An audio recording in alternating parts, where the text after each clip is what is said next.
Welcome to the World Social Chess Initiative's Marathon. Chess has always been more than just a game. It's a bridge that connects people across cultures, backgrounds, and generations. And this year, FIDE is dedicated to showcasing how chess can be a powerful tool for social good.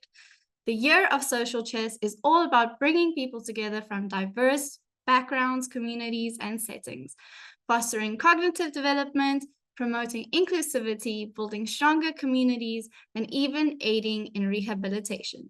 I'm Shalise, I'll be your host today, and I'm extremely excited to be here as we will hear from and be inspired by many passionate people from around the world running these amazing initiatives in their communities. These global change makers will present their respective initiatives today in the form of short, engaging presentations. If you have any relevant questions, please ask them in the chat.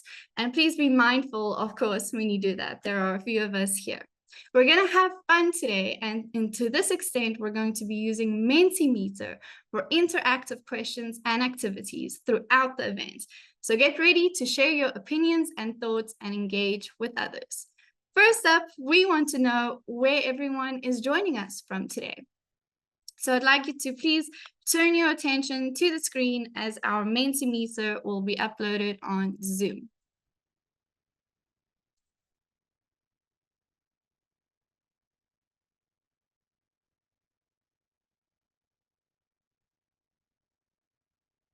You might have a pop-up that will ask you to join. Please click that, and there you have it.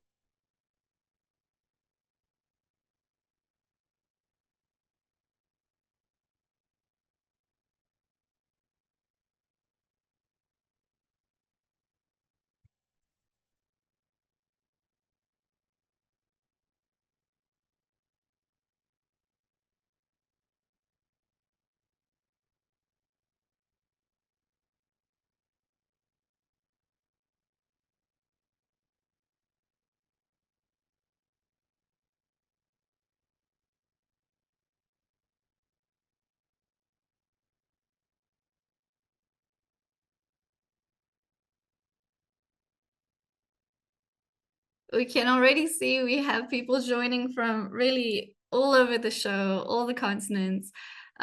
Please type in the first box in the Mentimeter where you are from.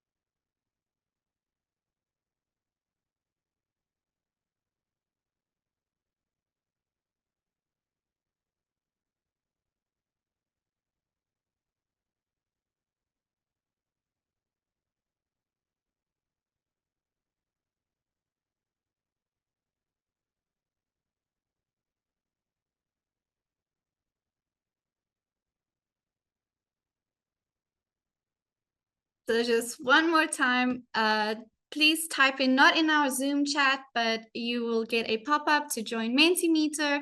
And in the first box, you list you write the country that you're from. Preferably the country. As you can see, the places that people are from the most will be bigger, the name of the country. So India is already ahead of the game here. We've got more than one participant from India.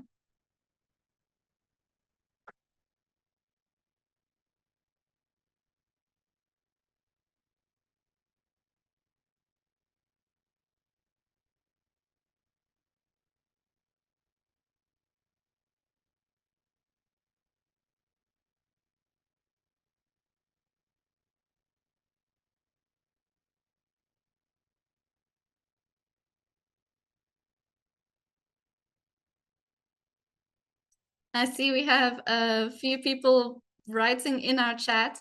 Please put it on the Mentimeter so we can see it on the screen.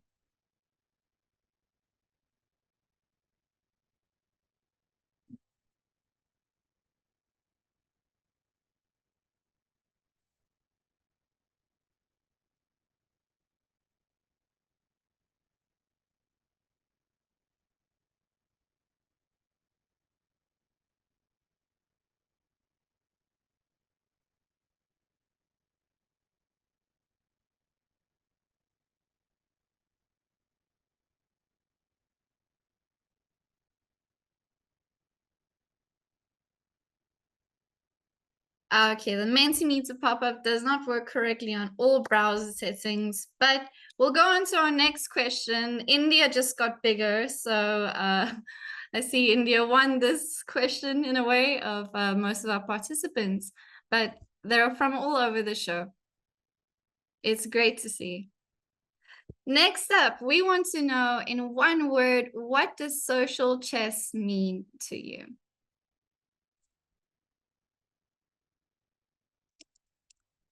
So once again, you'll have the pop-up on the screen for Mentimeter.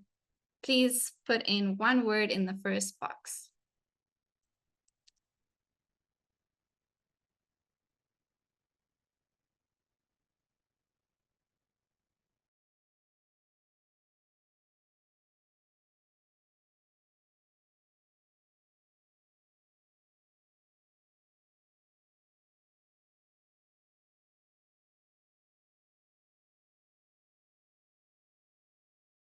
As we can see, these are all so positive and great. And this is the reason we're all here today, right?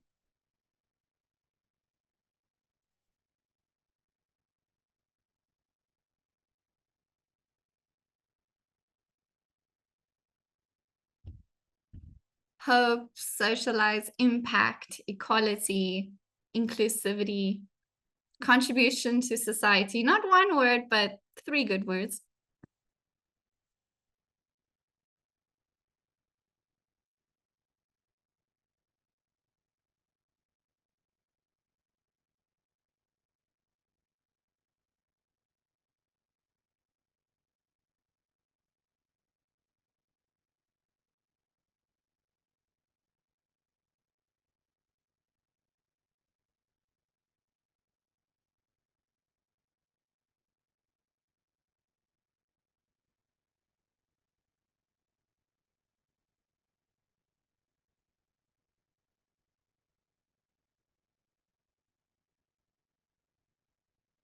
Kindness is a good one. So everyone who's just joined, please enable the pop-up of Mentimeter on your Zoom and go ahead and answer our question before we move on to the next one.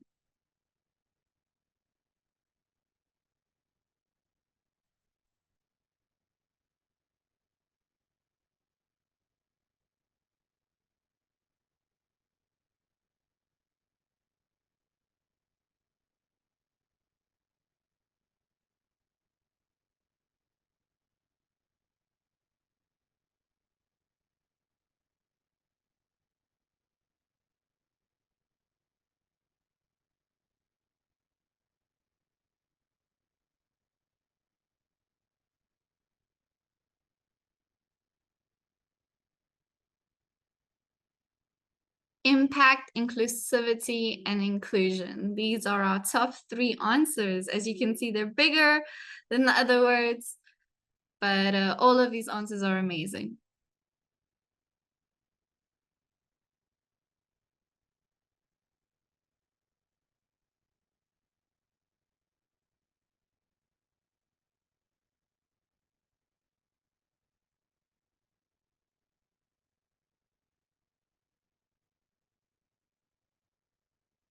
We're going to be using Mentimeter throughout today, and it's really just so that we can all interact with each other. You know, it is Zoom, we're muted, but in this way, it can be more engaging and we can get to know each other a little bit more. Shall we go on to our next question?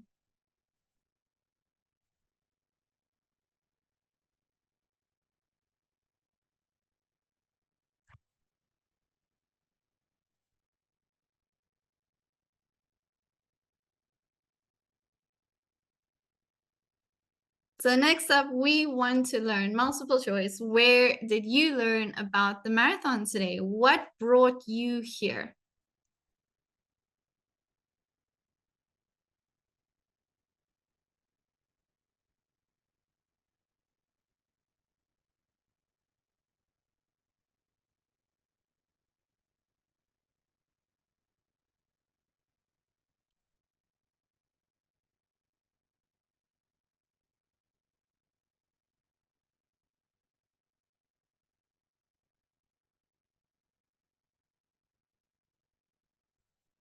So we're going to come back to Mentimeter. We do have a very important guest, our president, Mr. Arkady Dvorkovich, who has a few words that he would like to share.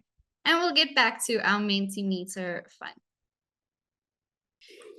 Good morning, dear colleagues, dear friends, dear participants of today's Social Chess Marathon.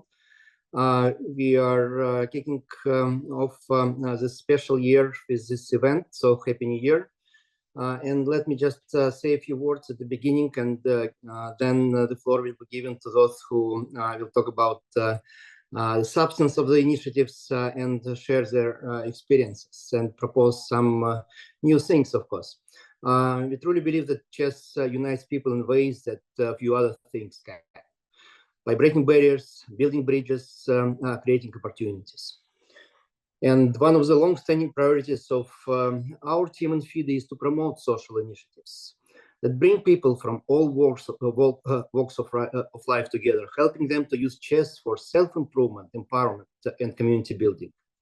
Chess is more than just a sport. It is a powerful social and educational tool. All of us know that perfectly, but not everyone in the world in general. It is why FIDE takes it as responsibility not only to promote chess competitions, but also to make the game more available and accessible to everyone and everywhere. With this in mind, we proudly declare 2025 as the year of social chess, during which FIDE will organize projects and launch initiatives aimed at connecting individuals, organizations, and institutions across the globe, across the whole world, to use the power of chess for community building and personal growth. Today, we take the first step. At the World Social Chess Initiatives Marathon that we are present now at, we have leaders from different organizations worldwide sharing their experience on how chess has helped them to make a difference, improving lives, building communities, and bringing people together. In this journey we start today, every voice matters and every opinion counts. I encourage you all to share your thoughts, exchange ideas, connect and spread the word, because together we are stronger and we can achieve much more, much more. Chess has the unique power to give everyone, child or adult, an opportunity to play, learn, and thrive both on and off the board. Let's seize this power together and make this moment count. Thank you, and I wish you a really beautiful day. It's Sunday, but we all love chess so much that we can spend and invest our time into that any day, anytime, at any part of the day, any part of our life. Thank you. Thank you so much, Mr. President. Now, you've always been passionate about chess being for everyone and spreading that message.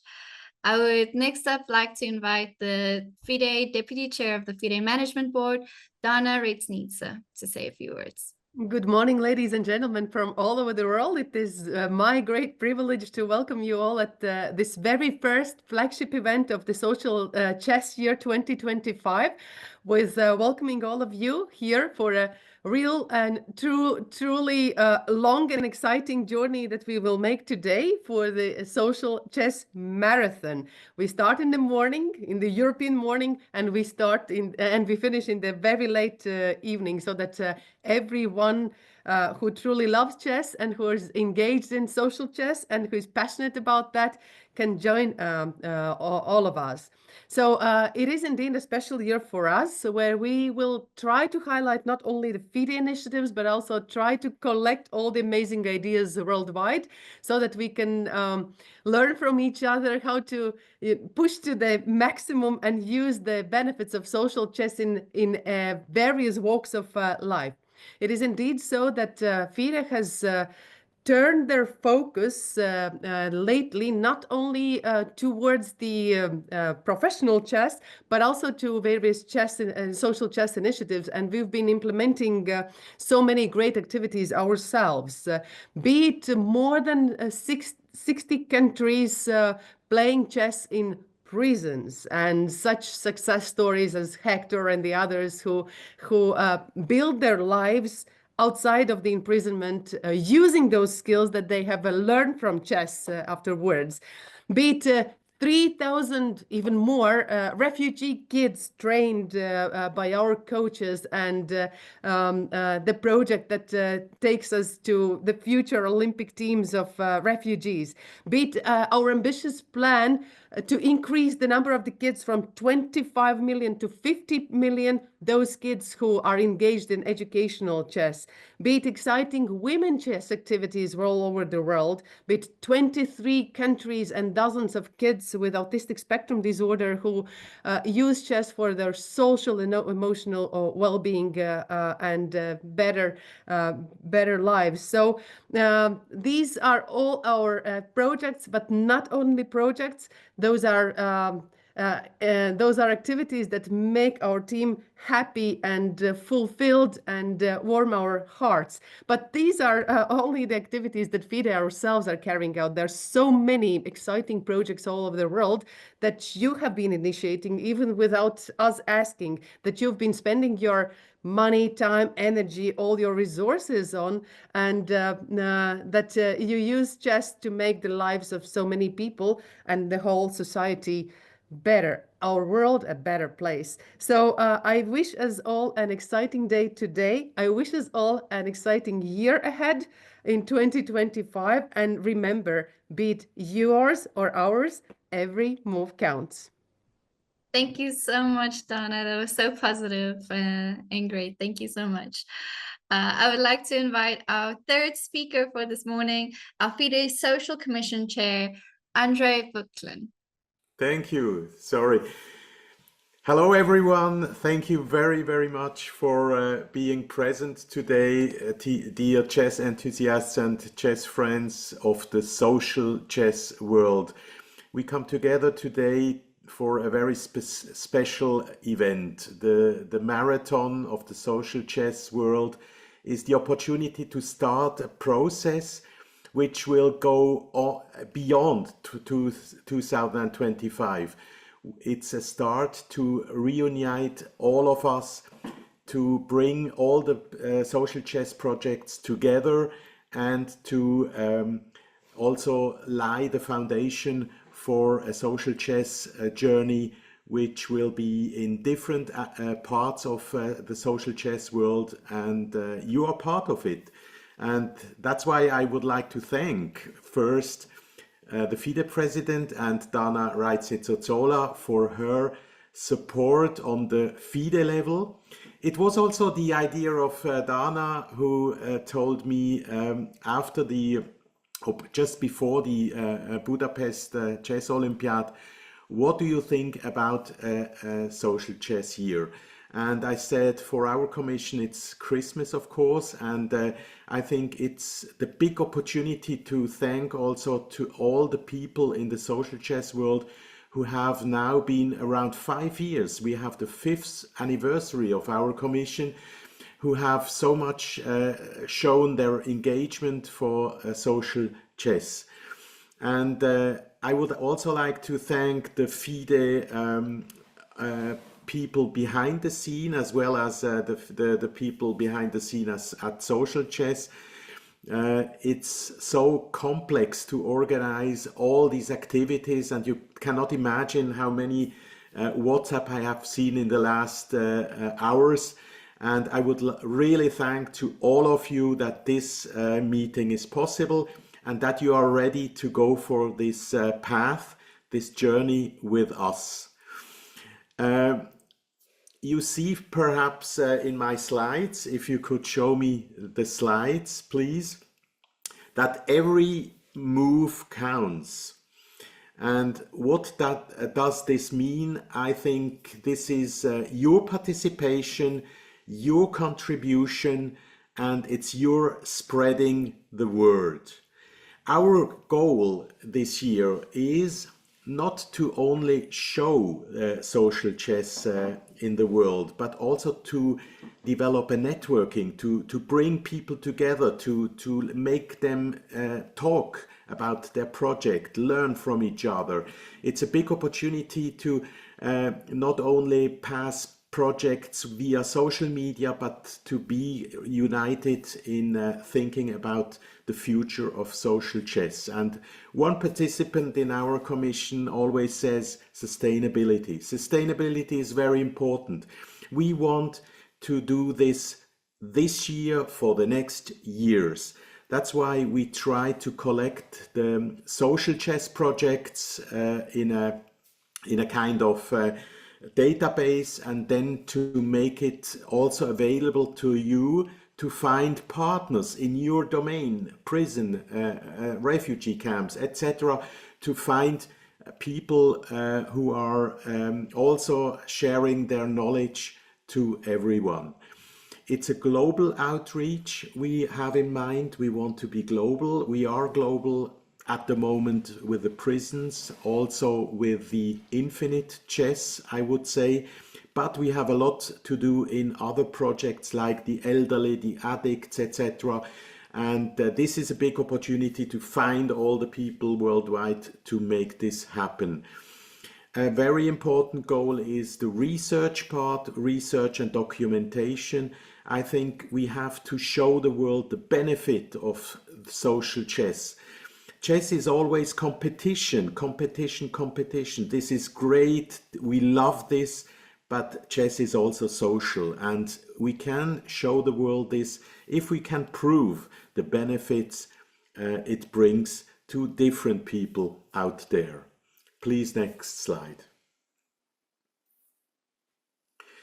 Here I show you what we have in mind during this whole year. It's a lot of text, but I can show you that in every month we have something special for you. For example, in February, the research part. This is led by our friend Prabita Urwieler, who is a neurologist and has a lot of experience throughout all these fields of social chess. This is a big opportunity for us to make you know what social chess brings to them, to our clients, to our people out there. There is also an Infinite conference in Abu Dhabi, which will be hosted from local organizations, and I think this is also the start of Infinite Chess, which will be the months of Infinite Chess will be April. In March we have elderly chess. In May we have Chess for Freedom with a special format. We will have a continental championship. This is completely new for us. This will also reunite the whole world of prison chess.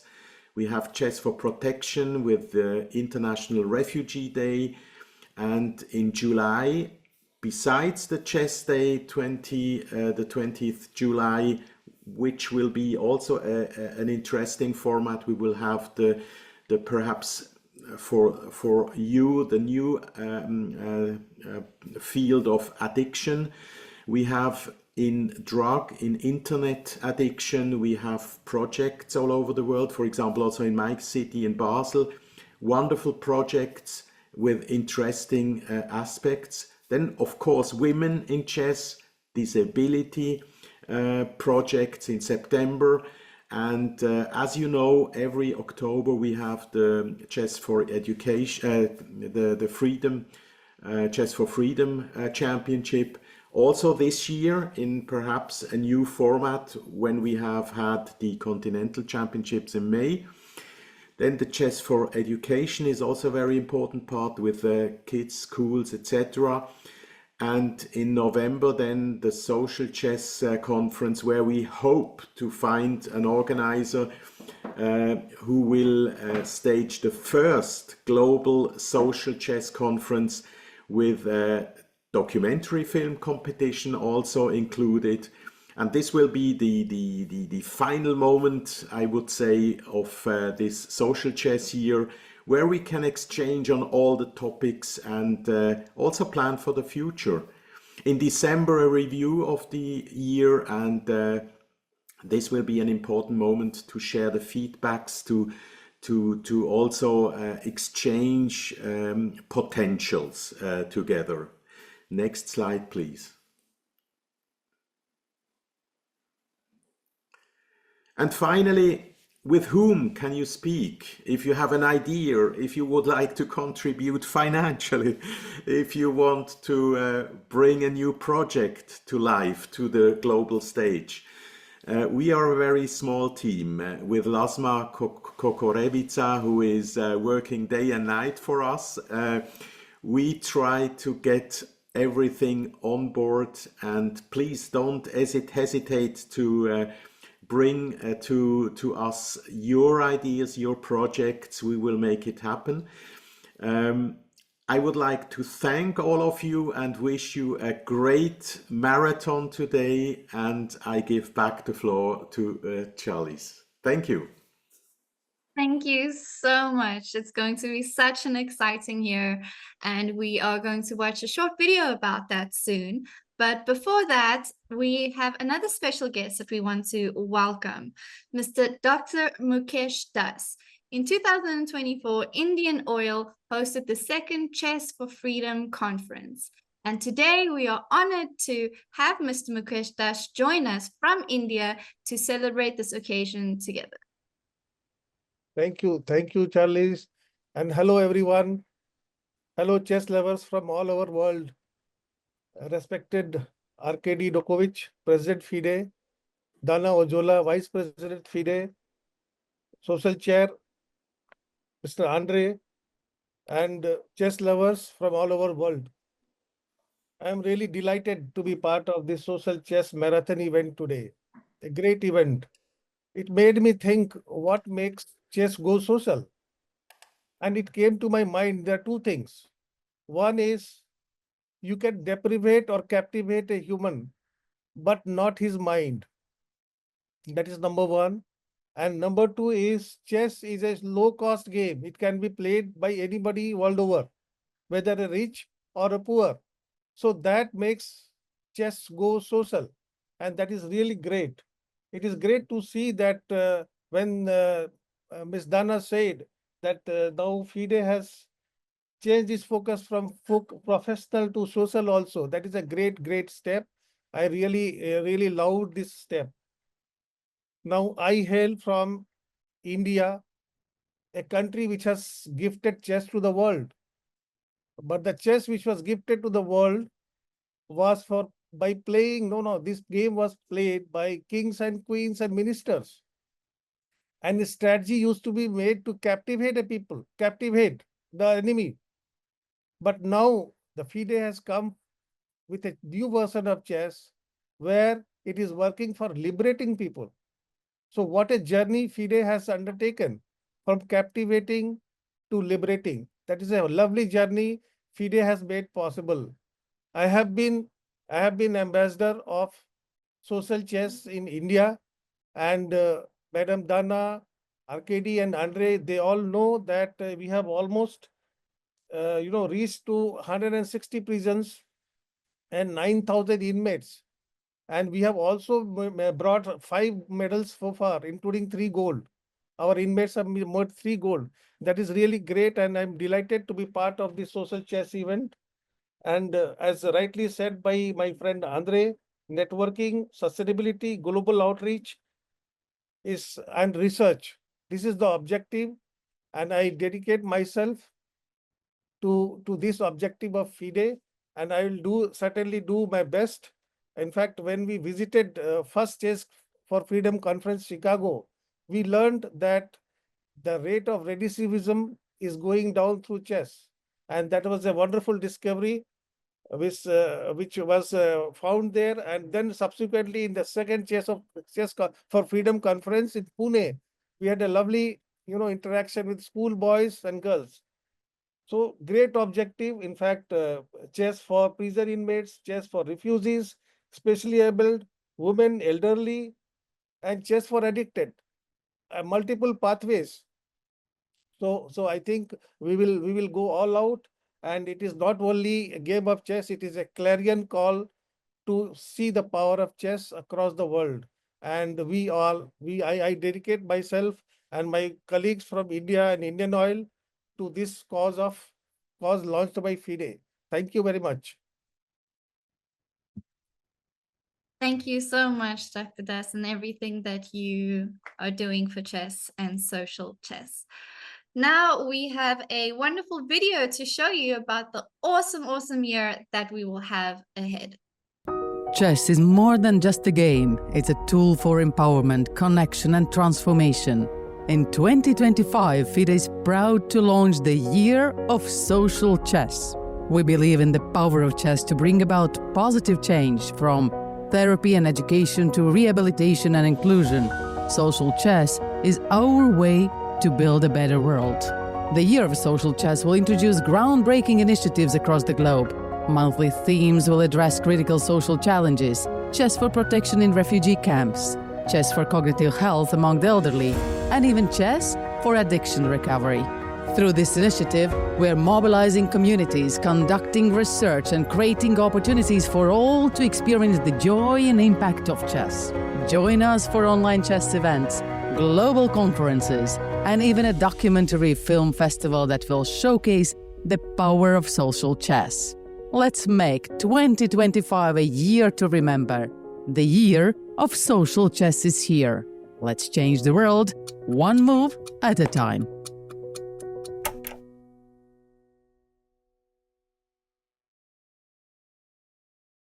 Wow, I've seen this video so many times, but every time I do, I get the chills. I don't know how you feel about that. But now we go on to our next part, and that is hearing our initiative presentations from our wonderful people around the world. And to that extent, I want to invite our next speaker, who will present in the form of a video, the Chess Against Failure Initiative. We have Mr. Frederick Zaborski, President of the French Association, where Chess Against Failure has been up and running since 2016 all around the world in France, Cambodia, Laos, Brazil, and Mexico. Welcome. Good morning, good afternoon, or good night. I don't know where you are. I had a technical problem, so I made a video of my intervention. Okay, I start my video now. We go. Normally we go. Hello, everybody. First of all, congratulations to the International Federation of Chess for this year 2025 dedicated to social chess. And I thank the president of this commission, Mr. Juvencio Blanco, and the secretary, Ms. Lasma Kokorevica, for having accepted the presence of my association at this video meeting. Let me introduce myself. My name is Frédéric Zaborski. I am French. Since 10 years, I am retired from the French national education in elementary schools. I was also president of a chess club in France during 7 years. In chess, my level is average. According to the weather, my elo is between 1800 and 2000. I created my association almost 10 years ago also. In French, it is called échec contre échec. That means chess against failure. Before creating my association, I had 3 wishes: travel usefully, and continue to translate. And naturally, the chess game has been the common denominator of these 3 wishes. The objective of my association all over the world try to install permanently the chess game activity in school in disadvantaged areas. We provide the necessary equipment. We carry out an initiation of at least 30 hours for each group of motivated students. Since the year 2016, despite the 2 years of COVID, I have carried out 14 actions in the world: in Laos, in Cambodia, in France, in Brazil, and in Mexico. During this time, 3 chess players volunteers accepted to join me. Now let me show you a short summary about that.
You can watch this actions video on a YouTube channel. We have also a website and a Facebook page. Now, a short testimony of the young second volunteer from Mexico, Brenda Cruz Hernández. Hola, mi nombre es Brenda Cruz Hernández, soy ingeniero agrónomo y árbitro estatal de ajedrez. Hi, my name is Brenda Cruz Hernández. I'm an agricultural engineer and a state chess referee. La Asociación Eches contra Eches es una iniciativa noble que combina el ajedrez con el apoyo social. The association Hecha es contra Eches is a noble initiative that combines chess with social support. En México se realizaron 2 acciones, Palmillas, Tamaulipas y Platón Sánchez, Veracruz. In Mexico, 2 events took place, one in Palmillas, Tamaulipas, and the other in Platón Sánchez, Veracruz. Agradezco por haber sido parte de estas 2 experiencias que son increíblemente enriquecedoras. I'm grateful for having been part of these 2 incredibly enriching experiences. Mucha gente pequeña, en lugares pequeños, haciendo cosas pequeñas, puede cambiar el mundo. Muchas gracias. A lot of small people in small places doing small things can change the world. Thanks a lot. About the preparation of each action. Today I have no time to detail all the steps necessary for the preparation of an action. These preparations seem simple in appearance, but it is a long and complex work. It requires rigor from the association and rigor from the school. It must be ensured that the motivation of the beneficiary school is real. The school will have obligation to respect. In first, organize a special schedule for voluntary classes or groups, at least 1 hour of chess per day during 3, 4, or 5 weeks. In second, the school must find a translator. This is the main difficulty. At least 1 teacher must be initiated in chess game. After action, the school must commit to continuing the activity. Last point, very important in my opinion, pedagogy. I told you already, I was a teacher for more than 40 years in elementary schools. I was able to observe that each student has their own way of integrating a new concept. So a teacher must use several modes of expression. He must vary the exercises. I also observed a lot of chess players teaching this game. The main mistake is at the start of learning during the presentation of the chessboard and the piece. The discovery of the chessboard and the different moves is made too quickly. This mistake is the cause of many students' discouragement. Before starting to introduce the rules game, the student must master chessboard and pieces. He must know how to circulate on the chessboard space. He must know how to drive each piece on this space. It belongs to the domain of geometry in space. That's not easy for all brains. So chess teachers must spend more time during these first 2 learning steps. For these 2 steps, the exercises are very numerous, very interesting, and very useful. In conclusion, thank you for listening to me. Excuse my modest level in English. If someone is interested by my experience, I can share it. I am also ready to study any new proposal for future achievements. I greet you. Best wishes. Congratulations on your commitment for development of the sport. Bye-bye. Thank you so much, Mr. Zaborski. It's been amazing seeing the growth. And the quote from your volunteer of a lot of small people in small places doing small things can change the world is just amazing. Thank you very much. I would like to introduce our third initiatives presenter, Jose Francisco Suarez from Spain, who is a psychologist, chess educator, and advocate for holistic health, who is dedicated to fostering education, inclusion, and well-being.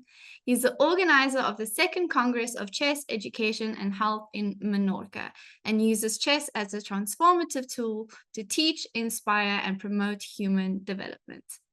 Welcome. Thank you very much to the FIDE Social Commission for inviting us. Thank you to the President Darkovic. Thank you to Dana and not the entire team for giving us the opportunity to present our experience.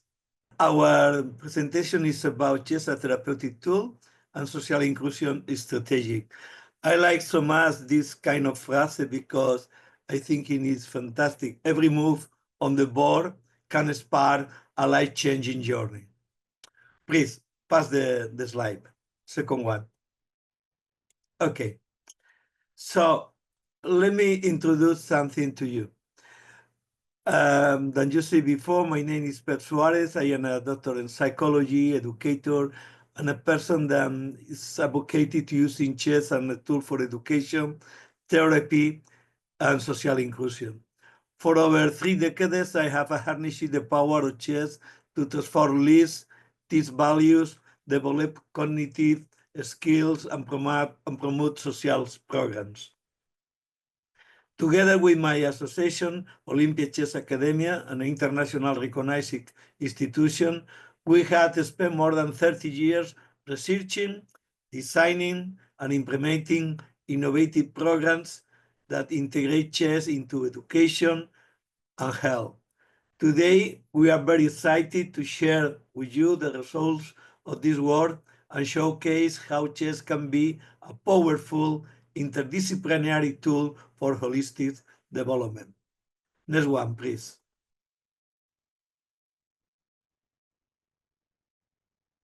Next one. The first project that we want to show you is, you know very well, this is the project in collaboration with FIDE. The FIDE project Infinite focuses on leveraging chess and as an innovative tool for individuals with autism spectrum disorder. I want to say that for our association, we got the last year about 16 different groups around Spain. And we have a fantastic project here in Spain with FIDE in this activity, and we got an impact over 90 families that benefit from this kind of project. This kind of project integrating chess into structured intervention will aim to improve cognitive, emotional, and social skills in participants. This initiative, of course, aligns perfectly with FIDE commitment to inclusive and the social impact of chess worldwide. We started this project, I think, was 3 or 4 years ago. I can't remember very well. Now we got a lot of different countries around the world. And here in Spain, this kind of projects every year grow up. We are very, very happy to collaborate with FIDE and collaborate with another institutions like an Asperger associations to using chess with this kind of activities with kind of this collective. Next one, please. Another activity that we did for the last, in this case, 6 years is the prevention of cognitive decrease. We make a fantastic collaboration between Olympia Chess Academia and La Fundación La Caixa. La Caixa is the most important bank here in Spain, a big bank. From the last 4 years, we make a fantastic collaboration, and we using chess like a tool to support healthy aging and maintaining cognitive functions in older adults. This project is a part of a broader effort to promote well-being and combat the challenges associated with aging. We start this project here in Menorca. I live in Menorca. And now this project is around all the Balearic Islands, Mallorca, Menorca, Ibiza, and Formentera. And this year, with the collaboration with La Fundación La Caixa, we try to expand around Spain.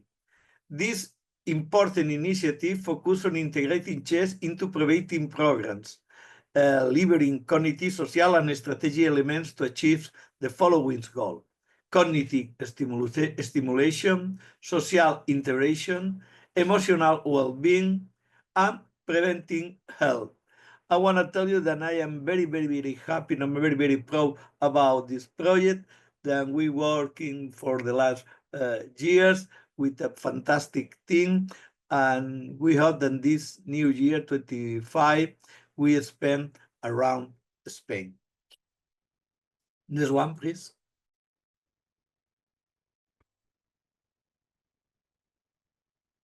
This is also this is a new project, a fantastic project that we started last year after we did our conference in Menorca, and we met a fantastic persons like Fran Roan, Tania Chao, and Susana Gonzalez. And we are also very interested to using chess in different areas. I am a doctor in psychology, and I am working in a hospital, and I know very well the difficulties that many people that they get cancer. They got a lot of big problems, not just physically but also emotional. And we start this fantastic project with the support from the French Federation, from our friend Fran Roan. Then they give to us support, and we start this project. Now we're making in Menorca this year, but sorry, the last year in 24. But now our idea is to, with the Spanish Association Against Cancer, to do this project in Mallorca and Ibiza also. We are very, very happy with this project, because with this project, our main objective is to emotional resilience, that is a very important thing for this kind of people. Cognitive engagement, also for us, this is something that all our students, they need to match. Social support, and try to get a more quality of life.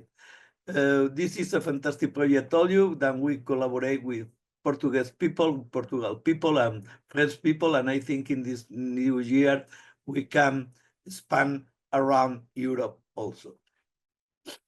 Next one, please.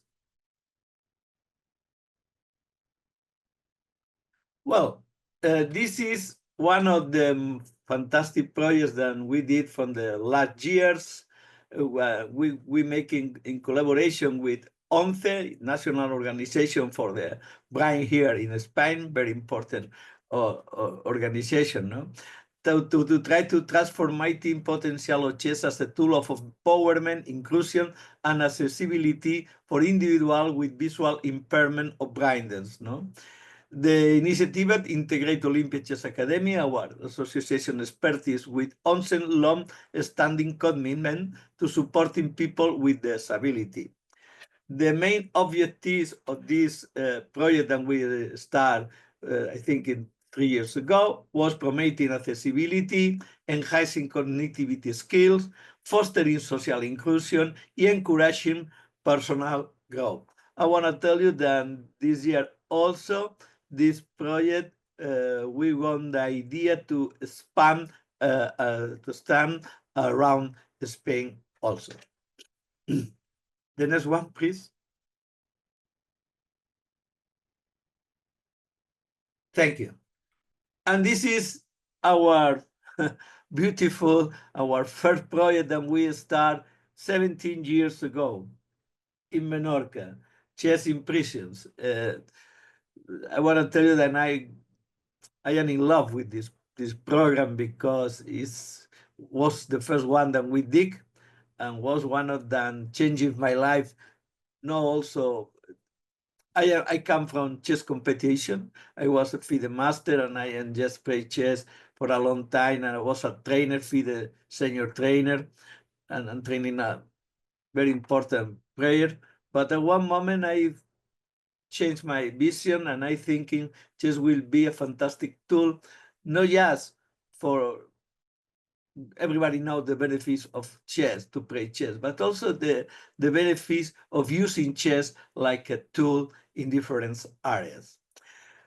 I told you that from the past 17 years, the Chess in Correctional Facility project has been transformative initiative led by Olympia, focusing on using chess as a tool for rehabilitation, education, and social reintegration with people that stay in correctional institutions. Our main objectives in this kind of projects is promoting cognitive development, encouraging emotional regulation, building social skills. This is a very important concept for this kind of people, and try to fostering rehabilitation and supporting, this is very important, reintegration. For example, now in the last, I think it was 8 years, we got a team, a chess craft team in the prison that every Saturday go outside for the prison and go to play the championship in Menorca. This is something that for us is very, very, very, very, very, very, very, very, very, very important. Next one, please. Well, we are organizations also. 21 years ago, we made the first international congress about chess and education that will be supported by FIDE 21 years ago. Last year, we making the second one, chess education and health, will be here in Menorca, and was a fantastic event, bringing together experts, educators, professionals from various fields to explore the impact of chess and education and holistic health. It was really a fantastic and enriched experience that allowed us to share knowledge and strengthen the community to dedicated to using chess as an educational and social tool. I want to tell you that this 25 year, the year for social chess, we are now pleased to announce that this coming March, the next month of March, we hold the third edition of the Congress, focuses on social and therapeutic chess. This event will be provide a unique opportunity to continue learning, well, not just learning, no, sharing experience and showcasing the transformative potential of chess in social and therapeutic context. Of course, you are all warmly invited to join us and be part of the initiative aiming to change lives through chess. Next one, please. And now some proposal that we can make to FIDE, to the this social commission, because I think in this fantastic day, it's not just about what we do, what we come with, what we want to do, but also to got the dreams, no, got different dreams. One of the fantastic dreams for us will be the FIDE social commission expanding all the current programs on and try to technical and financial support for FIDE for all these kind of different projects, replication in new regions and groups, and try to transforming more leads through chess. Next one, please. For conclusion, and I want to tell you, first of all, thank you very much, everyone here, all the people that stay here, more of them are friends of us. That remember, each move on the board can spark a journey that change life. If you want more information and you want to contact to us, you have here our contact, our email, our WhatsApp, social media, etc. Thank you very much, and good luck for the rest of the Congress. Thank you so much, Pep. I want to ask our participants if you have any questions. There was so much here, so many different initiatives. If you have any questions, please put them in the chat. I do have one myself, you know, Pep, you're doing so much across the board in so many different ways. What were some, you know, challenges that you faced in implementing these initiatives, and how did you overcome them? Is for me the question? Yes. Well, First of all, we love chess. This is very important, you know. We love chess. We understand that chess is a fantastic tool to try to work in different areas. Later, I am a very lucky man because I met in my life fantastic people. When you met fantastic people, then they told you about different initiatives. They told about their dreams. They told about, I remember the first time that I met my old friend, Leoncio Garcia, and we are talking about what can we get to chess, because chess give to us everything, you know. I am a doctor in psychology, but I live in a small Iceland. But here I think nobody know me because I work in the hospital. Everybody knows because, hey, this is Pet, always playing chess, always talking about chess, always, you know, it's something fantastic. So we got energy, we got love for chess, and we try to find the resource and the people to expand these fantastic ideas. Thank you. Thank you. We have a question in the chat for you. To hear more about the ASD initiatives, the Autism Spectrum initiatives, because our Enktu, I think I'm saying that right, wants to organize an event in February. So what were the difficulties there with your ASD initiatives? Well, I think for this point, I can explain everything, but we are here, I think, in a fantastic person. I think here in the conference, we got Maria Tankovic, and that is the co-leader of our project, Infinite Project. She's a fantastic woman, and she can tell you everything about that. But when we start here with this project, with the FIDE, for me, just is something fantastic, because I remember very well when we start with these just 4 children with ASD. They don't know exactly what we want to do, what they get from chess, no? But now, every Saturday morning at 9 o'clock, they are waiting for us. They are waiting, sometimes singing songs that we singing, no, you know, El Peón es el Peón, something like that, you know, for these people. And they are waiting for us. And for me, it's one of the activities that now it's we got more than 17 different groups in Menorca, Canarias, in everywhere, no? For me, it's a great experience. But if you want to know more, I think here you got fantastic people like Maria Tankovic and other people, Ala Kaskisina, Natalia Popova, then they are working from FIDE, and then they can tell you everything about ASD project and Infinite project. Thank you very much, Pep. And we're actually going to watch a video now about Infinite Chess, which is a global initiative that uses chess as a tool to improve the quality of life for individuals on the autism spectrum. Since its launch 5 years ago, the project has expanded to 31 countries and continues to provide valuable insights, resources, and support for children with ASD and their families. By enhancing communication, self-esteem, and cognitive skills through chess, the project aims to create a positive impact on personal and social development. Let's check out this video.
Wow. Thank you so much for that. It's an amazing video. And we're going to talk a little bit more about infinite chess. And I want to welcome Kanti Devi Sarju to our call over here. We're going to have an interview. She is a speech and language therapist at Brown School here in South Africa. We're very close. Hi, Kanti, welcome. Hi, everyone. Sawubonga, Dumelang, and Namaste. Thank you very much for inviting me to speak a little bit on this platform. Thank you so much.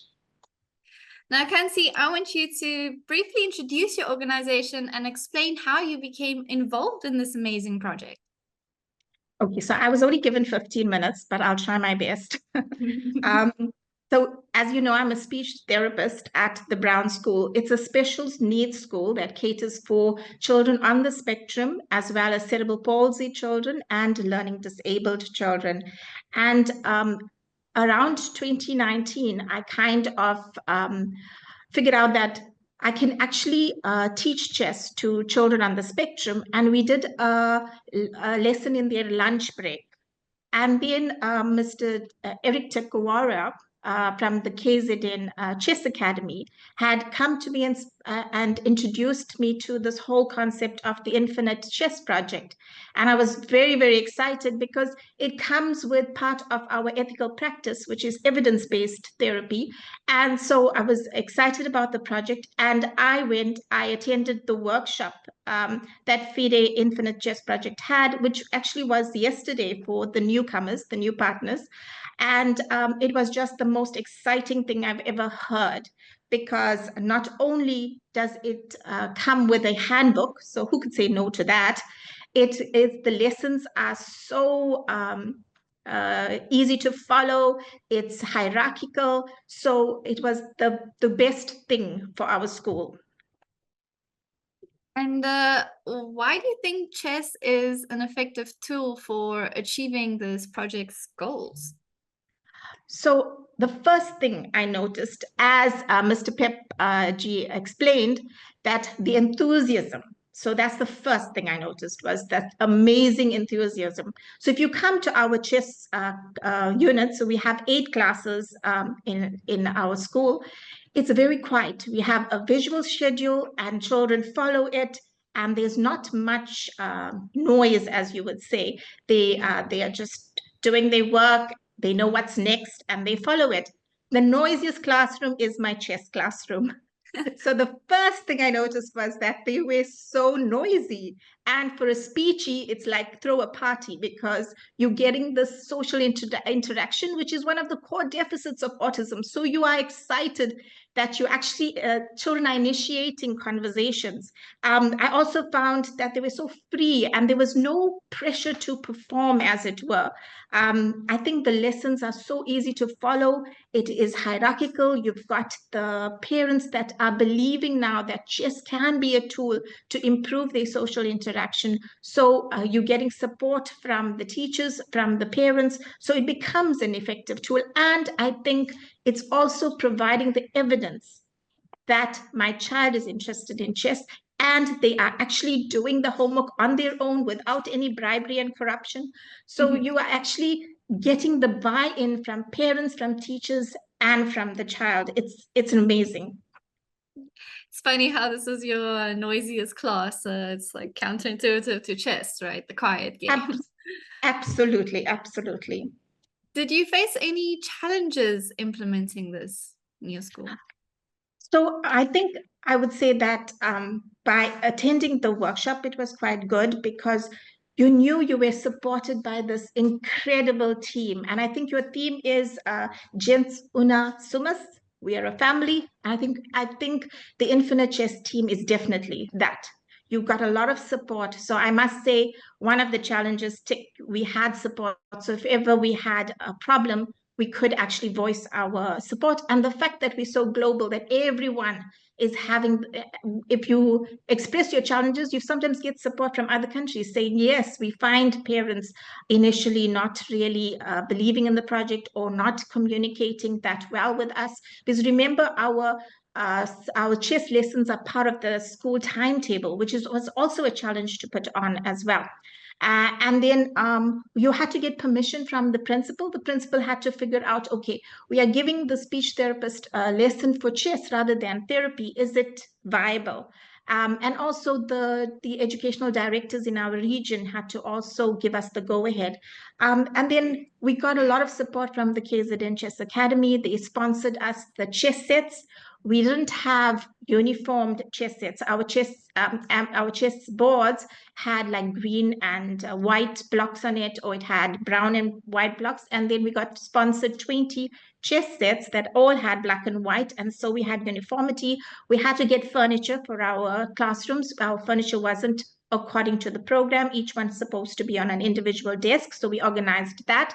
And then special equipment like the demo boards, the floorboards, and also interactive boards as well. So those were part of our kind of initial challenges that we had. Also, our supporting staff, which is our teachers and our teacher assistants, just came straight to me. Kanti, I don't know how to play chess. How am I going to help you? And by giving them directives, clear guidelines, it was very easy to include them in our lessons. Yeah. You speak about this special equipment, which of course is very important. And to that extent, I want to know about the kind of financial support that is needed to sustain this project and how it's funded.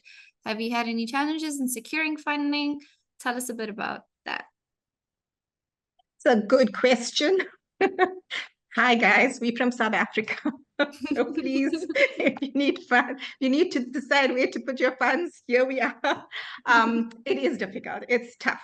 As I said before, we got support from KZN Chess Academy. They had sponsored us a projector, a laminator, but there's lots of equipment that we still need. And in Africa, we just use what we have. So at the moment, we are surviving with this project. There's definitely room for improvement, room to get in more funds, to get more equipment like a smart board and many other things. So we haven't been that vigorous in getting funds. And I think that's what we're going to look at in 2025, definitely. The perfect year. Yes, yes. We'll be supporting you. And I want to talk about your kids and what are some of the most noticeable benefits and positive changes that you've noticed in them since launching this project? Well, you can see the smile, as in I believe in this, definitely. So I think the first thing I noticed, as I said before, this enthusiasm and this love for chess is if the kids meet me on the corridors, usually you get a ritualistic greeting, good morning and whatever. Now I actually get conversations. So what it's done is it actually got them confident enough to initiate conversations. Look at the research. Initiating conversations is a difficult one to overcome. And also, remember, I'm a speech therapist, but they're constantly asking me questions about chess. So your speech therapy part of you takes a knock, and you realize, okay, so they see me more as a chess teacher than a speech therapist. I also get parents asking me more chess questions than therapy-based questions, which is amazing, but also, yeah, you wonder. I never ever have to remind children about their books, their homework, or even whether they completed anything. It's always done. They come to my lessons on time. So you can already see this genuine interest in your chess lessons. I think also what got to me is the fact that parents came to me and said, my child is now teaching me how to play chess, or my child is now teaching their siblings how to play chess. And what is our end goal is to improve the social interaction in all contexts. So we've got it in school and now we're getting it at home. And even you'll get some interesting stories like, when my child went to a holiday resort and there was a giant chess set, they ran straight to it. Now, exposing your child on the spectrum to new contexts and to new environments can be quite challenging. And imagine this friendly chess set that just greeted them in a new environment and they just went for it. You can imagine the relief on parents as well. So the benefits are amazing. The teachers have always come back to me and say that I've seen such improvement in their maths and their listening skills. And chess is a language, as I say. As much as we include the concepts in the academic program, the concepts in chess has actually supported that academic program. So yes, it's been amazing. It's amazing how you have the social benefits and the discipline, and they just all work together for these kids. It's wow. Exactly, yes. And how can others create similar programs in their communities? What would be the first steps you recommend? Creating awareness. I think that's the most important thing. And the biggest thing is to create awareness. We have reported on our social activities on social media, Facebook, Instagram, on our school social platforms. And we also report our activities on our termly newsletters. There's so much more that we can do. So 2025, what we're looking at is reaching out to other special schools in our province and actually getting on a training program so that we can say, please use this in your school and let us know how it's going. So South Africa can actually get bigger, and eventually, I'm sure I am with Maria if I say include it as a curriculum, as a mandatory curriculum in our school academic program, definitely. And I think as an Infinite Chess family, we are building our relationships. I think we will share more demonstrative videos with each other, lesson plans, things that work, things that don't work. And I think in this way we would grow. We can only grow from strength to strength with this program. Yes. Thanks. You're putting yourself out there. You said on all these social media platforms and reaching out. How can others, individuals, organizations, or governments support your initiatives? We spoke about all the equipment you needed. So how can they reach out to you? Are you talking about the South African government or? Yes, I would say South African government, but also just individuals and organizations from around the world. We are here in the global sport, fortunately. So well, I think with the South African government, it's having conversations with the educational directors and also bringing them and showing them the evidence to support our programs. I think out there I have presented on in chess conferences. So out there, about South Africa and about our school, and our videos are also on the website. So and people can definitely reach out to us, definitely. I can see you've told us so many amazing stories of your kids and how they're growing, even, the holidays, finding the giant chessboard, but who doesn't love a giant chessboard? Can you share a personal story that stands out to you in this journey? What I didn't mention is that we have 3 groups and we have 32 children in our chess project. So I can share with you 32 different stories, honestly, because each and every one has been amazing. It's just such a beautiful journey. So that is why I'm so passionate about this project.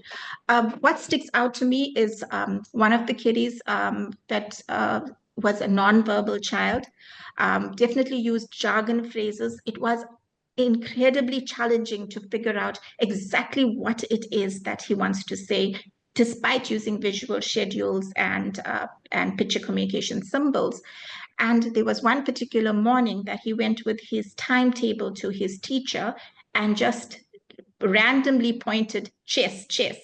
Our chess lesson is at like 12:30, and this is at 7:30. So he knew the day, he knew he was coming, and he knew that it was chess lesson for that day, that it was like his first attempt at communicating his intent. And you can imagine how excited the teacher was. And knowing that he didn't really express himself and his love for chess in my lesson, but he knew that it was going to be chess and it was going to be a fun day. And so we had to actually just prepare him, to wait And that's quite challenging sometimes to wait for the entire day. After your second lunch break, you go into chess. So that was an amazing story. Another child came in at about 13 years old, very shy, very reserved, almost nonverbal, in fact. And then she would sit in my lessons and we would give her a lot of support, but there was no verbal initiations from her. And this one day we were doing the rook and we were doing a chess puzzle on the board. It was checkmate in one move. She just got up, went on the board, solved it, and sat. And we thought, this is amazing. It means she understands. And the support that we gave, the hierarchical support of attaining a concept, is obviously given to you on the chessboard. So that was an amazing story. I also got Isaiah, who's my chess, I call him the chess translator, because whenever you are talking and you are discussing a concept, like let's take rook. Rook, I would say vertical, horizontal, up, down, maybe I'd say left to right. He would get up and say side to side. So I must not use left to right, I must use side to side.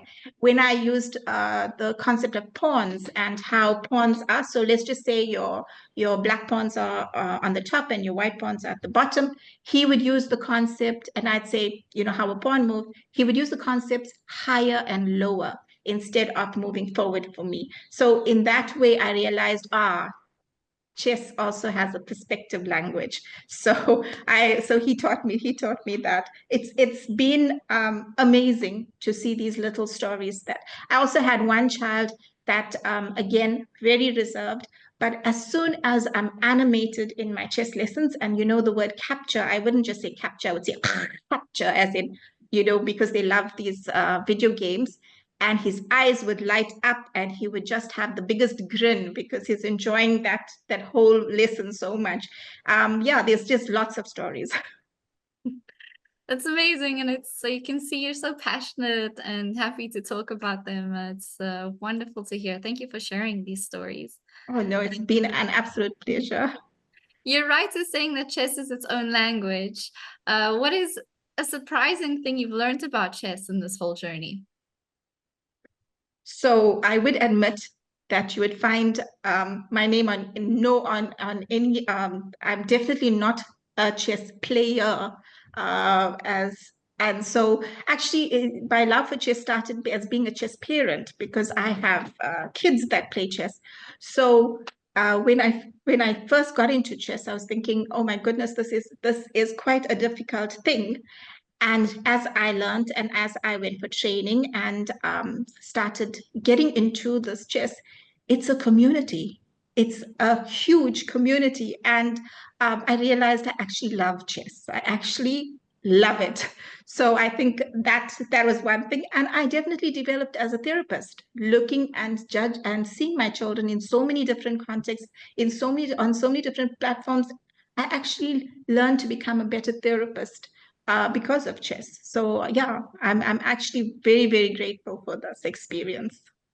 Wow. We have a question from the chat for you from Andre about how can the global chess community support you? Funding. I think what we are very interested in at the moment is research. So we want our research to be there to give you the evidence and to help us to support other countries, maybe have less than our resources, to actually find a way to get chess going. I think our vision would be to get chess in every country, definitely. And my vision as a therapist is to get chess in the house of every child with autism. Definitely. That will definitely be a goal. Well, thank you so much, Kanti. Keep doing what you're doing, amazing things. And thank you so joining much us today. Thank you. Thank you. I would now like to invite our fourth presenter of Chess to All, Susana Alexandra Gonçalves from Portugal, who is the founder and president of Chess to All in Portugal, a passionate chess advocate dedicated to social innovation through chess projects. She works to promote chess as a tool for community development, forging meaningful national and international partnerships. Welcome, Susana. Welcome. Thank you very much. Good morning, esteemed President of FIDE Arcadi, Deputy Chair of FIDE Management Board, Dana, Deputy Chair of FIDE, Andre, Social Commission, the incredible organization team that is giving this support before and today, and all participants of this exciting marathon. It's my first marathon, so thank you for being with me in this journey. The incredible thing that being here today is that is a true honor and privilege, contributing as a representative of the World Social Chess Initiative. I am absolutely thrilled, and I would like to tell you that this is a brief presentation of the initiatives of Chess2All, a non-profit organization in Portugal, and I'm thrilled to share the amazing projects we have been working on, and I would be more than happy to provide you further details. Please feel free to reach out to me directly. I'm always eager to connect and discuss how we can collaborate and make a positive impact together through chess. Next slide, please. Chess2All is in partnership with national and international collaborators, is fully committed and excited to collaborate with FIDE Social Commission in support and its social plan for 2025. We are eager to contribute by organizing projects, hosting social events, and promoting the implementation of chess initiatives in other international communities if necessary. We are pleased to help, and together we can create a lasting positive impact and inspire changes through the power of chess. We are focusing in social chess, inclusive chess, therapeutic, preventive care, and care support patients and citizens education. Next slide, please. I'm thrilled to present an inspiring chess project designed specially for children battling cancer, along with their families, many of whom are often hospitalized and sometimes face restrictions on visits. This initiative brings the incredible benefits of chess to these young warriors, offering them not just a distraction, but a meaningful way to engage their minds, build resilience, and develop critical thinking skills during the difficult times. Chess provides a sense of normalcy, helps alleviate stress, and fosters a sense of achievement and connection. Through this project, we aim to offer these children and their families a source of hope, joy, and support, helping them to navigate their journey with courage and strength. Next slide, please. Also, I'm very excited to introduce for adults a groundbreaking chess project focused on cancer patients.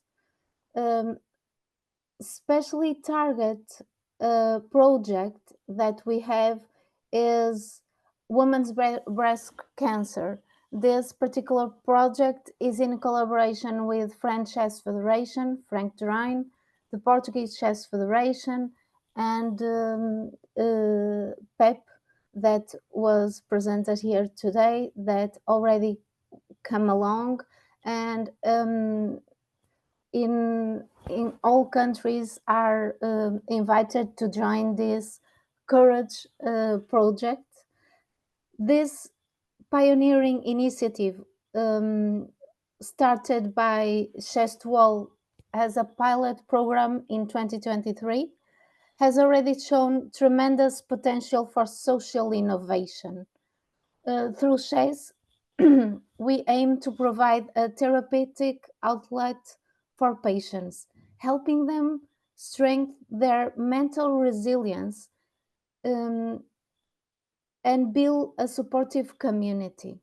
This project represents a powerful example of how chess can be a tool for healing and empowerment, and we are thrilled to see its continued development, bringing hope and joy to those who are facing these difficult times. We have partnership with League Against Cancer, and we are. I'm very proud to share with you an exciting news that Chess12 received. It is going to. It is a notified. It was notified to the Education for Health of League Against Cancer, and is going to be honored in February next month. This recognition is a testament to the impact of our work. That's why we are very proud, and the dedication of everyone in the team involved. We are talking about not only the chess teachers, the coach, the volunteers in chess, the volunteers at League Against Cancer, the assistants, the psychologists, those who are collecting reports and making the volunteers of University of Nurses and University of Psychologists. They are all involved, also doctors, and I'm very grateful to that. Also the support, positive support that FIDE and all the commissions are giving to me and to Chess12. Next slide, please. Here I'm very excited to present the Chess12 project that presents chess as an adapted sport for the blind. We act in school, a group of public school that receives blinds and autists. That's why we are there, and also in an association in Portugal with the blinds. Chess, with its emphasis on strategy, logical, and mental agility, offers a unique opportunity for blind individuals to engage in a competitive, empowering activity. Through the use of tactical boards and special pieces, we are breaking barriers and creating a space where everyone, regardless of their physical abilities, can experience the thrill of the game. This project demonstrates the power of chess to unite, challenge, and uplift, promoting equality and inclusion in sports and beyond.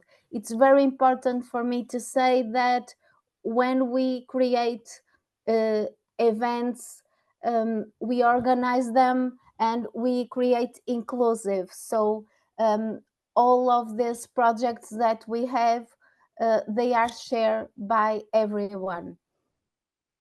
We are very proud to have the involvement of ACAPO leadership, as well as psychologists, therapists, and social workers who actively participate in our events.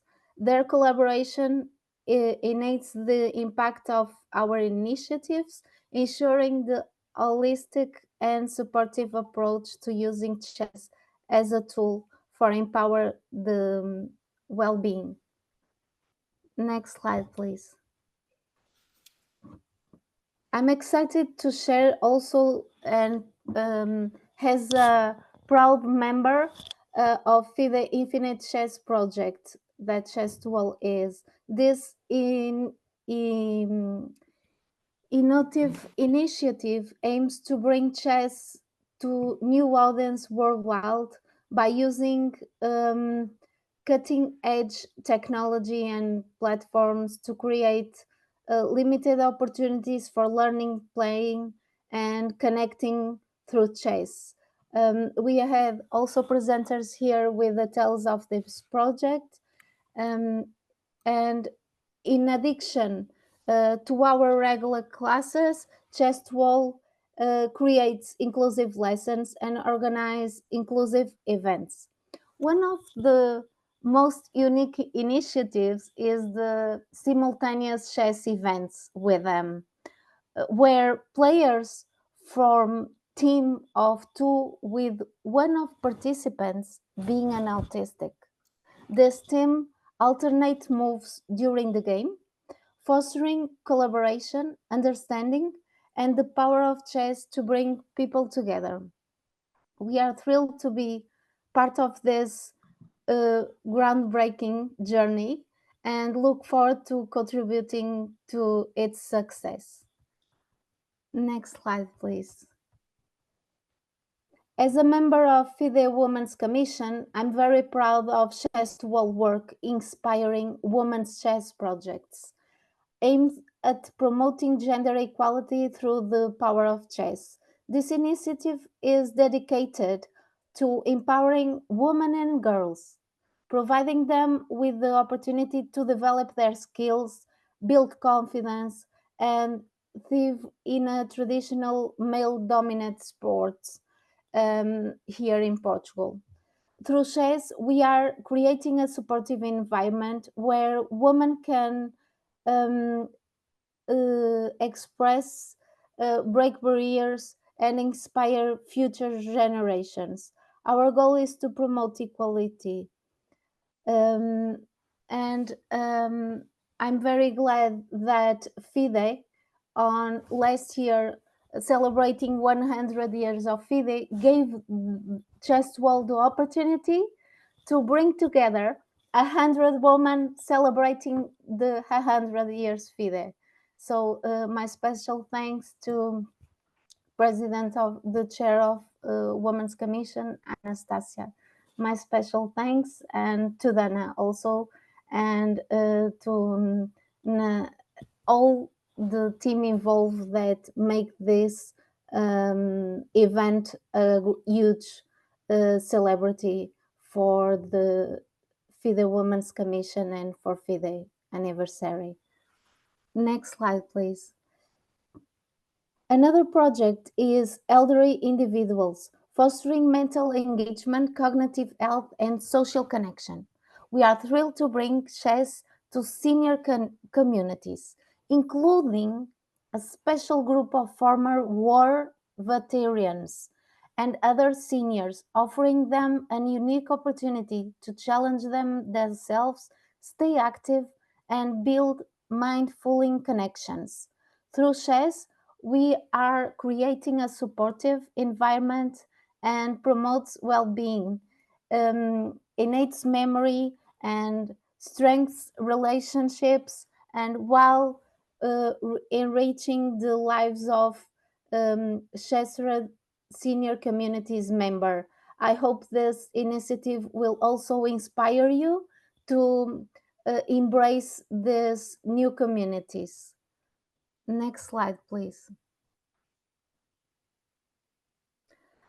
Also, Chess Wall participates in events for giving training of what initiatives we're doing, how can we help and others to inspire and to implement and develop, and also to organize and in national and international stage.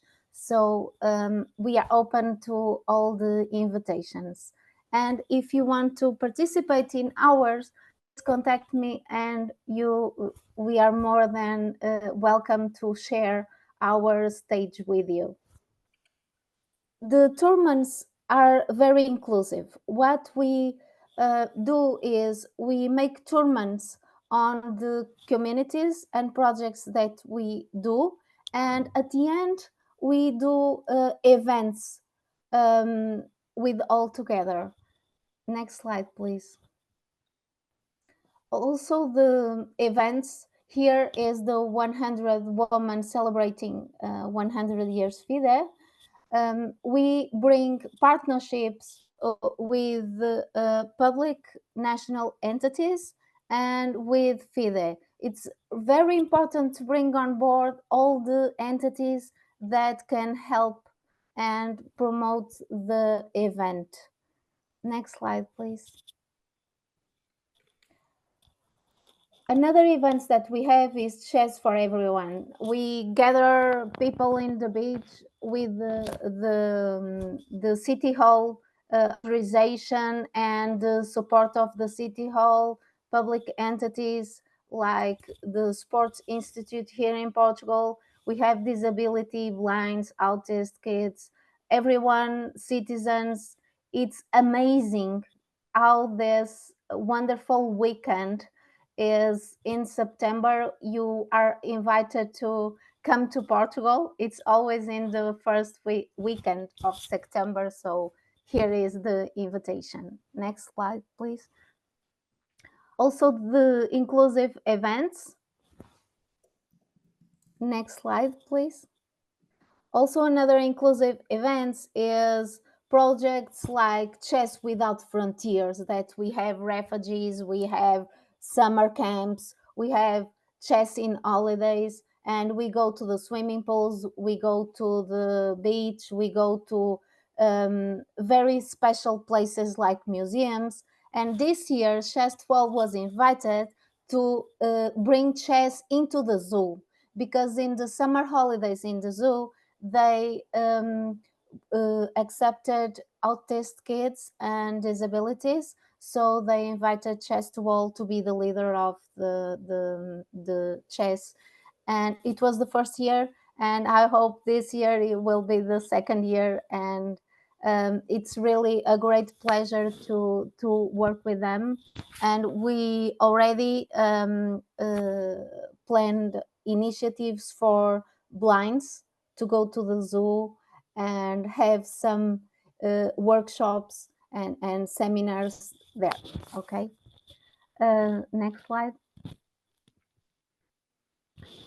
Here are my contacts. Well, we are specialized in Chess Wall for the Chess for Social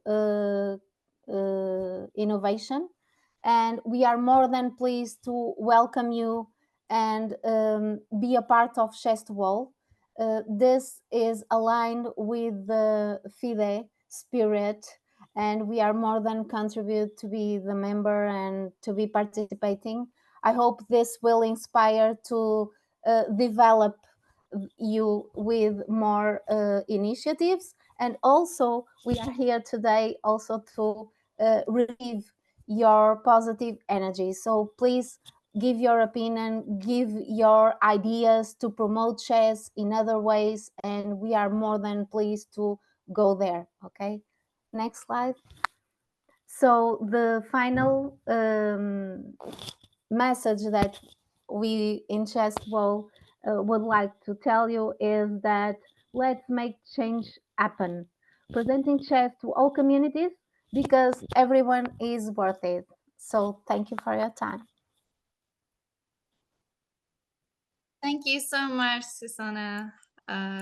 Amazing stuff, and so many things as well. Thank you very much for your presentation. If anyone in the chat has questions, you can also direct them to the FIDE Social Commission.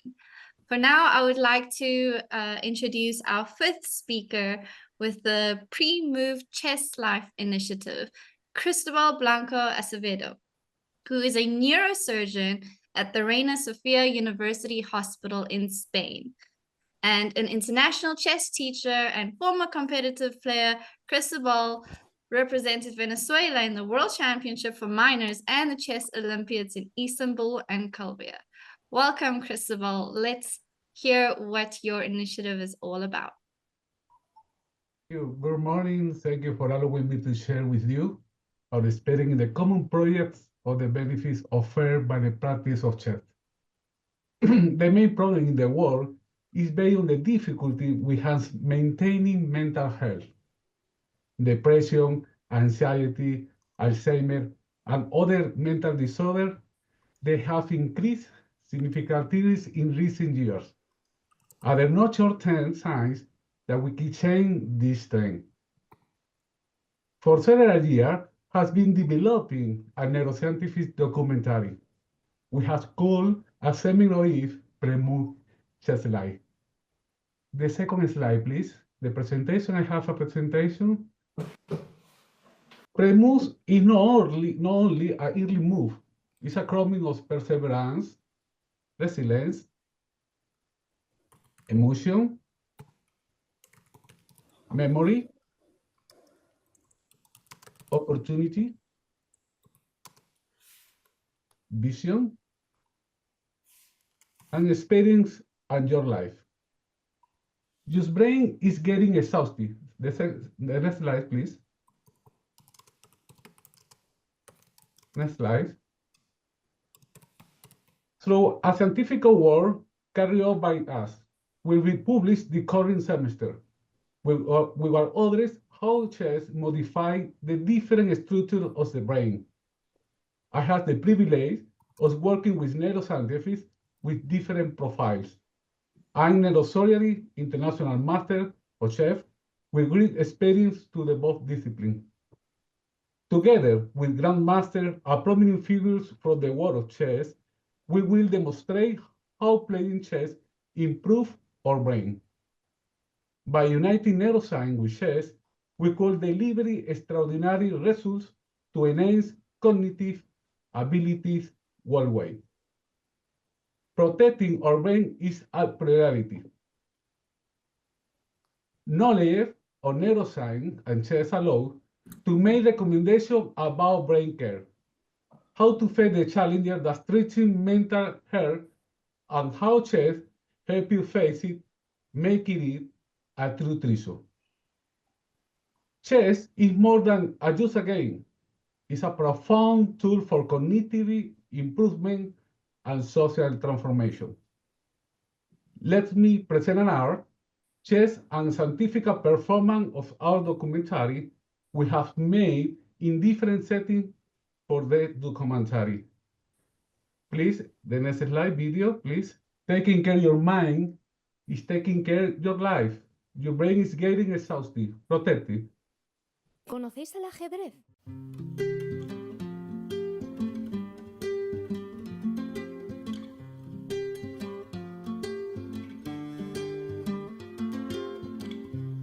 Let's study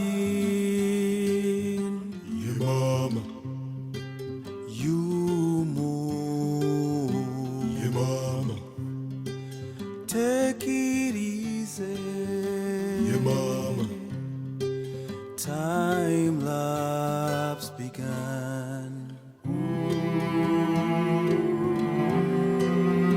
Your mama. Your mama. My heart is running. Your mama. Behind an hidden idea. Your mama. In my mind. Time lapse began. Time is brain, time is life. All we have in life is time. Time is best, time is now. All we have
the world, save the name. We're together playing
checkmate.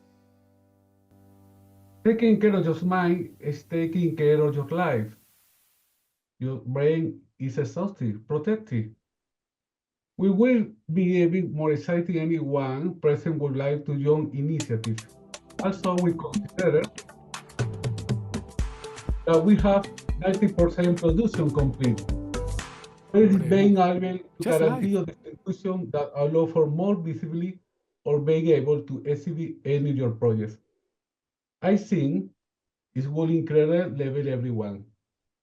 If you want contacting, I stay for you. Thank you so much. Okay, this is my email, contact, and what do you prefer contact for me? Thank you so much. Thank you so much, Cristobal. If anyone has any questions, please do kindly ask them in the chat. I have a quick one for you. You know, you're heading this study on chess players' brains, this groundbreaking study. What is an interesting thing that you've discovered that chess players might not even know about themselves? Okay, do you understand the chess is a sport of the mind, right? When you practice this sport, the structure for the brain is changed. It's changed along the time. I can make to the two groups professional chess and group non-chess. I will see the different structures modified. For example, amygdala is the more structure for emotion and memory. For the ganglion basal is the structure for the movement coordination, and different structure in the improve in your brain. It's a more tested in the out world. I think that is published in this semester. It's very high. It's very factor impact for the literature neuroscientific, and I have a good sensation for me. Thank you. Thank you so much, Cristobal. Thank you very much. I'd like to introduce our sixth initiative presenters from India. We've got Ranu Gupta and Lokesh Natu, who will present the initiative Ek Prayas, which is an initiative that aims to break down barriers and bring the empowering game of chess to the slums and rural areas.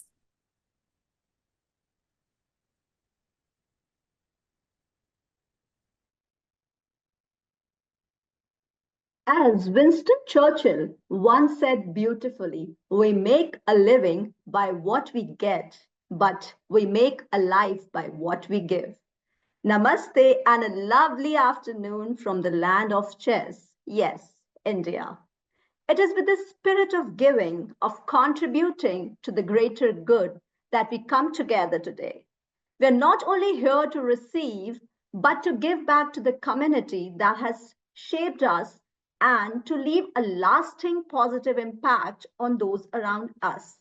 So here we go. Ek Prayas is a combination of Hindi words. It means an endeavor or an effort. So what are we going to see today? Who are we? Why chess? Why chess in slums and rural India?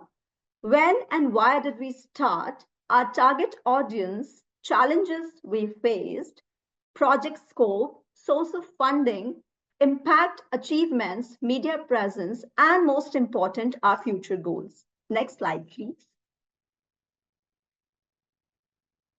So who are we? Ek Prayas was started under the umbrella of FTS, that is Friends of Tribal Society, which is working to bridge the gap between urban and rural India. Ek Prayas is a social initiative with a vision to promote chess at the grassroots level in the undeserved communities. By providing children and young adults from rural and slum areas with access to chess education, Ek Prayas aims to equip them with essential life skills, opening up pathways for personal growth, confidence, and a brighter future. Can we have a next slide, please?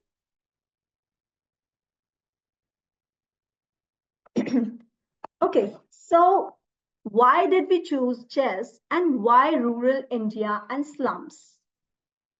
Chess is not just a game of strategy, but a tool that nurtures critical thinking, decision-making, patience, confidence, and resilience qualities that transcend the chessboard and shape the way one tackles life's challenges. In a country as diverse as India, where opportunities often vary based on location and background, Ek Prayas is an initiative that aims to break down barriers and bring the empowering game of chess to the slums and rural areas. And most importantly, it is low cost at initial stages. It doesn't need any fancy playground or lavish courts. And as we all know that it has intellectual benefits, it gives equal opportunities and brings different communities together. Next slide, please. Okay, so when and why did we start? We started this initiative on May 10, 2024 in the remote village of Madhya Pradesh, India, with the aim of transforming lives, no matter what their background is, and to create a brighter future and stronger communities. We thank FTS, Friends of Tribal Society, and Mr. Akshat Kamparia, the first international chess master of Madhya Pradesh. Ek Prayas wouldn't have been possible without their support. We had organized various workshops, training sessions in the villages and slums to bring chess to the children who had never seen it. Can we have a video, please?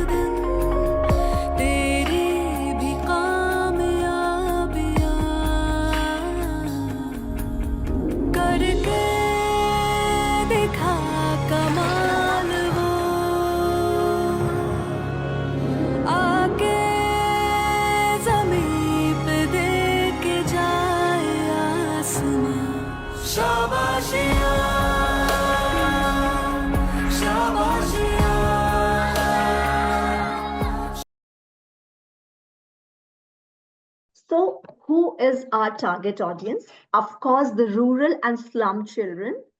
And the reason is quite obvious that we don't want them to get into alcoholism and gambling. And we want to promote qualities like patience, discipline, strategic thinking that will help them to make better life choices and handle pressure effectively. And to make all this happen, we had to cross so many hurdles of having limited resources, financial challenges, social acceptance that was very difficult, and most important, to develop their interest in the game. Next slide, please.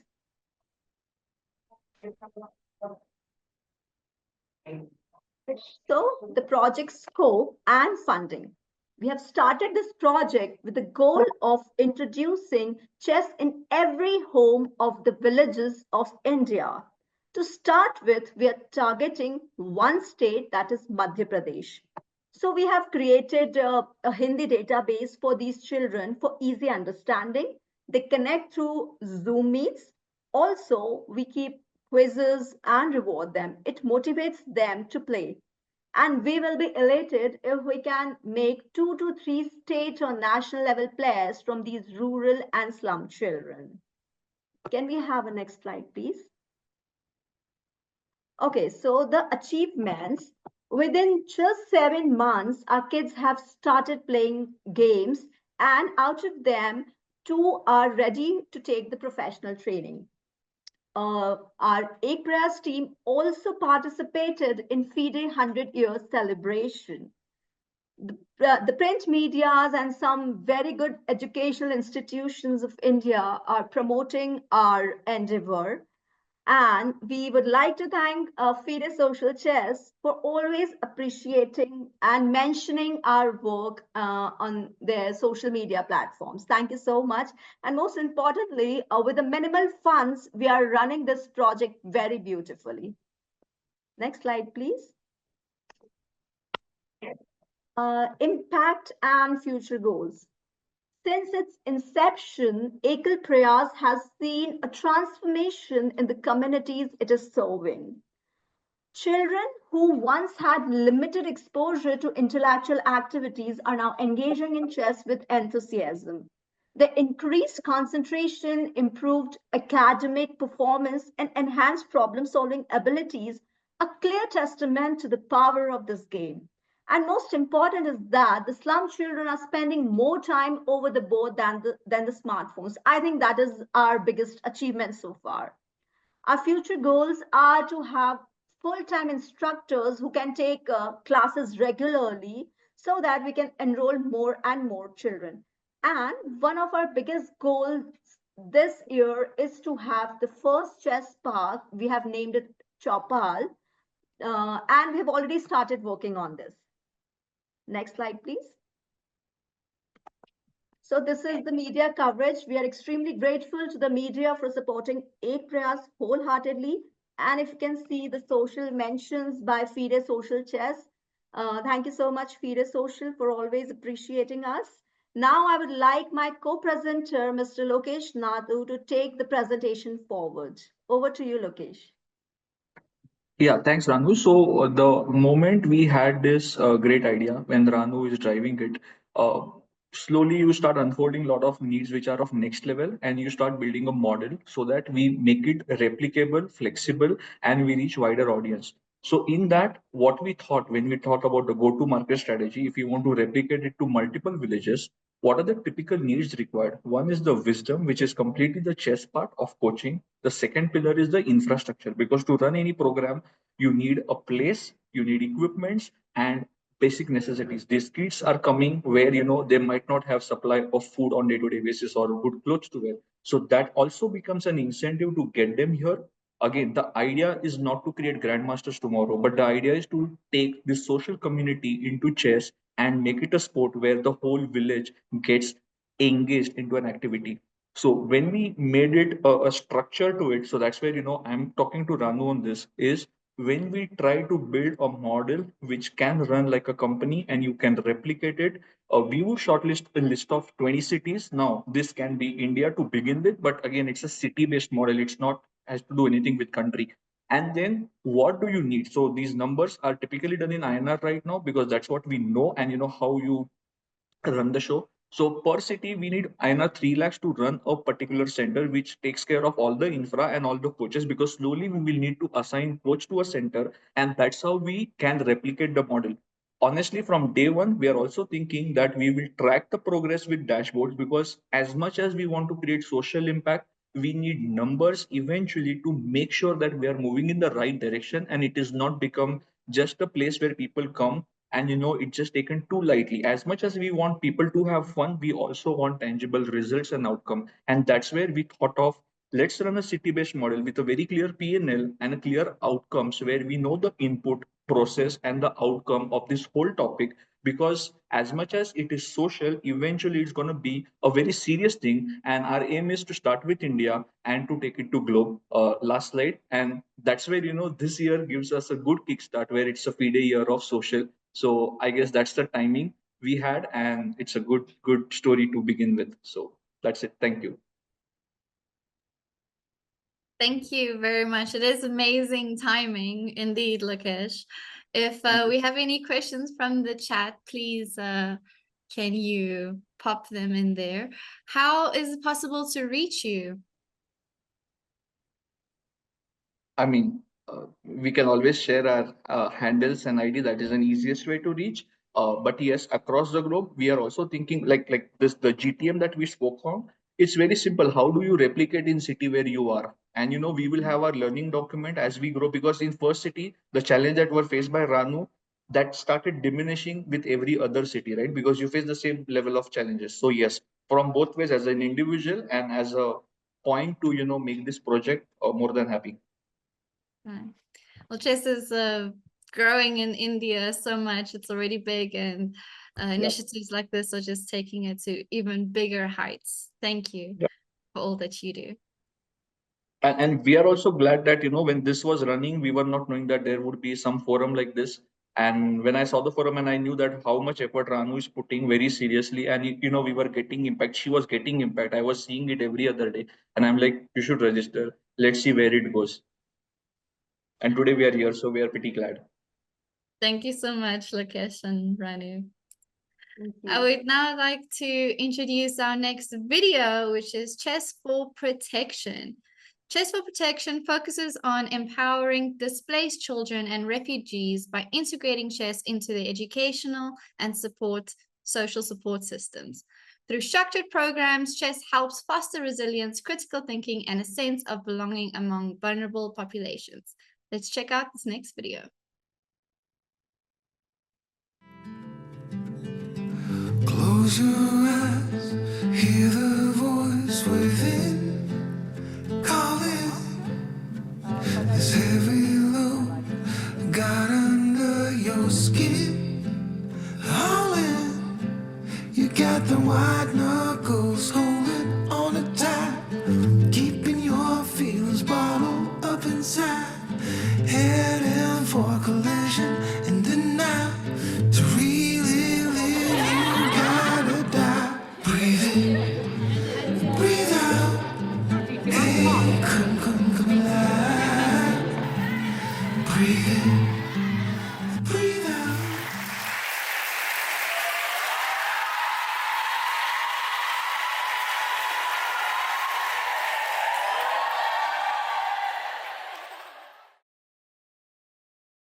Another one of those videos that just makes you so emotional. Thank you very much. Now I would like to welcome Sonja Johnson, who will introduce our next speaker from UNHCR, Colette Armitage.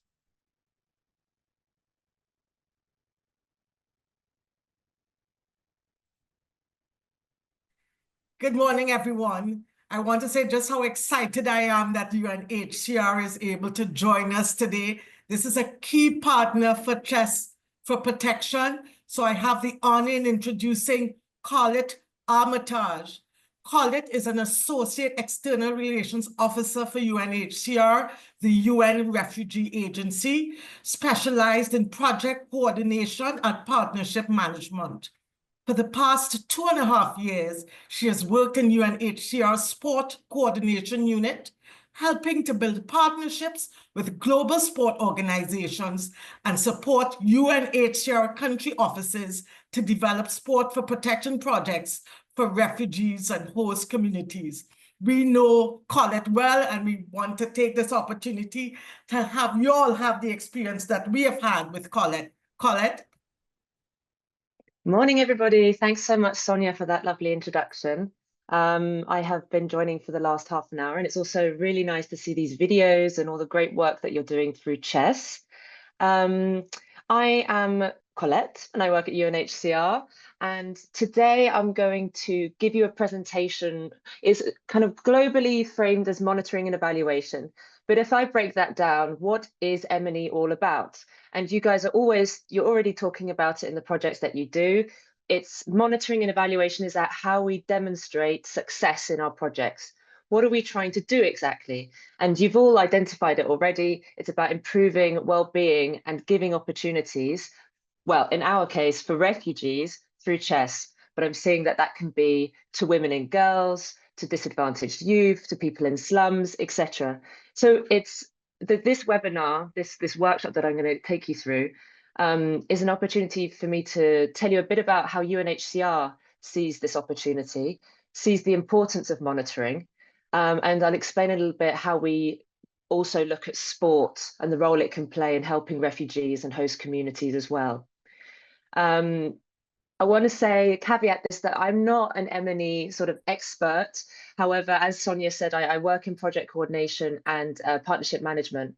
And my role is to support our country officers in building their capacities in sport for protection, as we call it, and also helping them to structure sport projects in a way that will help to achieve protection outcomes or to improve outcomes for refugees. So this presentation will be interactive. I'm really interested to hear from you guys.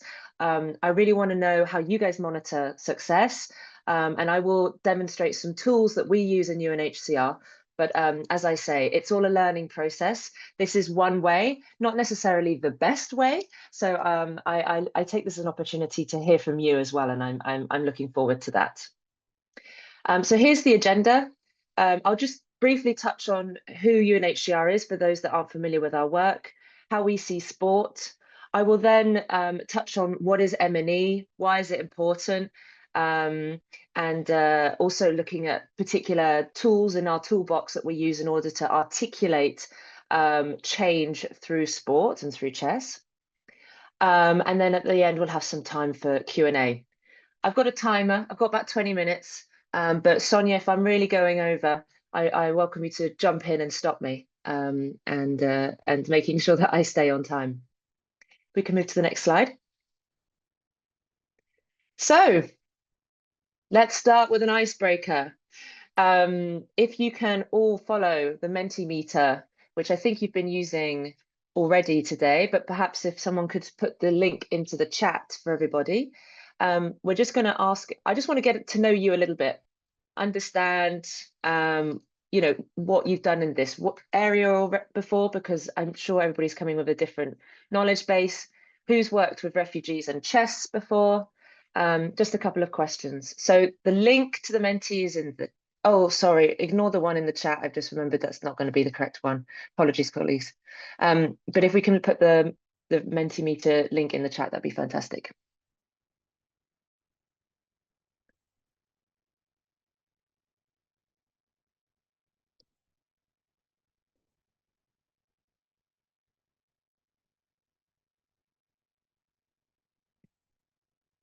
So first question, who is or has worked with refugees through chess before?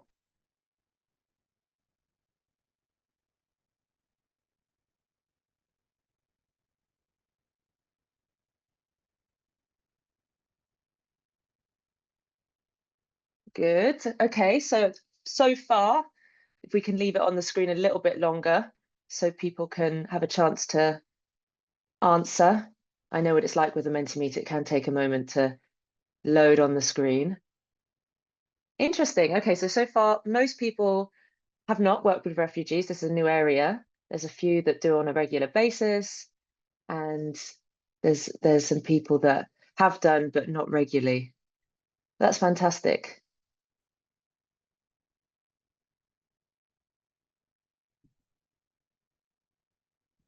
Okay. Maybe if we move to the next slide.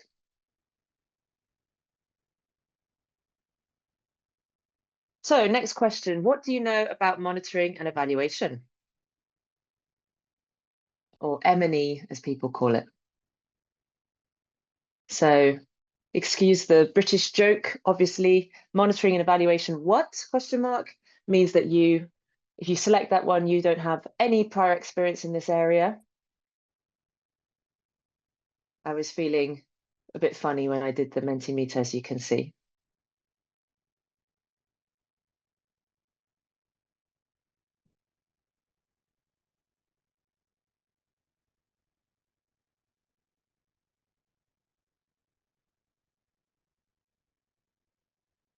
Okay, super. I think that's good. So we got, most people have not worked in this area before.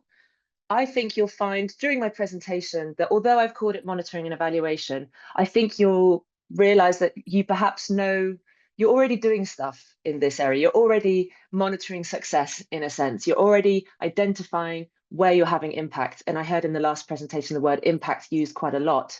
And the word impact has many different meanings and connotations, but in monitoring and evaluation, when we're talking about it in this sense, it has a very specific meaning. And I'll unpack some of these terms that we have in monitoring and evaluation a little bit later, because they do have distinct meanings, and it's helpful sometimes to think about what these meanings mean and what that means in terms of the effect that it's having on the target audience that we're working with through chess. So if we could go back to the presentation, thanks everybody for participating in the Menti.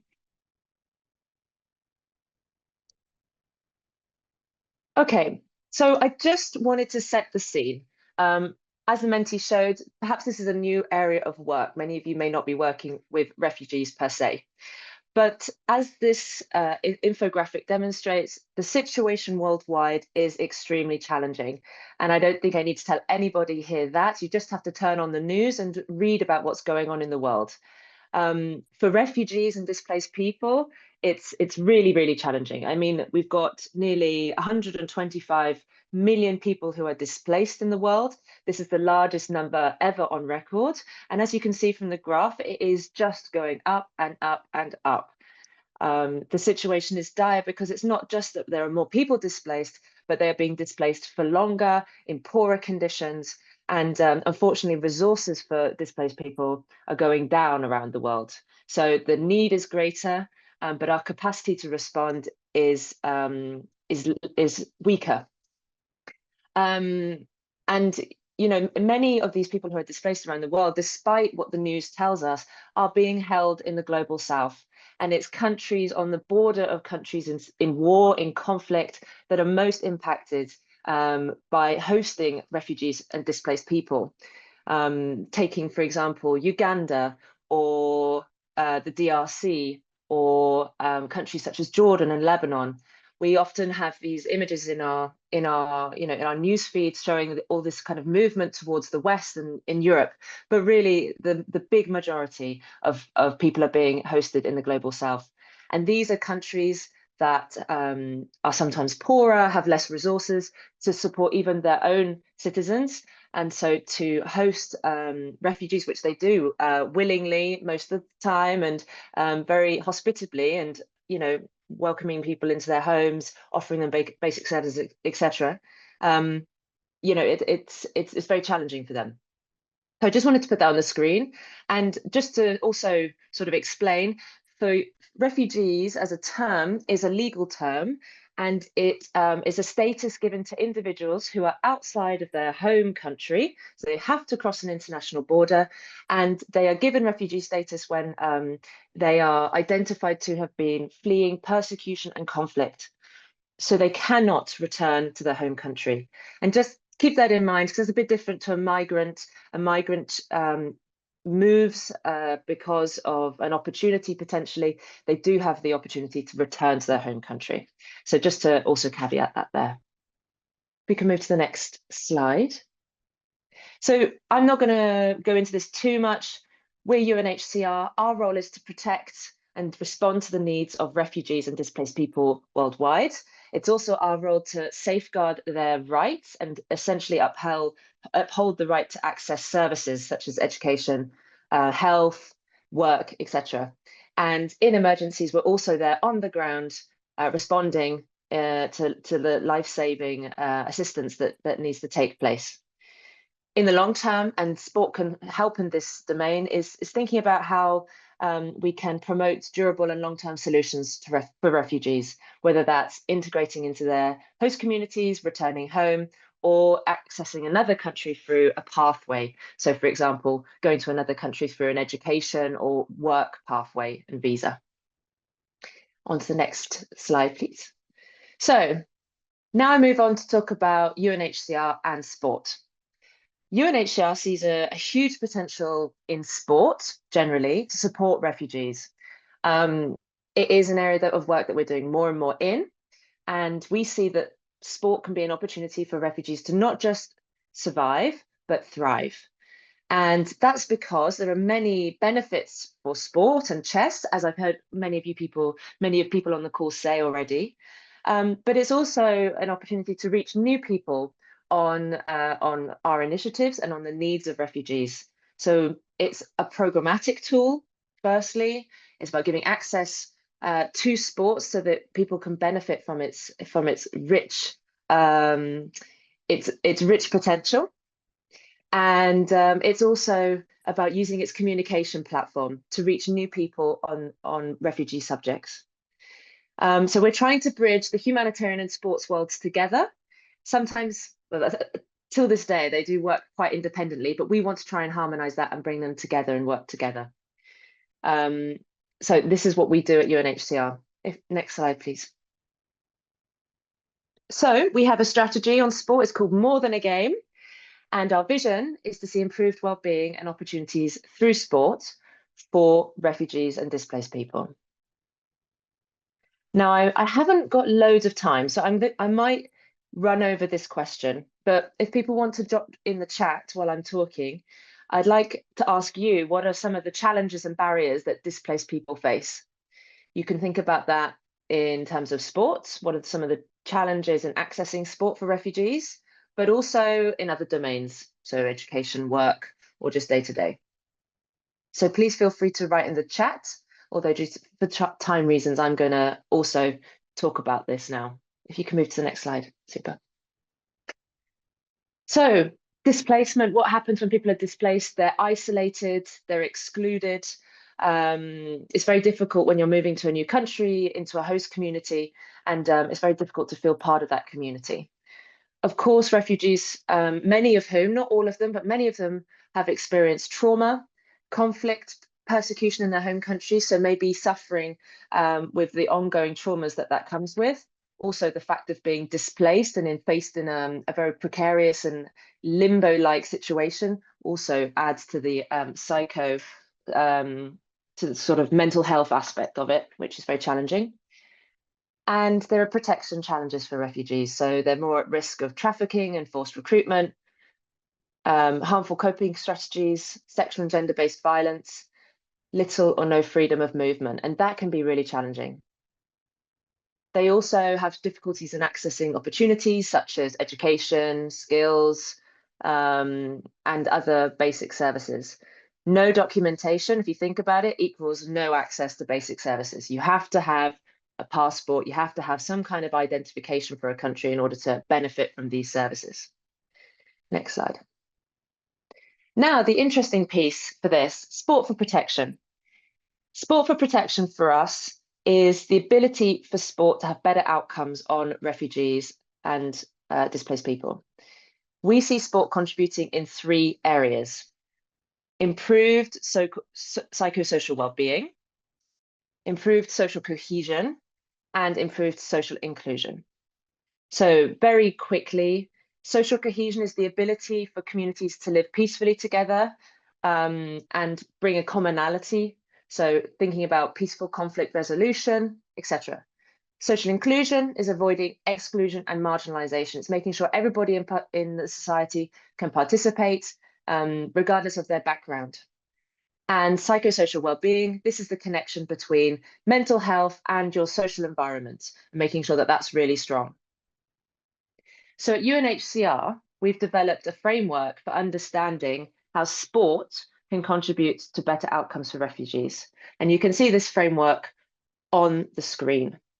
So in order for us to think about monitoring and evaluation, we need to understand what are the different steps in that process in order to have an impact. And so our long-term outcomes are these three areas that I've just identified. So we're thinking about, through sport and our projects, how we can change behavior, how we can change societal behavior. And we've got this structure here. So we've broken down the three protection outcomes into these tangible skill areas or behaviors that we want to see changed. And you can see here that's on the sort of life skills output area. That then leads to these midterm outcomes. What is the sort of result of doing these activities that then will create an effect, and what will then lead from that effect to the long-term outcome, such as psychosocial well-being. So you sort of have this 3 or 4 step process to articulate how sport and how chess can go about making change in the lives of refugees and displaced people. Next slide, please. So we call this intentional project design. And as you saw on the last slide, and as you see here, when it comes to monitoring and evaluation, there are 3 keywords that often get used. And I'm going to unpack these terms now because I think it's important to understand the difference in what they are before I move on to show you a tool that we use in UNHCR for our country operations to articulate change. So at the lowest level, and when I say lowest level, it's more on this sort of more concrete activity level, we talk about outputs. So this is the quantity and quality of the implemented activities. What is it exactly that you want to do with chess? And how do you manage activities? What is it that you want to see happen?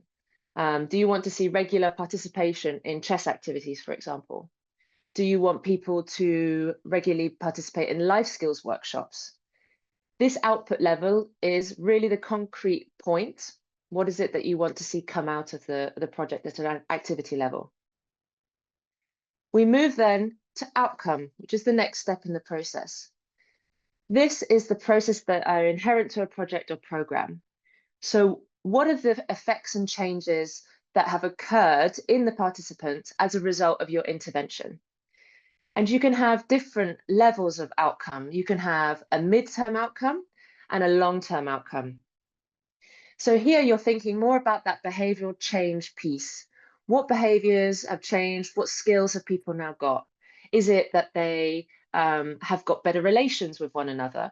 Is it that they feel more confident in themselves? That's the sort of thing that we're looking for at the outcome level. And then we move to the impact. Now, people use the word impact, like to mean many different things. But in monitoring and evaluation, impact is really this much broader long-term effect that we want to see as a result of our sport for protection projects. So as a result of the outputs plus the outcomes in this step-by-step process, what's happening on the long-term vision? We hope to see improved psychosocial well-being, or improved social inclusion, or improved social cohesion.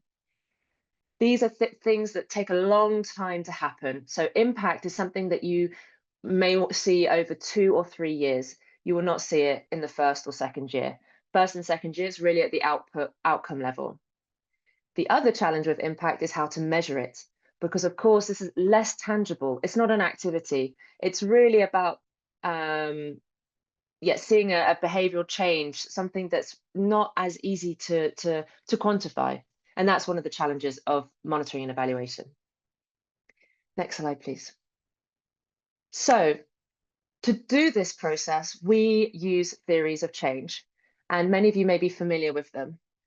A theory of change is basically a step-by-step guide on how to articulate change through a project, whether that's sport or any other tool. So I will give you these slides, and I really recommend you guys going away and articulating a theory of change for your Chess for Social Good projects. Thinking, first of all, what is the problem that the project could solve? And there are so many problems in the world. So think about a problem that is possible for chess to solve. So perhaps it is exclusion in schools, or is it about life skills development?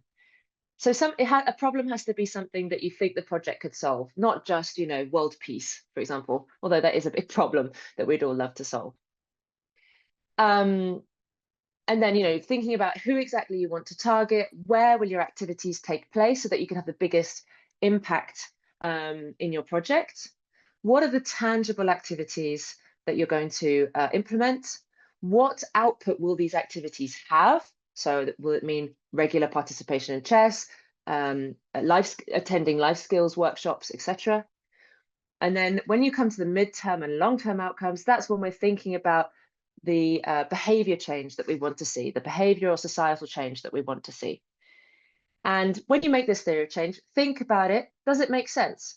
If I'm trying to improve social cohesion and a lot of my activities are about inclusion, well, then we can probably say that the theory of change doesn't quite make sense. It's not a coherent, logical step-by-step process. There's something that needs to be reworked, or perhaps it's not the right long-term outcome that you want to achieve. Next slide, please.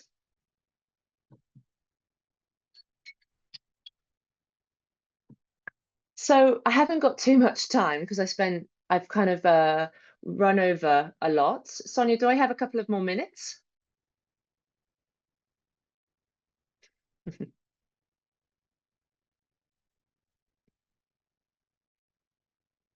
I hope I do. Thanks, Sonia. So there's lots of questions on this slide. And I will leave these questions for you to think about. These are the questions that you need to ask yourself in order to develop your theory of change. And the two that I find interesting, I've put in yellow. So it's not just the impact that chess can have on the individual, but what we want to think about in sport is how can chess engage communities, promoting an enabling environment. There is, a limited impact of a project if it's just focusing on the individual. So we always encourage in our projects to think about the community and the societal level. What can we do in this project to really build that cohesive, enabling environment so that refugees and displaced people can thrive in the long term in a durable way? After the project's finished, how can this keep going? How can they keep benefiting from chess? And how can the communities support themselves rather than us supporting them in the future? And another key element that I find interesting is to think about what barriers there are preventing people from accessing chess. This may be on a very physical or logistical level. They may not have the bus fare to get to the chess project, but it may be more on a policy level. For example, in some other sports and in other federations, there's a barrier for people competing because the regulations don't allow them to compete because they need a nationality.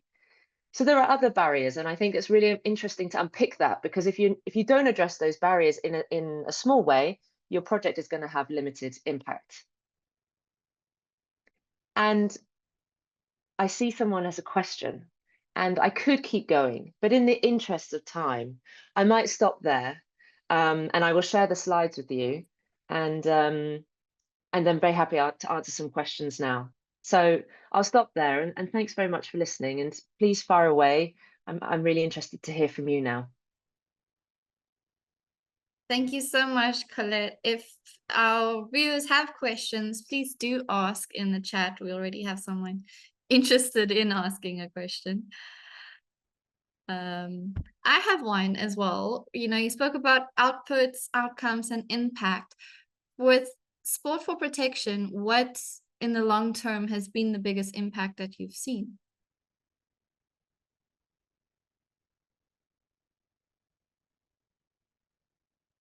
Sorry, I was trying to unmute myself. What is the biggest outcome we have seen? A great question. I would say that this is still quite nascent for UNHCR. Many of our projects are still in their nascent years, so perhaps first or second year. So that longer term impact is still something that we want to see more and more of. But I would say that, you know, it's helping to bring communities together in a space that is not so politicized. It's helping people to connect to one another. And I guess the impact we're seeing at UNHCR is that more and more colleagues in UNHCR and more partners want to work through sport to have these better impacts on refugees. So I would say it's that ability to foster relationships with people in a way that's not so confrontational. And I also think another great impact, just thinking about it, is sport is not just a tool to bring people together, but it can be the tool to connect to people. In UNHCR, one of the challenges we have is reaching people, perhaps because they are marginalized in communities, they're not up to date with certain processes, or they're not part of the conversation. So it can be really hard to reach these people. But sport can be the great door opener. It can be the great equalizer. So if you come in with a football or a chessboard and sat down with someone, that can have the ability to start a conversation on more difficult topics that you wouldn't have been able to talk about before. And that can give us great insight for UNHCR, but, you know, at a very simple level, allow people to open up and feel like they've got a space to talk. Thank you so much, Colette. If you have any other questions, please direct them to our email and we will forward it to our presenters, such as Colette. Now we have a few announcements to share. First of all, a bit of a timeline. A lot of exciting things coming up this year in the year of social chess. We have Social Chess Day, International Chess Day, FIDE's birthday on 20th of July, documentary film competition in November, where the deadline is October. Our next meetup will be in February for the FIDE Research Conference on social chess. Of course, the Continental Online Chess Championship for prisoners will be in May. This year, it's been such a success so far. And then in November, we'll have the Social Chess Conference. Please follow us on Instagram, on Facebook, and social medias, not to miss any announcements or updates or any relevant information. And thank you for joining us today. As we end off, we're going to do one last Mentimeter, or as Colette called it, a Menti, which I really liked. So we want to hear feedback from you.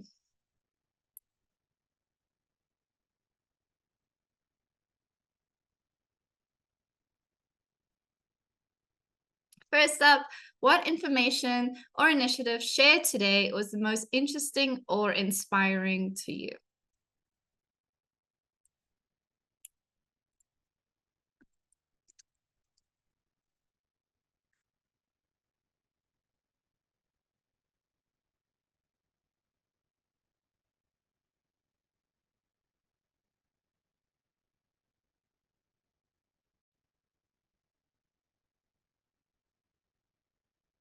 I think really every initiative is probably going to make it on this page because they were all just so amazing and inspiring.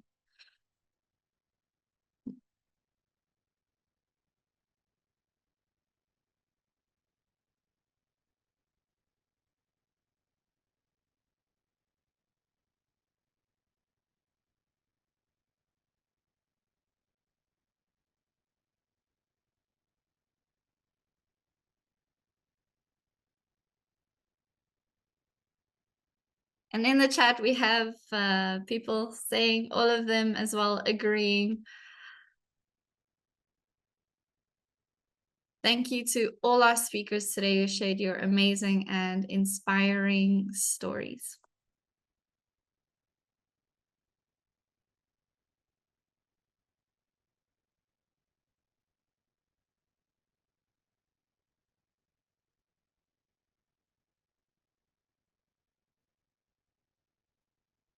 Let's go on to our next Menti question. Please rate the quality of the execution of the World Social Chess Initiative's marathon. First of its kind, but for surely not the last.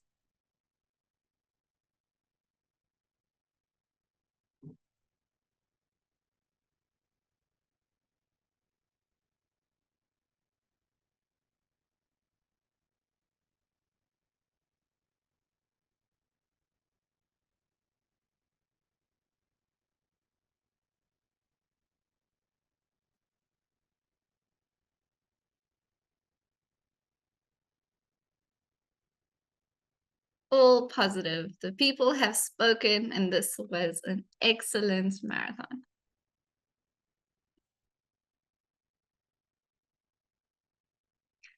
All of the presentations will be available on Social Chess, on the FIDE Social Chess website.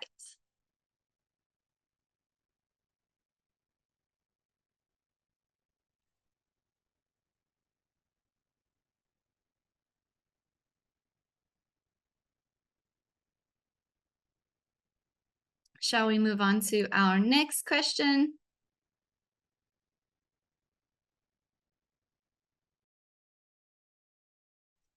Which FIDE Social Commission social media pages are you following, if not all of them already?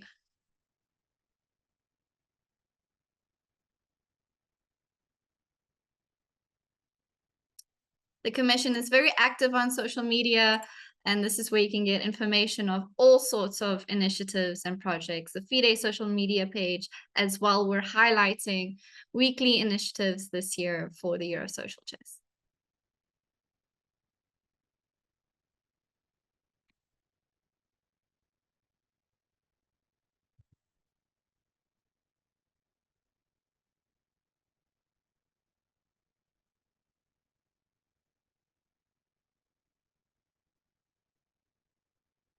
And we have one final question for you today.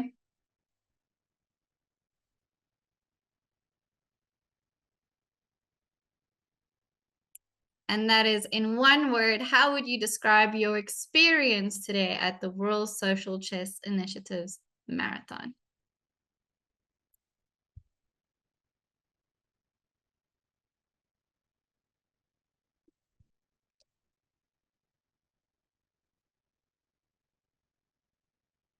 Informative, inspiring, amazing, enlightening, impressive,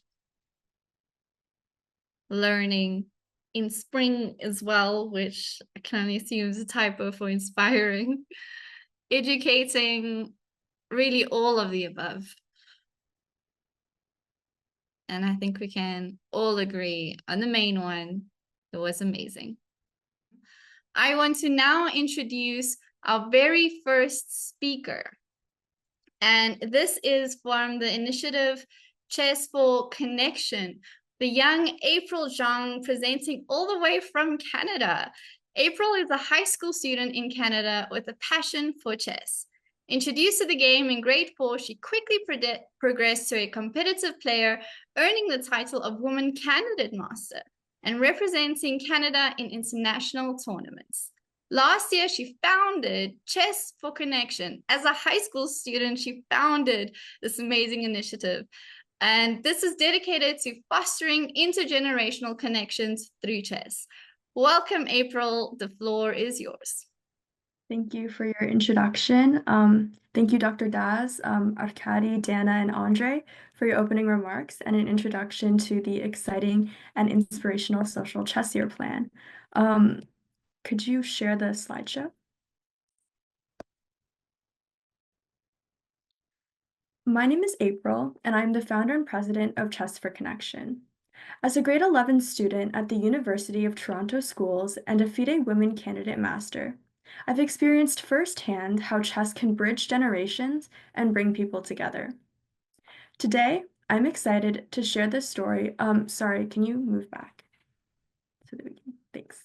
Today, I'm excited to share the story of how my passion for chess and community building led to the creation of Chess for Connection. I'll explore the research behind our mission, the impact we've made so far, and our vision for the future. I hope this presentation inspires you to join us in using chess as a tool for connection and positive change. Next slide, please. So I first started playing chess in grade 4, and at the time I wasn't extremely enthusiastic about it. I played because my parents had put me into chess classes. However, over time, I did develop a love for this game. Not only did I enjoy the thrill of each game, but I also loved meeting others in the chess community. This is exactly how I met Gilbert Bong Perez, my brother's opponent at the 2022 Canadian Open. Gilbert is a retired doctor who represented Canada at the Chess Olympiad and the World Chess Championship for people with disabilities. He shared how chess had been a source of purpose and motivation in his life, despite the challenges he faced as a person with a physical disability and as a senior who's aging and experiencing vision loss.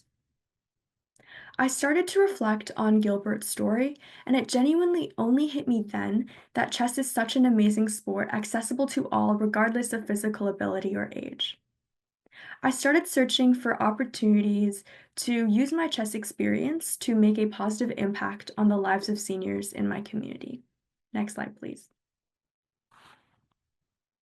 After doing some research, I discovered that Gilbert was not alone in his struggle with aging. The proportion of seniors has been increasing rapidly worldwide. By 2020, their share had increased to over 10%, and this upward trend is predicted to continue in the years following. As shown in the graph on the left, the percentage of seniors above 60 years is predicted to reach over 20% by 2050. Among the challenges that elderly face are changes to their cognitive and physical capabilities, which make them more susceptible to social isolation as they may struggle to maintain social connections. As a result, many seniors experience feelings of loneliness, depression, and anxiety. One report considers nearly 1/4 of seniors to be socially isolated. Next slide, please. Chess is more than just a game. It's a powerful tool that offers numerous social, cognitive, and emotional benefits for seniors. Socially, playing chess provides a sense of purpose and opportunities to connect with others, and it helps combat loneliness and encourage active interaction. Cognitively, chess enhances memory and mental capacity by continuously challenging the brain with strategy and problem solving, keeping cognitive skills sharp. Emotionally, the game fosters a sense of accomplishment and fulfillment, reducing the risk of depression by promoting positive experiences and mental engagement. Chess is a popular game played by so many around the world and overall supports a healthier, happier, and more connected life for everybody, making it an enjoyable and accessible activity for all. Next slide, please. So this is how Chess for Connection started. We are a youth-run nonprofit organization dedicated to fostering social interaction and community engagement by bringing chess to senior homes. Our primary objective is to address loneliness and social isolation among seniors, while also fostering a sense of belonging in the community. By connecting different generations through chess, we promote mental well-being and build a supportive network of seniors, encouraging intergenerational interactions that enrich both groups. Additionally, by promoting chess within our communities, we aim to create inclusive spaces for passionate youth chess players to help them develop essential leadership skills. Next slide, please. Each location or site is run by 2 to 3 youth volunteers who organize regular chess sessions at senior homes, offering lessons, fun activities, and gameplay. Our program offers a variety of options tailored to the needs of senior homes and the preferences of participants, taking into account their interests and skill levels. For lessons, we teach basic endgames, strategy, concepts, and more. In addition to traditional gameplay, we organize creative and interactive chess-related activities to make the experience enjoyable and accessible. For example, we solve tactics and try variants, and oftentimes our program becomes the chess club at a senior home or long-term care residence. We also host chess tournaments with our participants and volunteers. These events provide an exciting opportunity for participants to meet others, challenge themselves, and enjoy a lively environment. Next slide, please. So Chess for Connection has been running for a little over half a year now. Our first site started at the beginning of January, and since then we have successfully implemented our program at 10 senior residences in Canada and are expanding to other locations. 9 of these are in the Greater Toronto area, and we recently started implementing locations in Ottawa as we keep expanding with the help of our Ottawa Region Director. Senior homes have been eager to join, and we've received a lot of positive feedback for our program. This is a quote on the bottom left of the screen by the Living Wells manager of one of our locations, where he expresses how Chess for Connection has helped seniors at SPLC engage and connect with each other. Next slide, please. Our regular senior participants span from 50 to 90 years, including participants as old as 98. They enjoy our weekly chess program and the opportunity it brings to interact with youth. One of our senior participants said, "I love having the weekly program to play chess and learn from the best. I also love meeting the other chess players and playing my favorite game." Here's a video of one of our programs running to give you an idea of what it looks like. The night, no? Yeah, so it can take you, but this one, if it's unlocked, it can move. Yeah, oh, Scholar's Name. I fell for that a lot.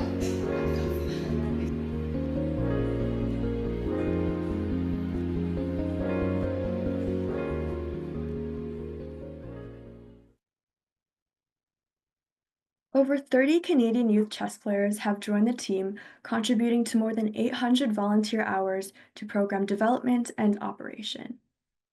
Here is one of our quotes from a volunteer. "It's inspiring to see participants gain confidence, improve their strategic thinking, and build lasting relationships through our shared passion for chess." Next slide, please.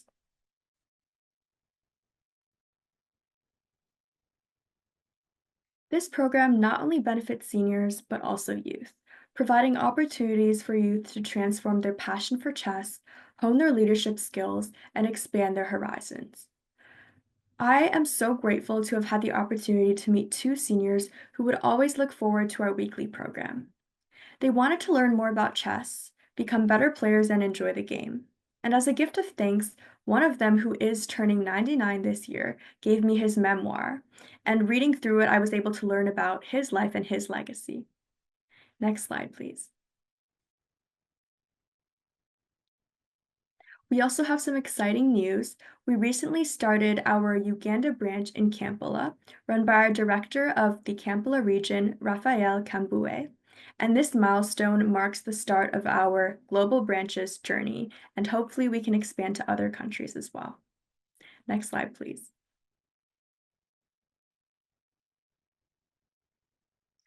We promote Chess for Connection through various social media platforms to engage with our target audience.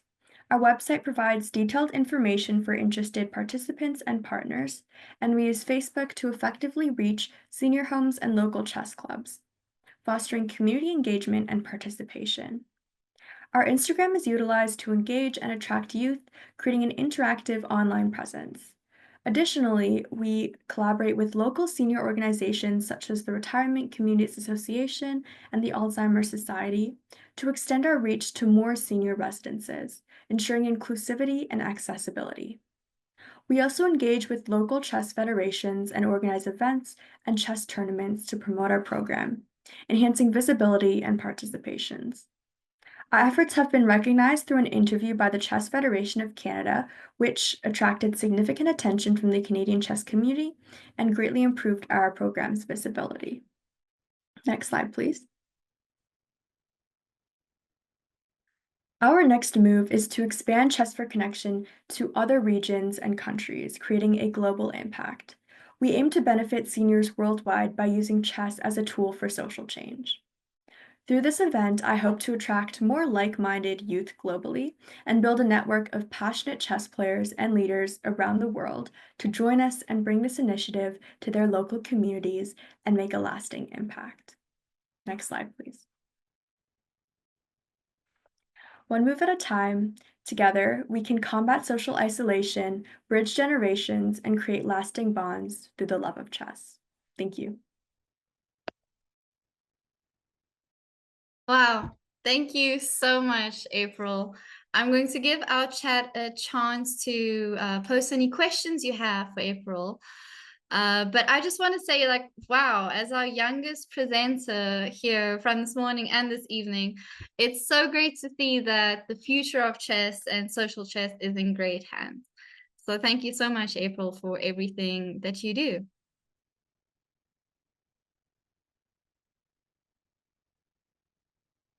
While we wait for a question from our chat, perhaps, I want to ask you what your favorite thing has been about this journey in chess that you've had. I would say just meeting a lot of people because I play internationally as well. So I've gotten to make so many friends from all over the world, from Mexico, from Ecuador, from Peru, and Greece, and it's been a really nice experience. And some of these friends I still talk to this day, and I see them at tournaments from all around the world. So it's like a nice meetup with them. And also chess has taught me a lot about myself as well. Just about like perseverance when playing the game and like thinking, which I think is really great. We have a question here from our chat, and that is how can other countries get on board with what you're doing in Canada?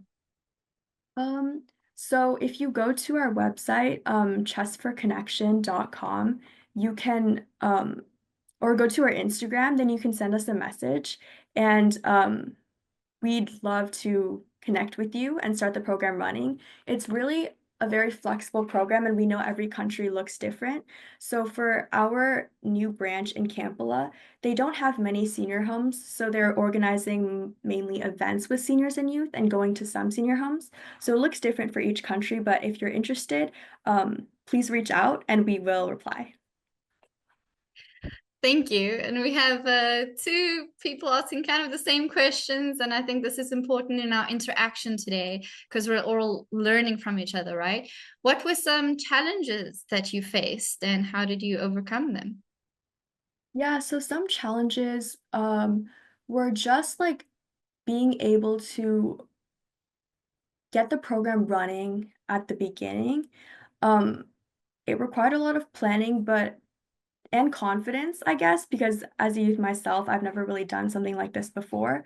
But then I learned like you just have to reach out to senior homes and just send emails, and you'll realize that there are a lot of people who are interested and who also understand the benefits of chess and want to bring the program to their communities as well.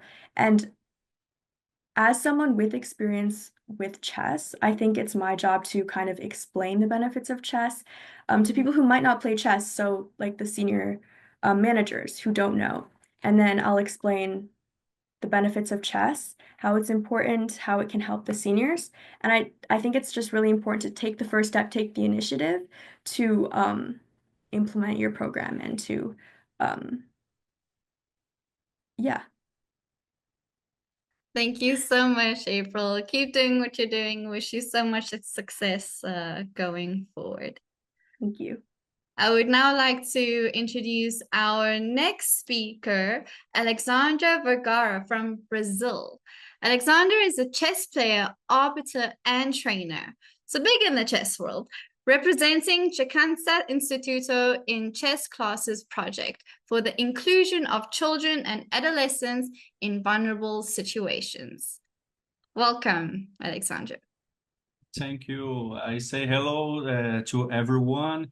Since 2021, Chegança has been developing projects to include children and teenagers in situations of social vulnerability.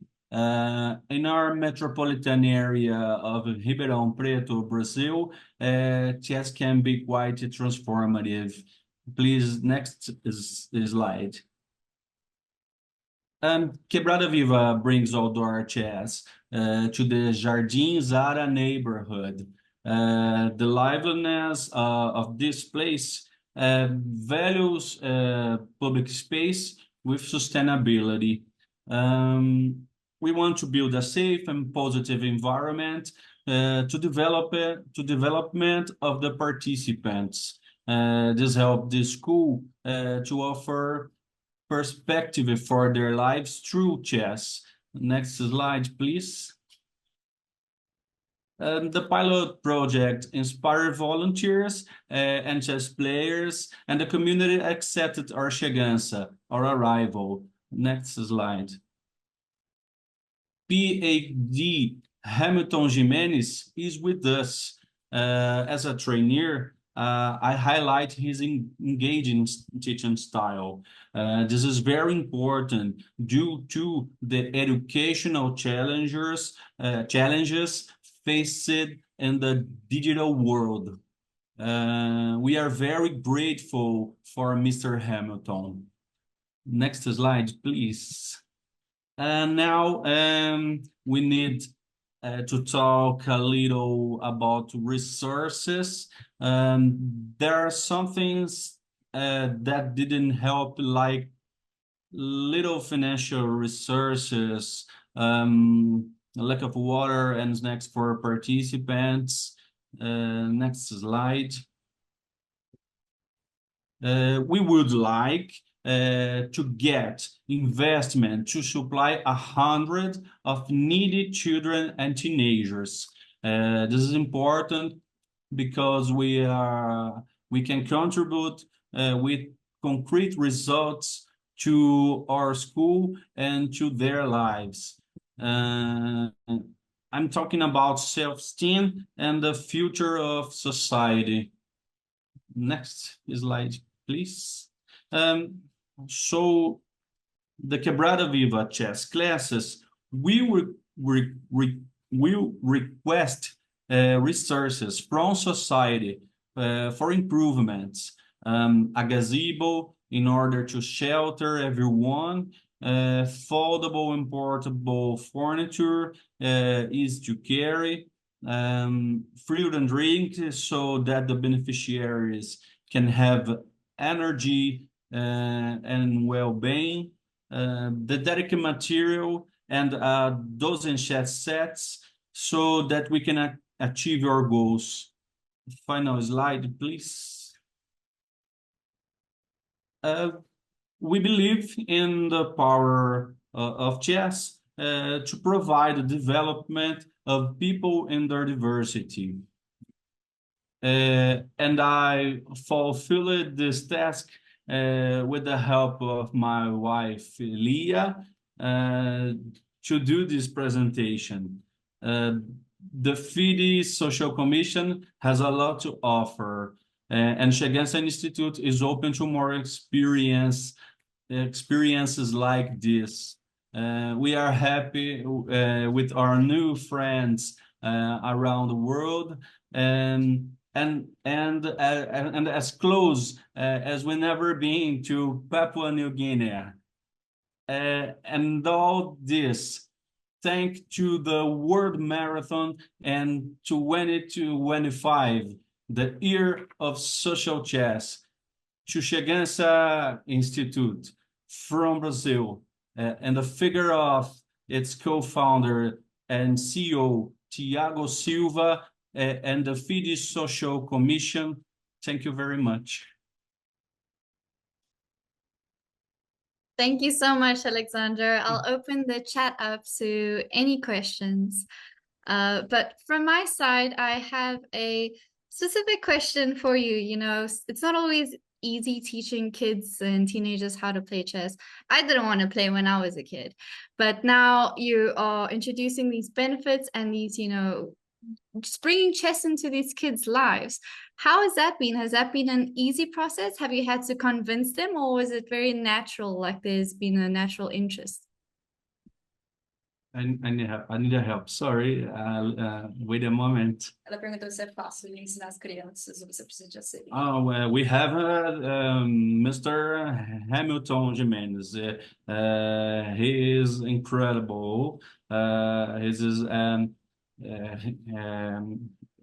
Ele realmente tem uma. He has a way to teach kids. He has a way. He knows a how way. to He has a kids. way to take kids. Eles precisam conhecê-lo. You need to know him because you need to know him. Em outro momento, em algum outro momento, uma nova oportunidade. in another opportunity maybe In another opportunity, maybe. So I think this goes kind of hand in hand with the question we have from the chat is, how do you motivate them to attend your classes? como que você motiva as crianças para atender as suas classes? Okay.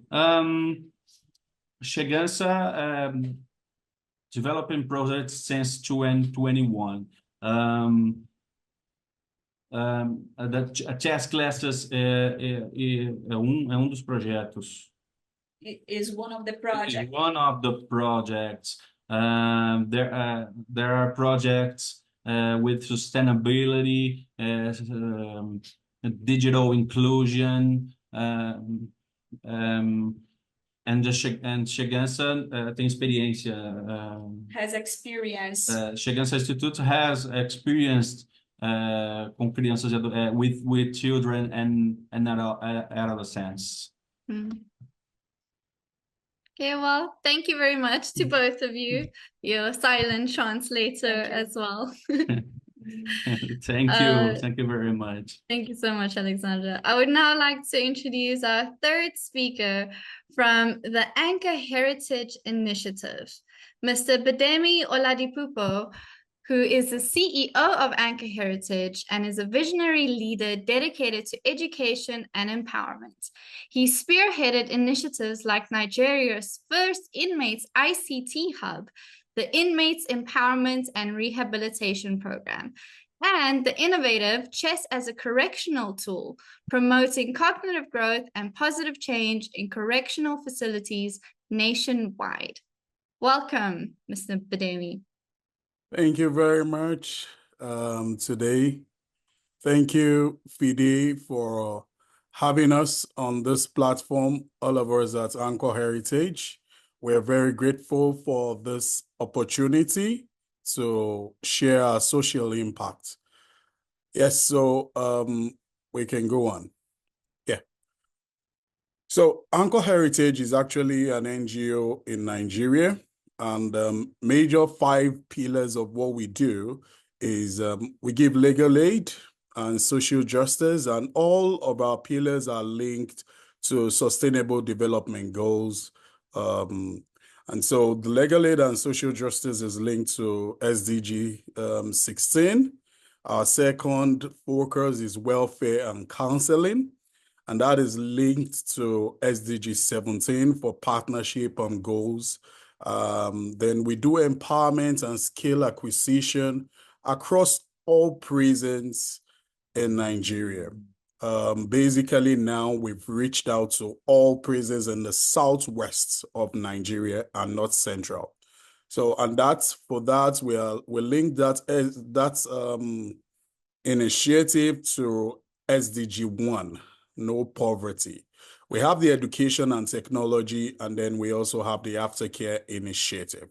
So basically, Anchor Heritage is an NGO that is focused at the prison inmates for reformation, for rehabilitation, and reintegration back into the society to be a better person. And over 8 years now, we've done this, and the focus has actually remained on the inmates. And for some of this, our pillars, like the legal aid, we have releases of 468 inmates up to date. For our empowerment, we've been able to train over 4,000 inmates. For our education and technology, which is one of the newest schemes of Anchor Heritage, where we do various tech programs, we've been able to achieve over 100 people that have learned various programs in that sphere. Programs that go through computer literacy, coding, website design, computer graphics, and all that. And for our aftercare initiative, we have a good grasp of like 44 inmates that we're taking care and making sure that they are not back to the prison for the sake of recidivism. And so that's about Anchor Heritage. Thank you. Next slide. So looking at the challenges in Nigerian prisons and also understanding that chess has not really been played in any of the Nigerian prisons.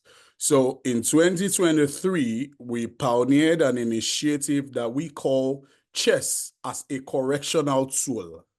We call it CACT. chess as a correctional tool. We want to use chess to help these inmates while they are in incarceration. And we didn't find any other better place to start this than where the juveniles are, the Bostal institution. These are where the young offenders are kept in Nigeria. So we had a 100-day chess initiative in the Bostal institution where we taught them how to play chess. We had tournaments with them and they were very glad. And that's a picture showing when we had it. Next slide. And those are also pictures showing all students that were involved while they were going through. We camped in with them for that 100 days. We were teaching them how to play the game, how to master the game. And along the line, while they were also learning, we made sure they watched the movie, The Queen of Katwe. So they were very happy when they watched that movie. It really inspired them. And it's really, really, really made them happy and gave them an essence to life. Next slide. So basically during the 100 days, we found out at the end of everything that this initiative helped the inmates, the junior boys, to have critical thinking. They could have critical thinking. They became patient. One of them actually even told us that it's like he doesn't get angry easily again. So it helped them to be patient, and then it helped in conflict resolution because by participating in the tournaments, the boys learned how to handle winning and losing. You know, they were able to take it as, oh, I lost, and then it helped to have a better emotional control, even while they were in incarceration. Next slide. So looking at it, basically, overview. For us, as an organization that has played in the prisons in Nigeria for 8 years running now, we want to be able to have chess played in all the Nigerian prisons. And so that we can also be, because presently now, Nigeria is not part of the Chess for Freedom that is being played in all the prisons. And I know we know there are also already some African countries. So what is the role of chess that we do helps inmates or helps the prisons? One, it enhances critical thinking for them. It helps patience and problem-solving skills. Two, it promotes discipline, strategic planning, and emotional control. Three, it builds confidence and fosters a sense of accomplishments. And four, it reduces stigma and fosters social inclusion among those inmates. It makes them have a sense of responsibility even when they are back for reintegration. So basically, looking at the whole idea, we know that our initiative of chess furtherance in the prisons is going to really help the 3 R's of reformation, rehabilitation, and reintegration. Next slide. So why chess? As the professionals have said, funny enough, I actually wanted to play chess while I was young. I always go to get to know how to play it because I was interested in the game. But my father will always tell me to leave that place and stop. But I have always known that chess is a very wonderful game. And looking at what we do in the prisons now, I know it will really help. So looking at it again, why are we bringing chess to the prison? It has proven emotional intelligence. And these people are in incarceration. In some instances, 3 years, in some instances, 4 years, in some instances, 5 years. So it provides a constructive activity so that it will help them to reduce their idleness. When they don't have anything doing, it engages their mind. And then it promotes discipline and problem solving and strategic planning skills for them. Next slide. So now we've already started efforts. We are also already in discussions and almost concluding with Nigerian Chess Federation to expand to custodial centers in Nigeria. And we already even have a marked space for that.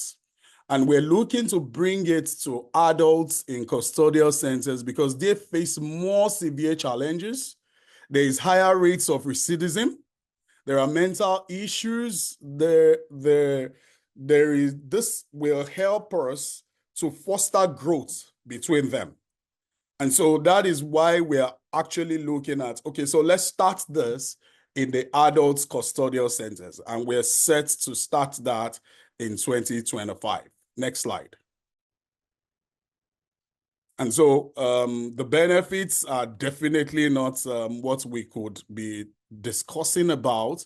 They are overwhelming. They are so much that we know that at the end of the day, it will help them. And this will also put the inmates on a global stage, and it gives them like a sense of ownership as well, that they belong somewhere and they can get to do something for themselves while in incarceration. So we're going to have a structured timeline that would ensure how we're going to train them while in incarceration, and then even after that, we will now enroll them for various competitions on national levels and on international levels.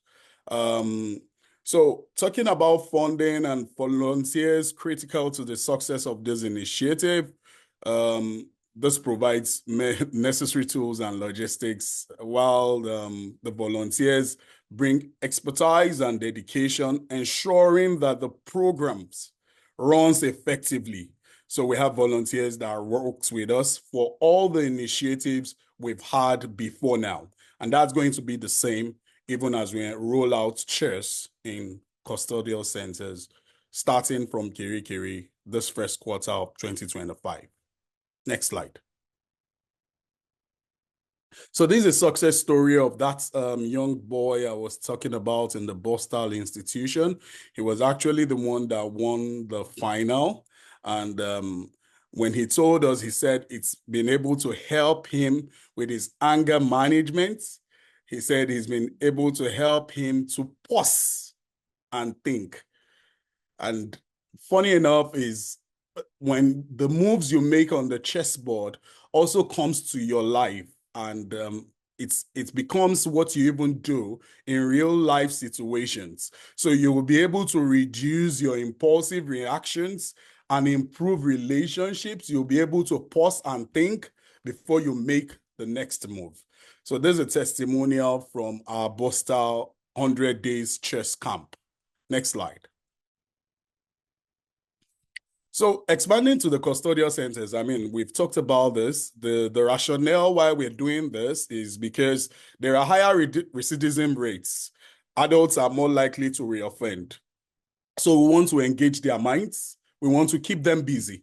We want to let them have a sense of ownership. And then mental health. That's another thing. Many inmates that are adults, they struggle with depression, low self-esteem, and chess offers this therapeutic outlet that can improve their mental health and foster a sense of achievement for them. So that's why we're doing that.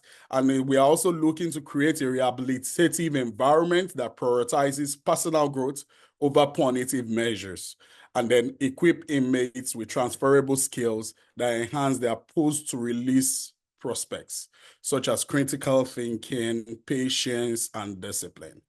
So we're looking to, that is the reason why we're looking to expand to the big custodial centers. And we're starting from the second largest prison in Nigeria, which is Kirikiri, Lagos. Next slide. So this is what we're looking to have by the first quarter of this year. a chess corner where they can learn, they can play, they can practice, a corner where it doesn't feel like they are in their cell. This is the corner we're looking to. We're just starting work on it. We've not built it, but this is what we want to achieve. So when they come to learn chess, it doesn't look like they are still in their cells, they are still in detention, they are still in incarceration. No, we want them to take their minds away from where they're coming and be able to learn. So this is what we're looking, and we'll start work immediately on this. And hopefully by the first quarter, we should have delivered this.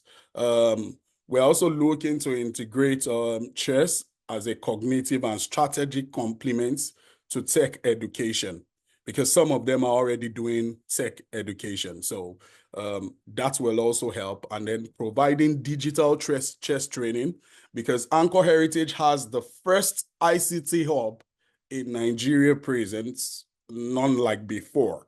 So we want to also use that hub as an advantage so that the inmates can play digital chess, and then they can train, play, and go to the global stage. Next slide. So yes, we're looking to collaborate with organizations that support inmate rehabilitation, for partnership, for funding, just like the picture that I said we need to rebuild, we need to get done. But most importantly now, we still need chessboards that we need to be able to start this off, educational materials, if any, and then definitely some kind of logistic support if to be able to run this and expand it to all other custodial centers in the immediate run. Next slide. So through the game of chess, we are actually transforming prisons into classrooms. And basically, looking at an example of a Kirikiri where, as of last week, the total lockup of inmates is almost 3,000 inmates lockup there. We need to be able to make deliberate efforts in Nigeria here, so that we will also be able to help the rate of recidivism and help the situations of prison congestion in Nigeria. And that's why we're looking at these initiatives. And since as Anchor Heritage, we have pioneered many other initiatives, chess as a correctional tool, we've also done that in Bostal Institution, and that will be like our number 9 initiative in Nigeria. So we believe that chess as a correctional tool for social impact has come to stay, and it will make impact to the incarcerated ones in Nigeria. Thank you for the opportunity to share what we do. Thanks, FIDE. Thank you so much, Bademi. We have a question in the chat for you, for someone who's recently been invited to give classes in a prison and wants to know any advice or tips that you have. For someone who is what? Sorry. Who will be giving classes themselves in a prison. Classes. Classes, yeah. And they'll be teaching in the prison, and they want to know any advice or tips that you may have for this adventure. Okay, so basically, to teach in the prison, it's not as bad as it seems. People in incarceration are people, husbands to people, wives to people, children to people, and they don't harm. We go into the prison every week, all the prisons, almost, I can say 14 states in Nigeria so far. They don't harm. Yeah, so there are different kinds of people. Some are there to learn and ready to learn and change based on their mistakes. So you just need to check their emotional health, check their well-being, and check their readiness to learn. And on the average, also bring something in your hand for them. They will be ready to learn. They don't hurt. You mentioned that you worked with over 4,000 inmates, and one thing that you saw was their way to handle, the losses and not get angry. What is something else that you've noticed in the biggest change of introducing chess into their lives? Okay, so another thing I think we noticed is that they got coordinated. They got more coordinated. They were happier. And some even told us that they were going to rearrange their spaces in their cells and rearrange their things. Because, the game of chess makes them pause and think. And that's one thing I took out of Boston. The children would say, pause and think. So even when they got back to their hostels, they were pausing. They were, making deliberate efforts before they act. Yeah. Oh, thank you very much. Very inspirational. You can see there's a lot of love for your project in the chats and your expansion plan as well. Good luck with that, and thank you for speaking today. Thank you very much. I would now like to introduce our next video, which is about Chess for Freedom. Chess for Freedom uses the power of chess to support the rehabilitation and social reintegration of individuals in prisons, such that we just heard. By teaching chess, the program provides participants with opportunities to develop critical thinking, patience, and decision-making skills, empowering them to make positive changes in their lives. Let's check out this next video. It's a game born over 1,500 years ago. A blend of risk and reward, strategy and skill. But now it's helping more and more players whose lives are far from black and white. It's good for your mental health. It can be quite a dark place, isn't it? Just behind the door 23.5 hours a day. But I suppose if you've got something to concentrate on and, something like this to come to and focus on, it's a good thing. HMP Huel is home to more than 1,000 male inmates. The man in charge was keen to add his prison to a growing list of those playing chess. When the men come into custody, to some extent, they've lost everything. So how do you start to rebuild that? And there's no doubt in my mind that chess can be a part of that. And we've seen so many examples of where the men have just flourished and thrived. Ralph, how long has this project been running? So about 2 years now, we've really seen much more chess happening in the prison. During COVID, it was one of the activities that we felt the men could do, despite all the restrictions. Find it therapeutic, just clears your mind for a bit. Obviously, you have to concentrate on it. Jail, innit? You know what I'm saying? So, obviously, I haven't been sentenced or anything yet, so you do think about what's going to happen and that. You know what I mean? It's nice to just get away from that. Today's teacher is Carl Portman, who is playing 9 men simultaneously.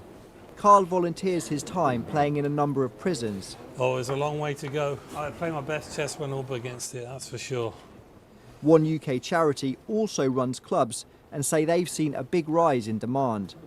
Chess in schools and communities first began organising regular games for just 2 prisons in 2018.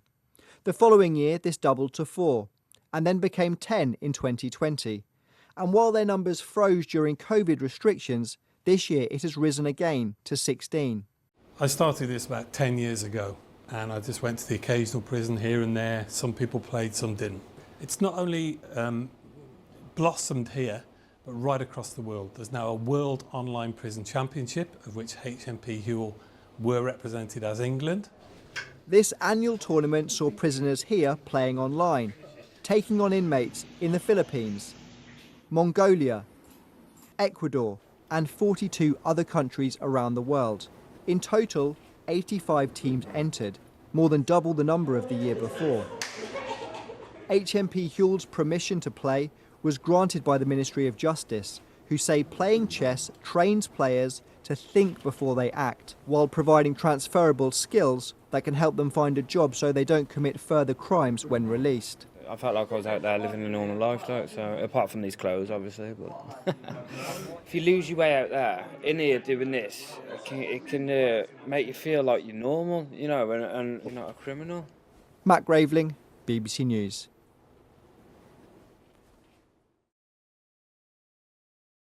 Now, to speak more about our Chess for Freedom project, I would like to welcome Jose Manuel Baradas from the Mexican Chess Federation for an interview.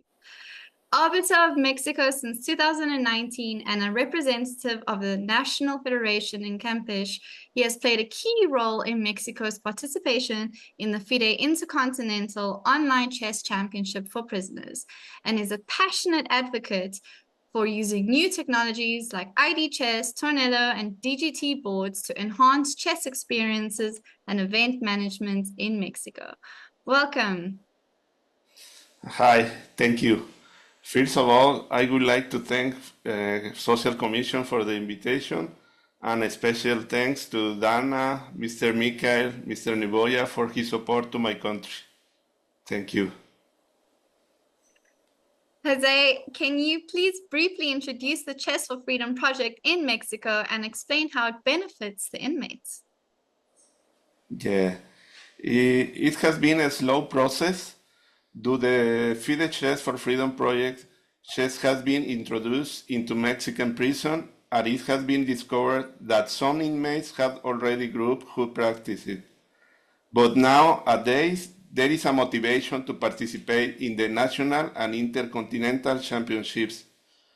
Chess has proven to be a stimulating mental activity to restore inmates' motivation and self-esteem.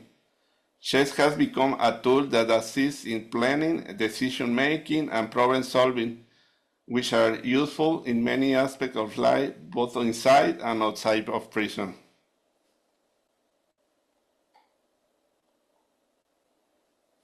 And what inspired you to introduce chess into prisons?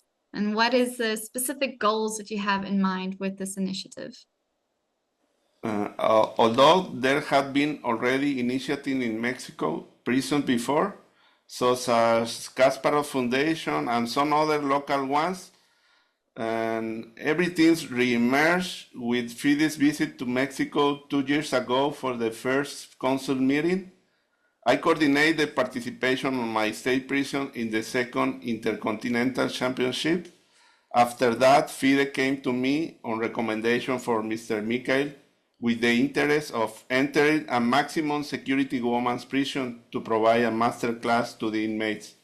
At the beginning, it seemed impossible to me because I had no scope for that. But the state authorities helped me to reach the federal level, and in the end, we managed to allow Dana to access a maximum security women's prison to provide her master class, spend some time with the inmates, and most important, play some simultaneous chess with them. Chess sets was given during that visit, and from then on, we worked with the authorities organizing the National Chess Championship with the federal prison. Wow, maximum security prison. This is a big deal. And tell me, do you have any, how was the cooperation with these prisons, the prison service in Mexico? Was it easy or challenging to get their support, to get them on board? The federal and state authorities gave us their full support. It was amazing to find people so enthusiastic about participating in the championship and who valued the benefits of chess so much. And how many projects, how many prisons are involved in this project in Mexico? Nowadays, there are 14 federal prisons and 2 state prisons currently involved.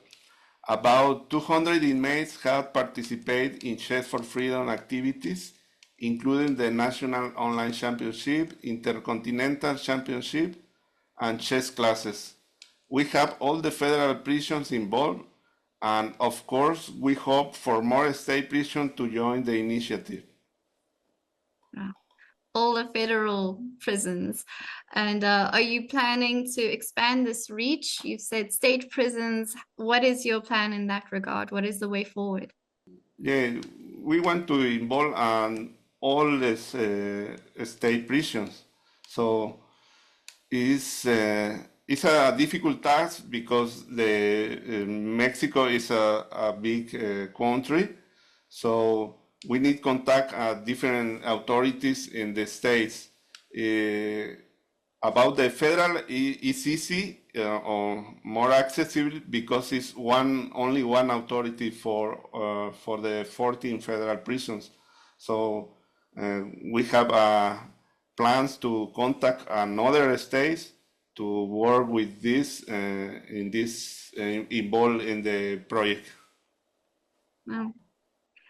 It's interesting how the federal was an easier task for you than the states. I want to know, so what are the key factors that helped in successfully developing and implementing Chess for Freedom within Mexico's prison system?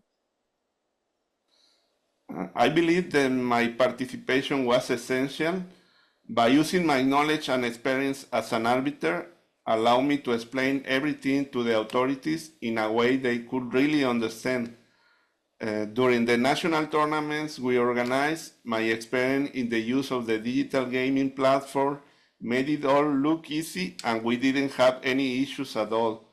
If everything is okay, everyone is happy. And any challenges that you faced implementing this project, and how did you overcome them?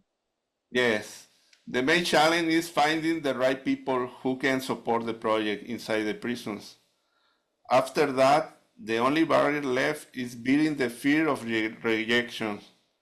Keep knocking doors until you find the right one. Persistence is key. Persistence is key is a great message to take from this. And your personal experience, how does chess contribute to the rehabilitation process? And what specific benefits have you observed among inmates who are participating in the program? It has been noticed a huge behavior change in the inmates. The ones that have participated in chess keep motivated and positive. They refer that a sense of friendship has been created. Also, they acknowledge respect from the prison community out of chess, and about the woman are even teaching their kids to play, which is great. Wow. That's amazing. That's really, really great. I mean, we've heard today all these benefits of inmates learning chess. And let's talk a bit about funding. How is the Chess for Freedom project funded in Mexico? And what kind of financial or logistical support is needed for you to sustain or even expand the program? Yeah, we need money for chess boards, chess pieces, clocks, as most important, teachers who can work inside the prisons. All of this hasn't been achieved yet. The president of the Mexican Chess Federation is aware of this problematic and has plans for creating chess clubs in prison, and he is already exploring partnership with government and private sector. During the next weeks, a meeting is scheduled with the new prison administration to present this collaboration initiative. Wow. And globally, how is it possible to reach you and for those watching to get involved? Do you have a contact address so we can add in any way to reach you? Yeah, everyone can contact me. In the next months, the National Chess Federation will create a commission of social chess, such as the FIDE has, and I will be in charge of.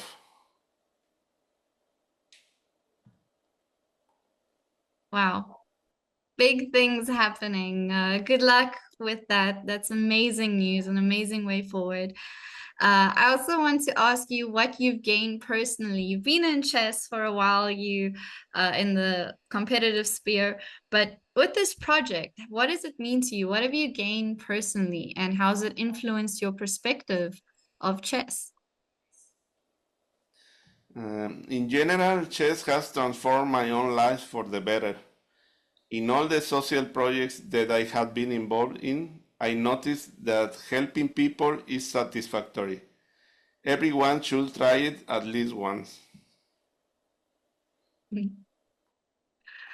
And my final question to you is, what advice would you give to other countries or regions also interested in implementing similar initiatives?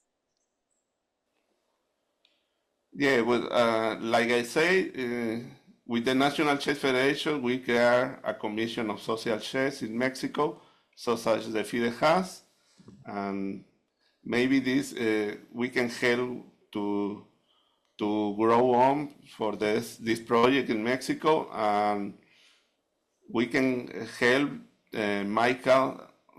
Personally, I want to help Michael to contact another countries in America to participate in the project. Countries that are not yet participating. And we hear from the chat that more than 40 prisons participated in last year's national championship for prisoners in Mexico. More than 40, that's amazing. Yes, thank you. If I can, I want to share some pictures. I don't have a slides like nice with the previous presentation, but I want to share some pictures. If you can give me access. Let's hear from our IT if that is possible to give access. And in the meantime, if any of our participants have any questions for Jose, please let us know in the chat. Yeah, this is some picture of the competition with the freedom, Chess for Freedom, and some picture of the national competition.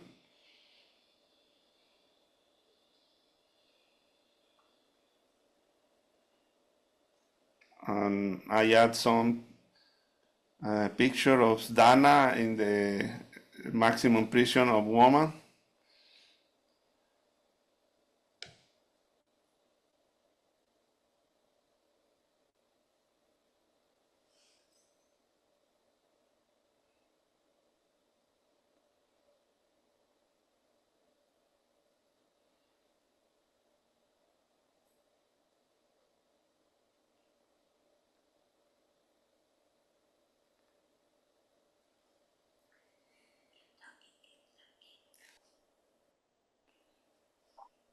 They is forced to look, have a good looking for the tournament.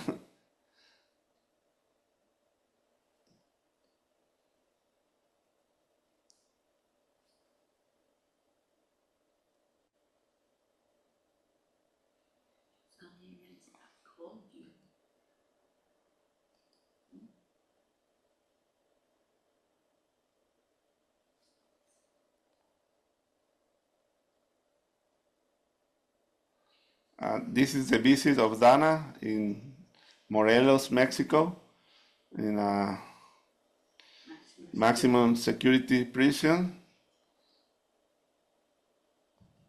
and was the beginning for the Chess for Freedom in Mexico.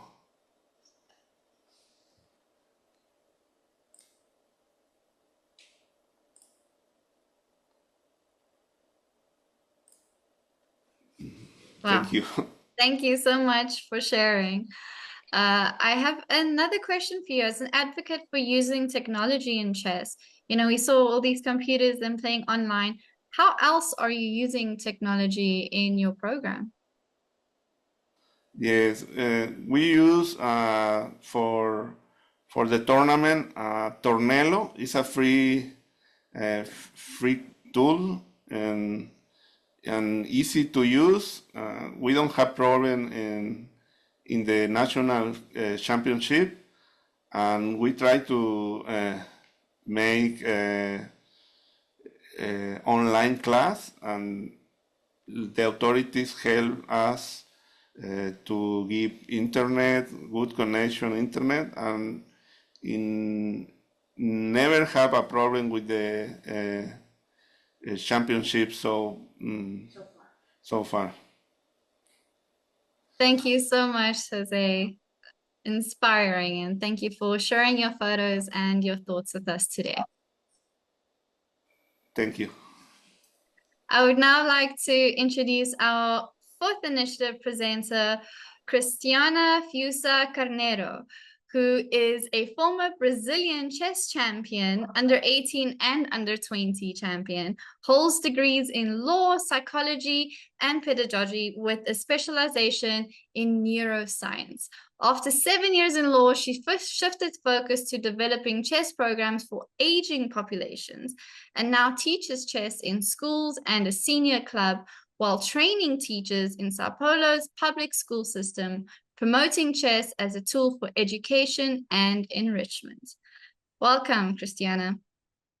Thank you so much, Charlize. And first of all, I would like to congratulations to the FIDE Social Commission, to all members and all participants of this amazing marathon today. And okay, so I will please, I would like, should I share the presentation or would you share? Oh, thank you so much. In this presentation, I will share my experience working with senior citizens at a private club in São Paulo. It's a fact that life expectancy has increased worldwide, bringing both challenges and opportunities, particularly in the pursuit of healthy aging. Based on this premise, the Clube Atlético Paulistano began offering specific chess classes for seniors in 2015. And this year, I'm so happy that we are celebrating the 10th anniversary. Chess is a fun and accessible tool that promotes cognitive stimulation and social interaction, key factors for well-being in advanced age. Okay, please, the next slide.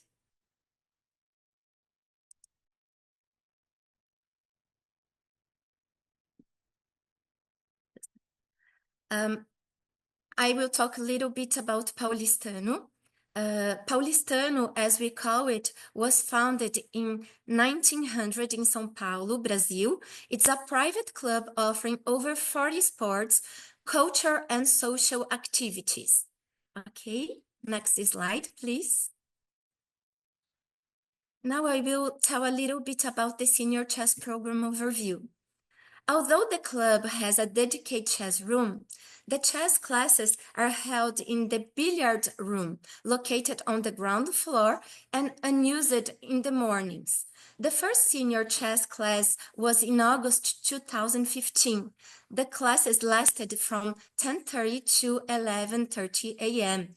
But over time, the duration extended to just past noon. As the group grew and the bonds formed, the students began having lunch together after every chess class, fostering a sense of belonging and creating meaningful relationships. The chess students aged from 60 plus, and they are from upper middle class background. They are mostly retired professionals or independent workers aged between 60 and 96 years old. Currently, the group consists of 14 women and 12 men, and we have 3 groups nowadays. One is on Tuesday, the other on Wednesday morning, both morning, and on Thursday afternoon. Thank you for next slide, please. Now I will talk a little bit about the structure of the chess sessions. My chess classes can be divided into 4 main segments. At the beginning, senior catch-up, when the participants exchange experience and socialize. This is followed by mental warm-up exercises with tactical puzzles. Then, a chess game is presented and analyzed. Today, I'm showing to them games from the modern strategy of Ludwig Bachmann. Finally, the students play chess. We often use the Swiss pairing system with several rounds. However, we adjust the pairings when students prefer to choose their opponents. Please, the next one. Benefits for the senior participants. The chess practice can bring many benefits for them, such as cognitive. Chess stimulates functions like memory, attention, and mental flexibility. Players learn and apply strategies, solve problems, and exercise the inhibitory control in a changing and engaging environment. Social interaction. Chess fosters friendship and a sense of community. Participants share stories, experience, and create emotional bonds. Emotional well-being. It boosts self-esteem, autonomy, and reduces isolation. Physical routine. Weekly meetings encourage healthy habits. For example, Mr. Hans, he is 96 years old. He walks 3 blocks to the club. Others use public transportation and often combine chess day with a physical activity at the club, like gym workouts or fitness classes. The next slide, please.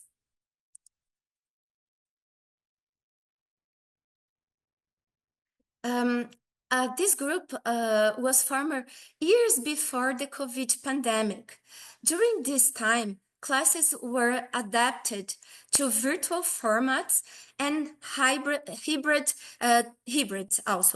formats, demonstrating that the group's resilience and expanding access to the game.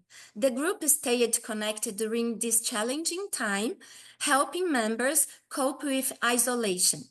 Until September 2020, the classes were conducted online, transitioning to the hybrid format until the first semester of 2021, when eventually resuming fully in person. The next one, please. Chess activities. Beyond the chess classes. To enforce the group's bond, we celebrate monthly birthday with cake. So this is amazing thing that they like. Organize post-class lunches. Also, they participate in internal, external tournaments, and we invite members of to other clubs come to the club to Paulistano for friendly matches. Okay, testimonial and impact. A unique combination of fun and mental exercise. This was one of the students, Fernanda Mendes said. And Mr. Hans, he is the oldest, and he says, chess has given me a reason to look forward to Wednesday. He says always that is the best day of the week. And for the community impact, we can see that the program inspires a culture of lifelong learning and active aging. Okay, the next one, please. Future plans. So this year is 10 years of this program, and always we want to improve, and we have future plans. So we want to expand with additional groups to meet increasing demand. Also, we try to innovate the sessions, incorporate digital tools and platforms to enhance learning. And our outreach, community outreach, is collaboration with other senior programs and clubs. And this can be in Brazil, outside of Brazil. I like very much the April presentation, so we can do things. And maybe this is a goal for this year. And the next one, please.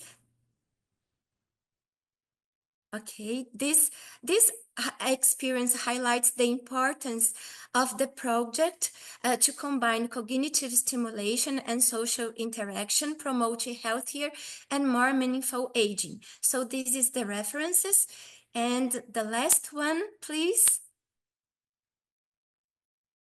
Thank you so much for your attention, and it's an honor for me to be here in this amazing sharing of works, and I'm learning a lot with all of you. Thank you so much.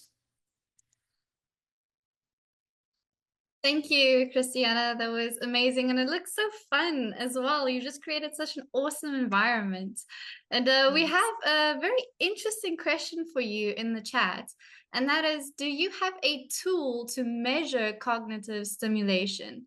Have you developed any specific test, or how do you measure that? No, because I don't research with this, and there I am a teacher. I'm not working as a psychologist, and so I don't measure this.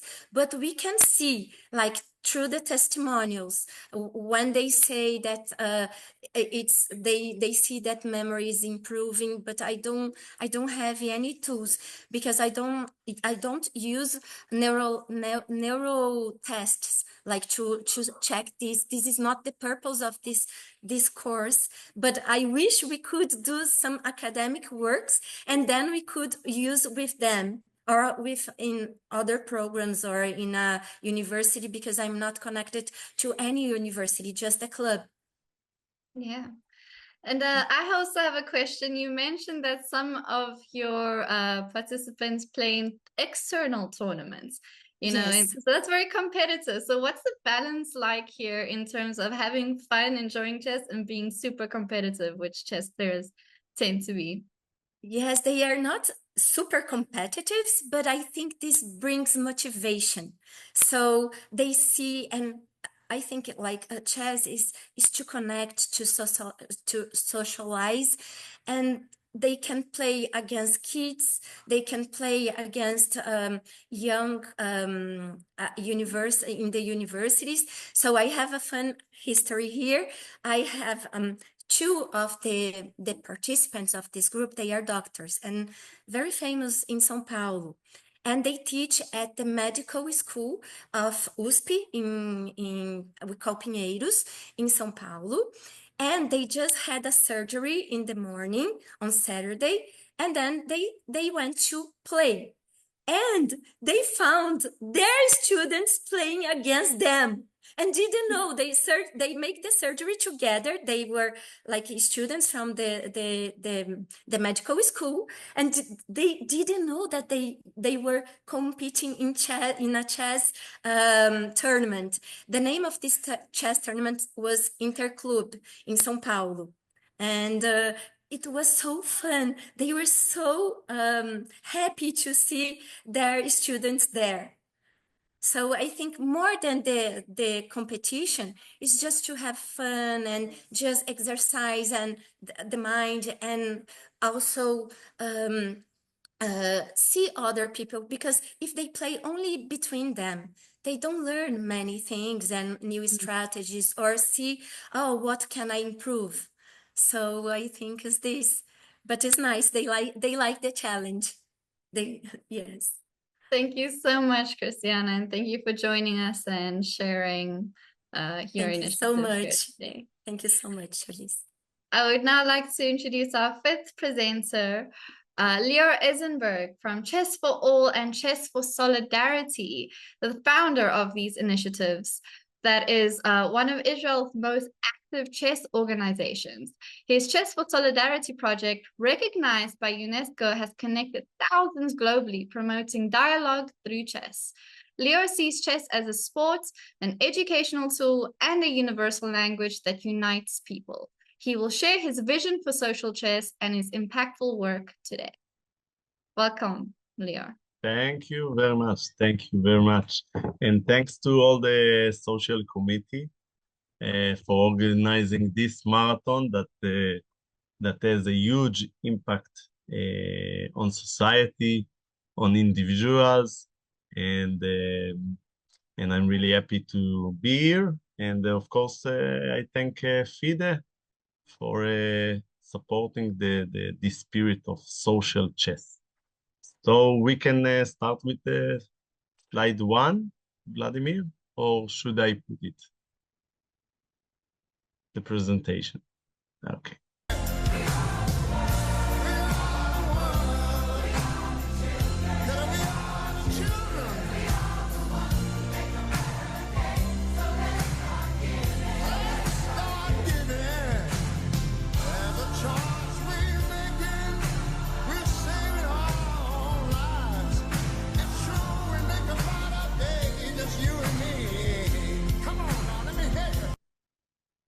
Okay, this is the spirit of Chess for Solidarity. This is the anthem of Chess for Solidarity. We are one people, we are one big family, gens una sumos. So, my name is Leo Reisenberg. I believe in the magic of chess. I hope this presentation will give you some kind of inspiration to act for the society and for the individuals. And I'm really happy to be here. I'm the director of Chess for All Club and the founder of it, and Chess for Solidarity Initiative. Will give you a couple of background about me. I'm a club manager, I'm an organizer, I'm promoter of chess. I'm sometimes play a little bit. I'm teaching for almost 35 years. I'm teaching chess from the age of 14. I'm consulting for chess organizations and federations in order to develop chess in many countries. And I really believe in the magic of chess, like I said, and chess can make a change. Let's move on to slide 2. Yeah, so we will start with Chess for All, founded 25 years ago. It is like was said, it is one of the most active chess clubs in Israel, but it's not a regular chess club. We have tournaments. We are teaching something like 3,000 individuals, kids, adults, in many groups, and also we have talented young guys that are winning national championships. Eli Roth is here in the green, won the under 10 years old in Israel, and down we see Esther Galamidi won the under 12, and in the bottom, in the center, Noam Sasson won the second place in the European Rapid Championship under 10 at 2023. So we organize big events and we teach a lot, like many chess clubs all over the world. Let's move on. So, but we are not regular, okay? We see chess. We want to have impact in our activities and in our events. We have many social projects. We are running something like 5 to 6 social projects every year. We have groups of blind people, as we see here. We create events that people are meeting blind people or people with disabilities, and they are playing together. That is very important for us. We see here the national on the right. We see the national championship for deaf people that are not hearing. And beside, on the other room, we are doing simultaneous event that the world champion of deaf people, Yuda Greenfeld, played against children, and they had the opportunity to connect. We are doing teaching kids with special needs, with autisms. We are teaching also groups of youth in risk. That is very important. And of course, we connect between youngsters and veterans let's say. Chess for Solidarity, we see here two great examples of chess icons that are leading the way, Judith Polgar and Gary Kasparov, which help to promote our events. Okay, let's move on. So, about chess and social chess. Okay, first of all, chess is a sport for a long, long time. Okay, hundreds of years. But chess is also an educational tool, and that's why he is expanding in schools all over the world. There are many, many children that are playing chess, and of course, chess helps to improve the abilities, many abilities, thinking abilities. And chess is a game and a language. From my perspective, chess can connect people. In every project or any event that we are doing, and I have many colleagues over here, also from our community, the Solidarity community of Chess for All. We need to have an added value to, okay, that groups and events will have an impact on society. And if we do that, I think we will feel better. Also, our customers will feel better. And if we have impact on society, of course, there will be also added value to it. Okay, let's move. So now we will get to Chess for Solidarity initiative. Like it was said, it is the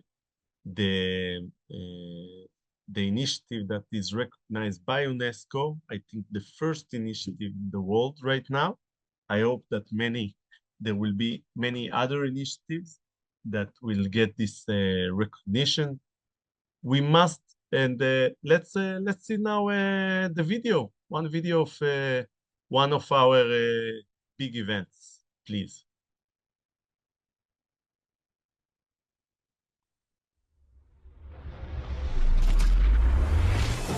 This event is between the people that are playing together. I want to thank all the players that came from Morocco.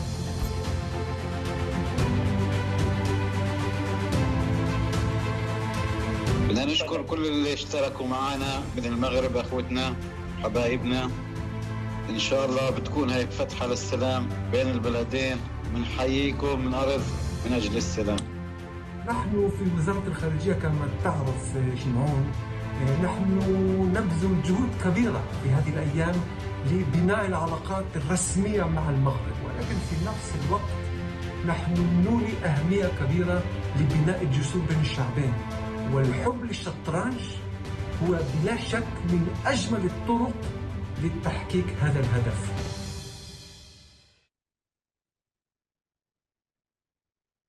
Okay, this was one of historic events, also in the history of my nation, of my country, Israel.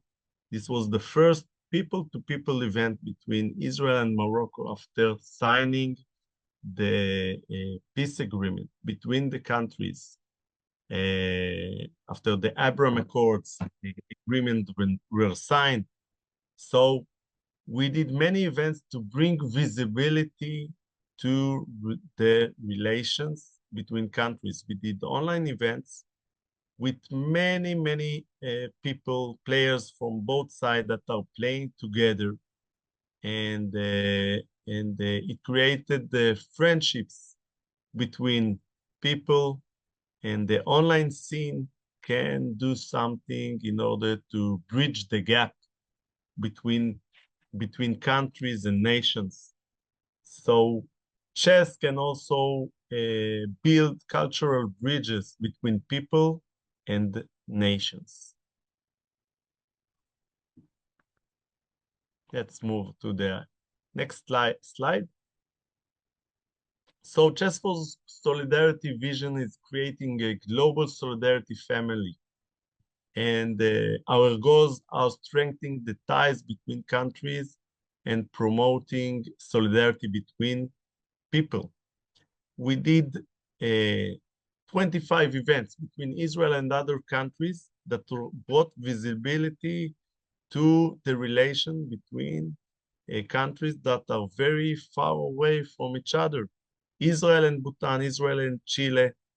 Hundreds of players played in these events, and I hope that this initiative will bring many other countries to play together and to create cooperation together. We found we gave 3 donations of chess equipment to other countries. We consult, we play together, and we will bring players from each country to meet each other in person.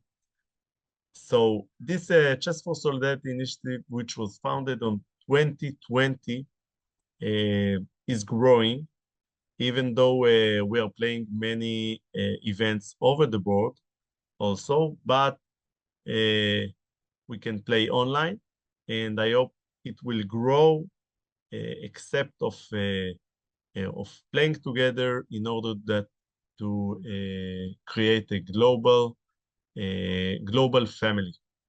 So we see the stats of 20,000 players that are played in the events, and we are playing many events in order to raise awareness for Ukraine, for example, in the global days like Solidarity Days, etc. So there is an added value to the events, except of playing online. And I'm very happy that the ministers, celebrities, chess icons, everybody are joining in and supporting the spirit of this initiative. Okay, let's move to the next video of I think one very historic event that we had. So, please. לראשונה בעולם תחרות שחמט אונליין בין ישראל למדינות ערב שאותה יזמו השחמטאים אלון כהן וליאור אייזנברג.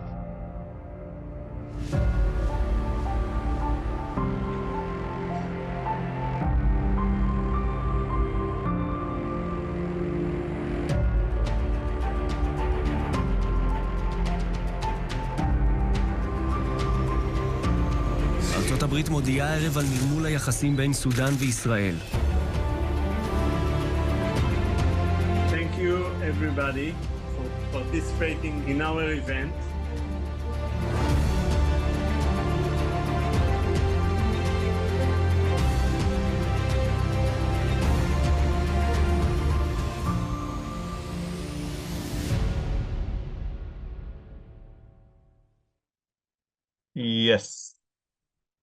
Yes, this was another historic event.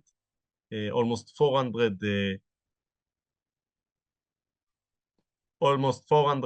players played together from Israel and Sudan. There are more than 150 disputes around the world, and I hope that next year or in the years to follow, Israel, Russia and Ukraine, Kosovo and Serbia, and many other countries will play together, and from this will start something of cooperation between the countries, and a cultural bridge will be founded. So anyhow, in Chess for Solidarity, we had many events with celebrities, and I really liked the idea of this article down. Bhutan and Israel connect through chess after forging diplomatic ties. So my message really here that we can do something with an added value for the countries. So that can be really, really nice. That chess can be, that there is a different angle that we are seeing here, because with chess, we can connect between everybody. So I hope that in the years to follow, as I said, there will be many events between many countries, and we can promote solidarity between people, and of course we can enjoy chess, which is our love, of course. So this is this initiative, and let's move on to the the next slide. This no, before that, if you can. Okay, on the last today is very happy day in Israel, because there is an hostage deal, and we worked very hard to raise the awareness of the public to the situation of the Israeli hostages. And we see a couple of examples down of events that we did. The Chess for Solidarity, the missing player, was organized in the Bundestag, in the German parliament, with Judith and Sophia Polgar, as we see here.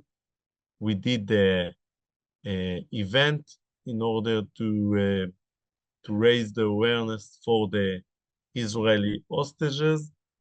And we had many events like this. And I think with FIDE, we can also raise other awareness of many social incidents or humanitarian cases like this. So let's move on to the what's next. So Chess for Solidarity Initiative and Chess for All organization, we are looking forward to 2025 and 2026 to develop, to have more social projects. There are so many faces of chess, and chess can bring impact for society and individuals. And I really hope to have more projects, more social projects. And of course, we would like to continue to grow in the members of our solidarity community in the online scene. And of course, that many kids and adults will learn chess in Israel and all over the world. And we hope that we will have a magnificent, meaningful online events with impact for the society and for others. And many more ahead. So thank you very much for letting me to expose this spirit of Chess for All, Chess for Solidarity initiative. And that's it. Thank you very much. Jen Sunasumos. Thank you so much, Leo. You've really paved the way that I hope a lot of people can take from your example for future initiatives. I would now like to invite our next presenter from the initiative Chess in the Hood, Mr. Stephen Debura from Papua New Guinea, who has used chess as a transformative tool to drive social change, engaging young people in our community to combat issues like drug abuse, alcohol addiction, and crime, while fostering personal growth and a sense of connection. Welcome, Mr. Debura. Thank you. Thank you so much, FIDE and Social Chess Commission for having us participate in this social chess marathon, which is first of its kind for our club Chess in the Hood and country, I guess, country Papua New Guinea. So we're really privileged and honored, and at the same time humbled to be given this opportunity to showcase our story to the chess community on a global stage. So thank you so much. I'm Stephen Leburu, Chess in the Hood. From our presentation basically is about how chess has been used as a tool to bring about social change or impact within our community. That is how we are using chess to transform, young people's lives within our community, and how it's impacting young people's personal development, I guess.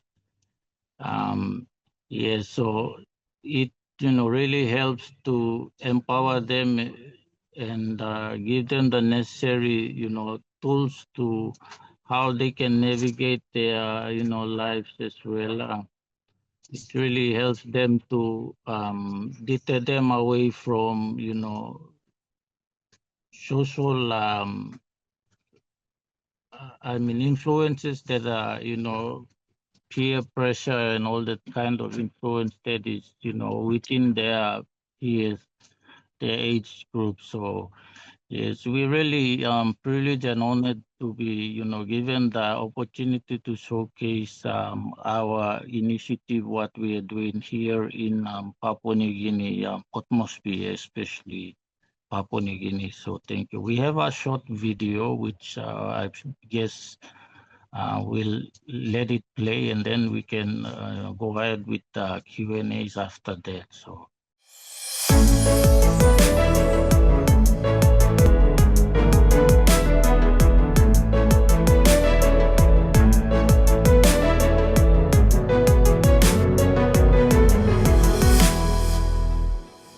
Hello, my name is Jason Lahui. I'm the president for Chess in the Hood. No way. Our club started in May of 2024 last year, and I'd say we've made some good strides in both our mission and, of course, the impact.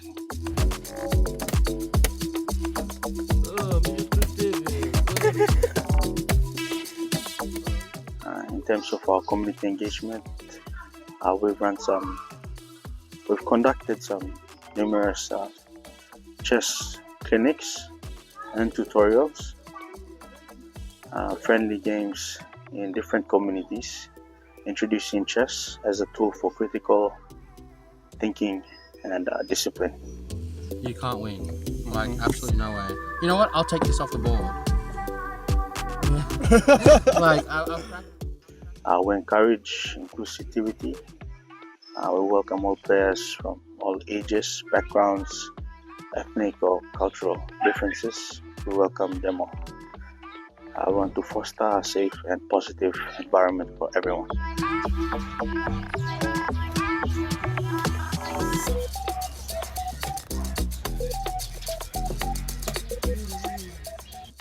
We've had some multiple competitions and tournaments that we've hosted and also participated in. Mostly we've organized in-house tournaments, both online and off the board, to get our members engaged, keep them engaged in chess.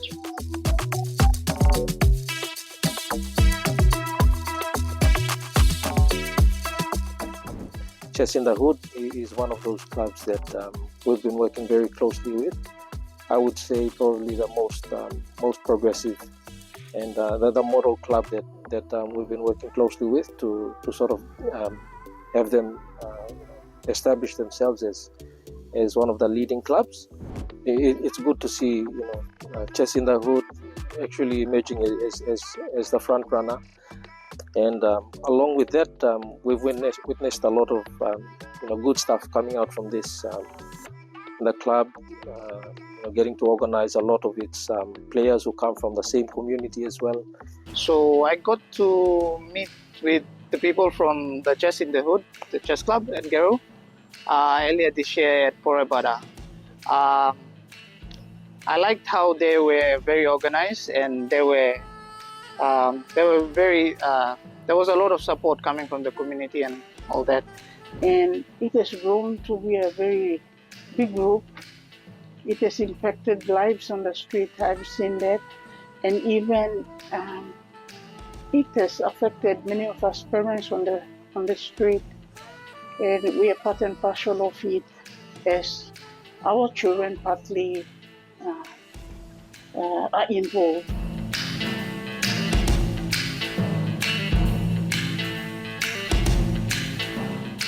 In terms of building awareness and our influence, we've promoted chess as more than a game.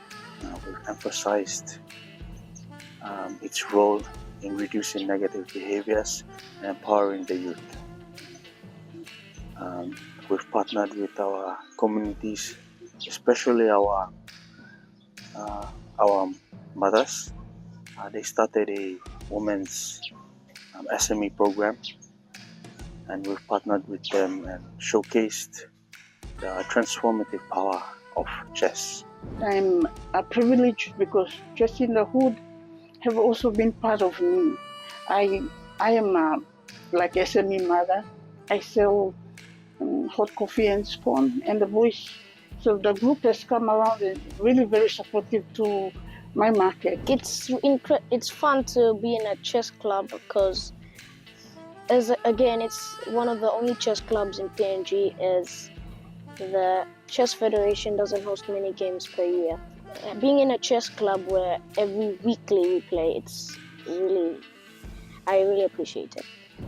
So yeah, but we are so happy that Chess in the Hood is providing that avenue for Jonathan to have that exposure outside of online and playing with people that you can't really see.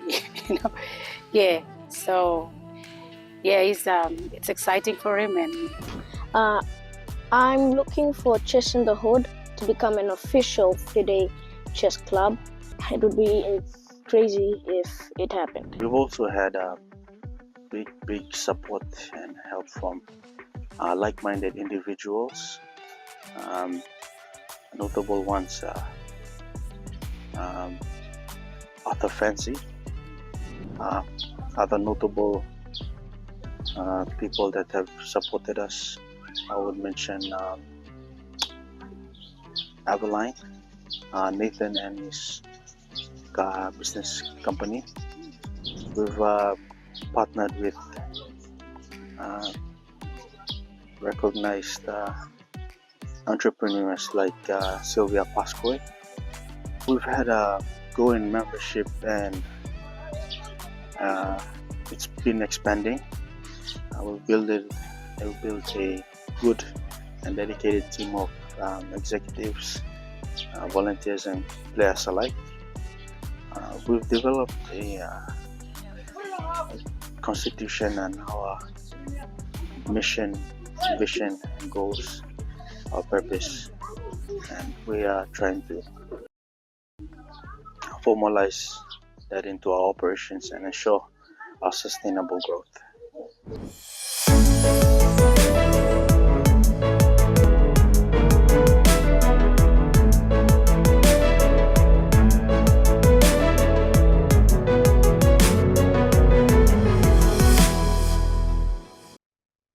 Thank you.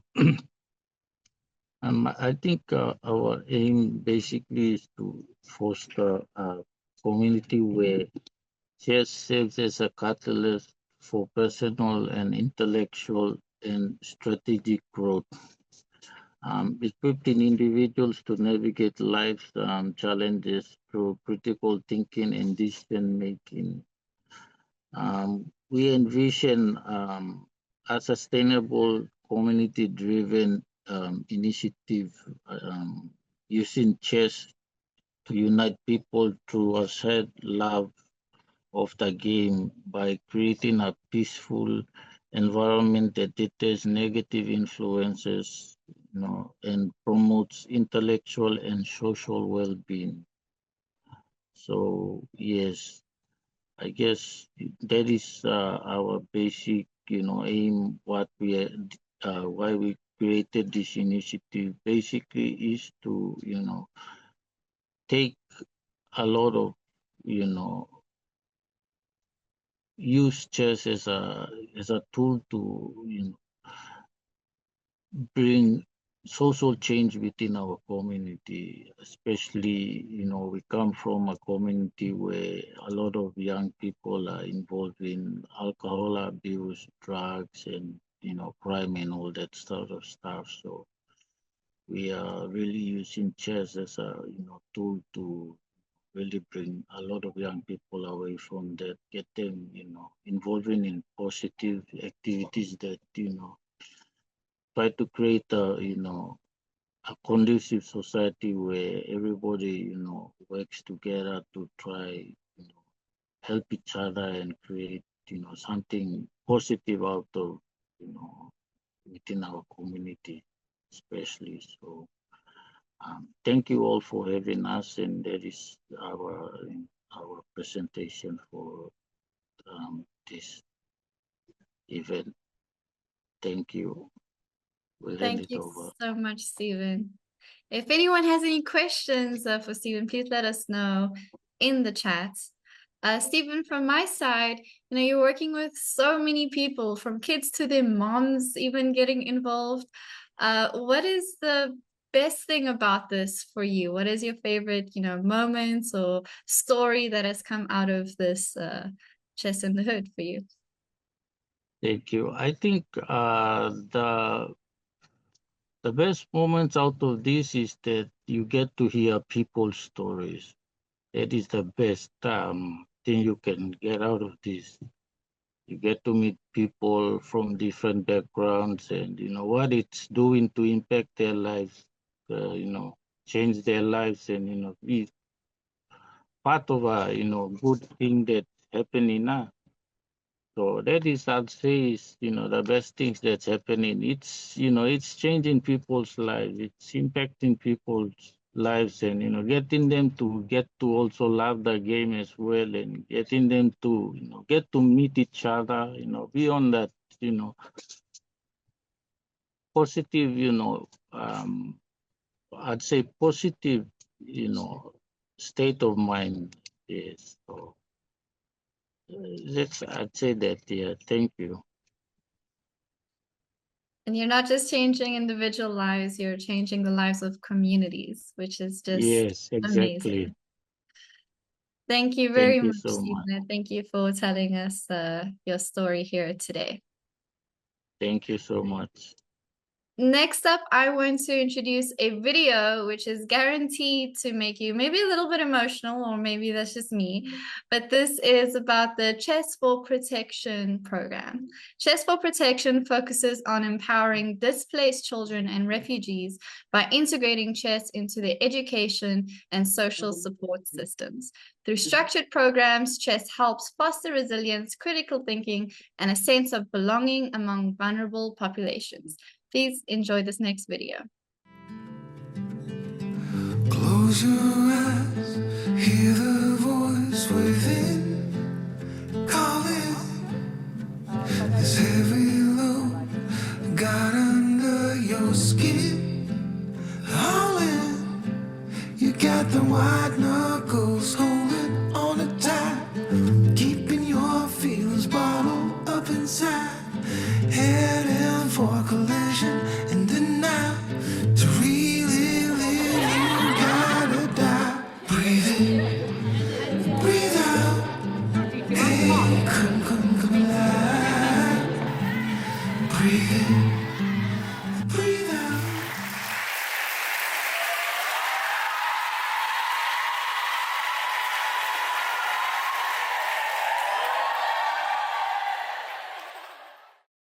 And now I would like to invite Sonia Johnson, who will introduce our next speaker, Colette Armitage from UNHCR, who will talk a little bit more about refugees and sport. Thank you, and good afternoon, or good evening, or good night, everyone. A key element of a successful project is a good partner. FIDE is proud to have such a partner in UNHCR, who works hand in hand with us in the FIDE Chess for Protection program. I am personally happy to introduce Colette Armitage from UNHCR. Colette is an Associate External Relations Officer for UNHCR, the UN Refugee Agency, specialized in project coordination and partnership management. For the past 2.5 years, she has worked in UNHCR's Sport Coordination Unit, helping to build partnerships with global sport organizations and support UNHCR country offices to develop sport for protection projects for refugees and host communities. I know you would receive the same benefit that we have experienced from her insights from your projects. I present Colette Armitage. Hello, everybody. Good evening from very cold Paris, hence I've got my woolly jumper on this evening. Good morning, good afternoon. I'm not sure where people are calling in from, so I'm covering all times of day. And thank you, Sonia, for inviting UNHCR to participate in this marathon event. It is really a great partnership, and we love working with FIDE. We think chess is an incredible tool for protection for refugees, and we've had the pleasure and honor to work with FIDE in different locations, in particular in Kenya, which you just saw in the video there, and it's doing some great work and having some great outcomes. As Sonia said, I am going to talk to you today about monitoring and evaluation, but I'm going to frame it more about how we can articulate change. How can we structure our projects so that we show that we can make change in a positive sense in the lives of refugees through chess. And when we're talking about change, what do we want to see? We want to see improved well-being and opportunities for refugees, essentially. I'll caveat this talk by saying I'm not an M&E expert. However, my role at UNHCR is to support our country operations and our partners in developing sport for protection projects. So these are projects that support refugees, and to think about what is it exactly that they want to achieve through the sport project? What do they want to see happen in the lives of refugees? So that's the angle that I'm going to take this presentation today. And I'll also say that this is a learning process. We're always evaluating and thinking about how to do processes better. And so hopefully I'll have a chance at the end to hear from you and hear about how you go about articulating a chess project, whether that's for refugees, but this is also relevant for if you're supporting deprived youth, perhaps women and girls, or other groups of society as well. Next slide, please. So this is what I'll do. I'll say a little bit about what we do at UNHCR and how we see sport, and then I'm going to share some tools with you and unpack some of the language that we use around monitoring and evaluation, and so that you have those tools in your toolkit as well when you're developing projects for refugees. And then hopefully we'll have some time for Q&A at the end. Next slide, please. So I want to first of all start with a Mentimeter, a Menti, and this is a chance for me to understand what you have done in this space already, because I think people on the call are coming from all walks of life and have different experiences. So if we could put the link into the chat so that people could join the Mentimeter online, that'd be fantastic.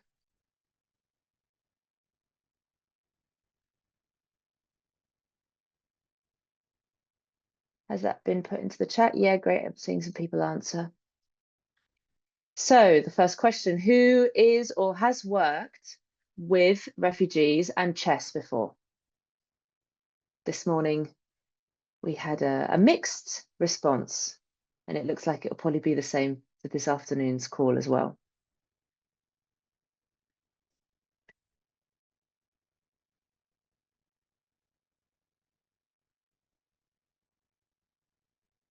Wow, okay. This is interesting. Lots of you have never worked with refugees before. The majority, by far the majority. Only a few of you have worked on a regular basis. And yes, some of you have, but not regularly. Okay, super. Let's move on to the next question, please.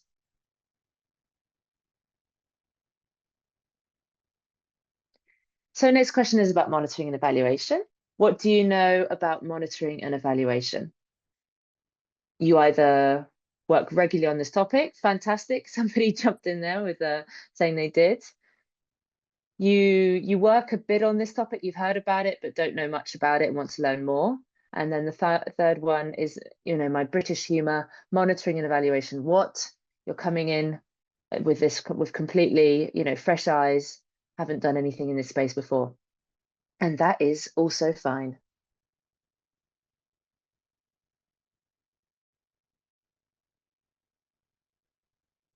Okay, again, mixed bag. This is very interesting, actually. Got quite a kind of even split between those that work on this topic regularly and those that have never ever done anything on monitoring and evaluation. And that's great, because I'd love to hear from those on this call that do work on it regularly and get your insight and get your feedback on how we do things at UNHCR through sport. Let's close the Menti now and let's head back to the presentation. Time always seems to run so fast in these things, and we've got quite a few slides to go through.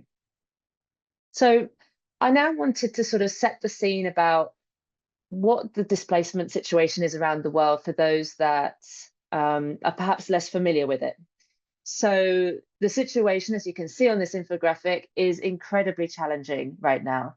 We have nearly 125 million people who have been forcibly displaced around the world. And as you can see from the graph, this number is increasing year on year. And it's not only getting bigger and more people are getting displaced, but they're being displaced for longer without any resource to solution. And unfortunately, resources to support refugees is decreasing. The majority, despite the headlines around the world and what we see in the news, the majority of refugees and displaced people are hosted in the global south. Countries such as Uganda, Lebanon, Jordan, Turkey, and many others are hosting millions of displaced people and refugees.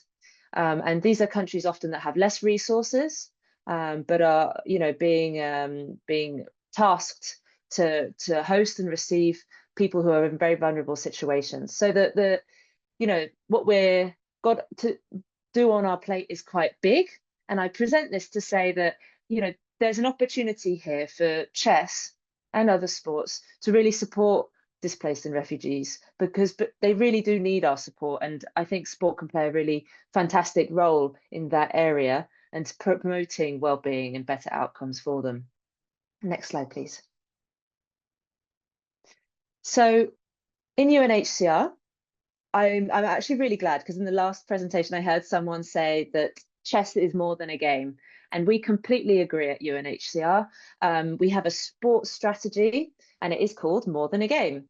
And our overall vision is that we see improved well-being and opportunities through sport for refugees and displaced people. We see this not just through sports activities, so providing sports activities to refugees, but we see it across the whole spectrum of sport. So we recognize that sport comes with a huge fan base and a huge communication platform that if we can tap into, we could reach millions of people around the world on topics of refugees. And we can potentially reach new audiences and help advocate for their needs. We also see, of course, that sport has the potential to bring people together. It is the universal language in many parts of the world. And when we're talking about refugees, individuals who have been displaced from their country and they find themselves in a new country, they've been affected by conflict and persecution, they can no longer return home. Being able to have a tool in our toolbox to bring these different cultures, backgrounds, people together so that everybody can live in harmony and feel more included in a society is really fantastic. And I think I don't need to sort of advocate for that on this call. Everybody on this call can believe in the power of sport, and more specifically chess, to do that and to sit people down and to create a community around a beloved game. Next slide, please. But what are the challenges that refugees face? And I'll touch on this very quickly. When you're displaced as a refugee, you're moving to a new community, you're often facing isolation and exclusion. Perhaps you don't speak the language. You find it very difficult to access services or to feel integrated as part of the local community. I moved to Paris a few years ago, and I have many resources at my disposal to make it easier, but still moving to a new country is hard. Add on top of that, potential trauma that you faced as a result of the move, or as a result of the conflict that you've experienced in your home country. You know, it all adds to the mental load, the stress that's placed on you, and makes it more difficult to get started and be included in your community. There are also protection challenges, trafficking, forced recruitment, harmful coping strategies. Sexual and gender-based violence is a much higher risk amongst displaced people and refugees. And the biggest challenge for refugees is they can have very little or no freedom of movement. And this will largely depend on the law and regulations that there's found in the country in which they're being hosted in, and varies considerably around the world. But imagine if you can't move freely, it's very difficult for you to access chess venues or sport venues at all. And this is a challenge that we need to consider when we build any sport project. Next slide, please. Also, access to opportunities. Simply put, if you don't have documentation, you don't have a passport, you don't have an ID, there is no or very little access to basic services such as education, learning, life skill development, work, health, basically any kind of key institution that you need to get yourself started as you go into a new country. They can be incredibly difficult to access. Now, I put that here, and this relates to monitoring and evaluation, because when we're thinking about monitoring and evaluation and building a sport project, we first of all need to consider what is the problem that we want our sport project and our chess project to address. So already having an idea about the situation that refugees find themselves when they're placed into a new country can already help to sort of give us an indication of where chess could potentially support. Now, if we can move to the next slide. UNHCR has developed this toolkit, which we've called Sport for Protection. We recognize the challenges that refugees face when they come to a new country, and we identify 3 areas that we see can be improved for a well-structured, articulated sport project. And these are 3 areas: are improved social cohesion, improved social inclusion, and improved psychosocial well-being. Improved social cohesion, this is the ability to live in harmony in a community. You focus on people's similarities rather than difference. You reduce inter-community violence. You promote peaceful coexistence. So we're not talking about conflict, we're talking about resolution. Social inclusion speaks to the marginalization and exclusion that refugees and displaced people face when they're in a new community. And we feel sport can really help to bring communities together and bring people into a sense of feeling included, respected, and and feeling part of something in their new community. Now, improved psychosocial well-being, this is a combination of feeling good in yourself, but also feeling like you can participate in your community as well. So it's about addressing some of the psychological stress that you may be placed under. And I think we can agree that sport and chess can help us sort of take a moment to step out of real life and really focus on ourselves and manage to feel a bit of hope and positivity towards our future. So this all equals better well-being and more opportunities for refugees in their host communities. Next slide, please. So we have developed a framework for articulating the concrete elements that we need to reach in order to achieve each of these protection outcomes. And we've got this framework on understanding how sport can contribute to better outcomes for refugees, but this applies to chess as well. And I will share these slides with you and really encourage you to take a look at this framework because, you know, articulating change, articulating behavioral change, societal change, which is what we're trying to do, right, for these sport projects, can be very difficult and not very tangible. However, when we're trying to monitor the success of a project, and that's what we're trying to do with monitoring and evaluation, these are the key elements that we need to try and demonstrate, either to understand whether our project is successful for ourselves, but if we're trying to source for funding, get funding from donors, etc., they want to be able to see change.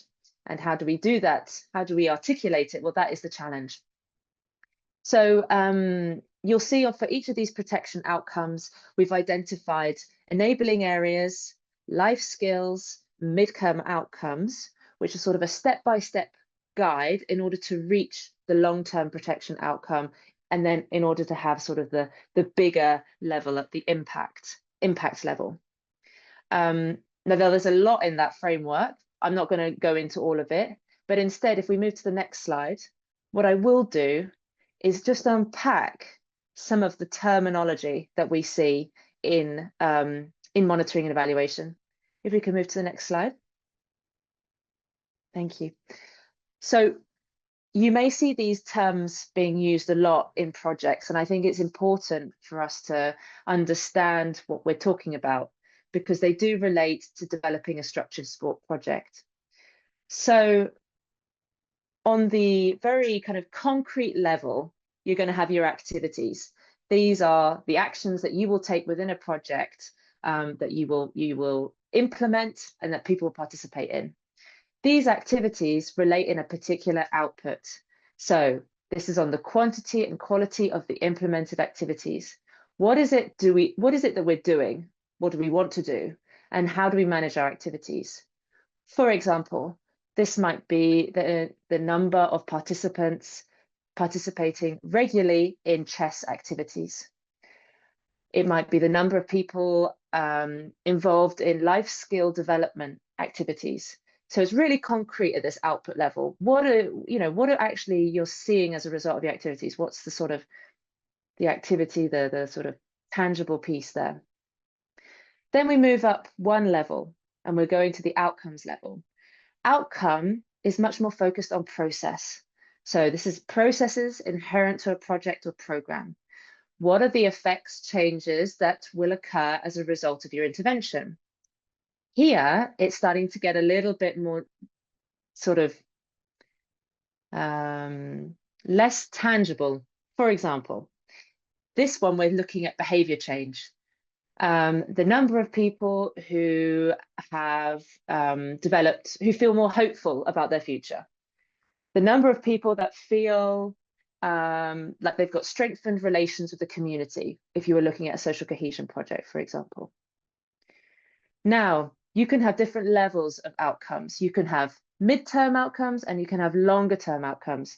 But the sort of the essence is the same thing. It's about a sort of process in behavior, but you may need to achieve one change in behavior before you can achieve a more longer term behavior. And so that's the difference between midterm and long-term outcomes.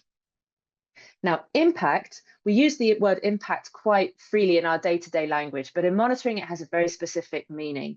And this is really on the long-term, broader effects that our project could trigger through a combination of other factors as well.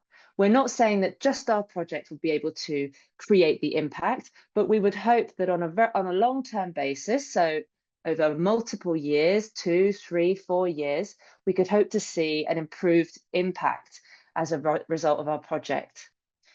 Impact you cannot expect to see within 1 year. And that's why at UNHCR, we always build sport projects to be 2 or 3 years long at a minimum. And that's what we always look for, because we see and we know that with regular sustained sport activities for refugees, for displaced people, we can hope to have a more sustainable and durable project in the long term. And that's when we're going to be able to reach that more impactful impact level project. Next slide, please. So This tool is really helpful. This is a theory of change, and I don't know how many people have seen a theory of change or worked with them before, but it is the first step that when you're doing a project, you should always begin at. It helps you to articulate the steps in the process that will help you achieve the long-term outcome. And they're really helpful for articulating if you want to, receive money from donors, for example. They will often ask for a theory of change because they want to know that there is some kind of logic in your thinking. You're not just putting on activities for the sake of it. You actually have a plan. So always start with a problem statement. What is the problem the project is trying to achieve? And there are many problems in the world, and there are many problems that displaced people face, but you have to ask yourself the question, what is the problem that my project could support with? And it has to be realistic. You can't solve all problems because many will be structural, policy level barriers, but you've got to think, what could you do to support a problem and make it better? Then think about who is it exactly that you want to reach for your project. This may affect the different activities that you will put on because women and girls may need different support to, say, men and boys. Also think about the setting. Where will the project take place? Where the project will take place may affect the ability of your activities to be implemented. And then, of course, may have an impact on your outcomes and what you can hope to achieve. Activities, that's really straightforward in many senses. What's the concrete actions that you're going to take in your project? Chess activities, workshops, outreach, training, etc. Lots of different things that you can do. And then, as I explained in the previous slide, the outputs are what are the measurements effects of the activities. So regular participation in sport, attending life skills initiatives, etc. And then midterm outcomes and long-term outcomes. This is when we're starting to understand a bit more about what the behavior is we're going to see change as a result of the project. So I will give you these slides at the end and you can take a look at this theory of change. Next slide, please. Now, there are heaps of questions on this slide. Again, I'll leave you to ponder over them, but they are really good questions when you start a project, and your answers will feed into your theory of change. But the two I will focus on in the interest of time are the ones in yellow, because I find them the most interesting, and they can be the ones we forget about, but they can be the most crucial ones for the success of our project in the long term. So the first one is, how can chess engage communities promoting an enabling environment? When we build projects at UNHCR, we always encourage them to not only focus on the individual, but how can the sport engage the community and even in some contexts engage on a national level. So what can it do to promote national action or even promote a more enabling policy environment? So what are the steps that a project could do to support those things? Because if we take any sports project, the success of it and its impact on the long term will only be as successful if we're thinking about these enabling environment around the individual. An individual that plays chess can only continue to participate if the community is on board and engaged in the project as well. So ensuring that outreach is there and that's included in your chess project is critical. And then the second question, what are the barriers preventing people from accessing chess, is critical when we're talking about any project, but particularly for refugees.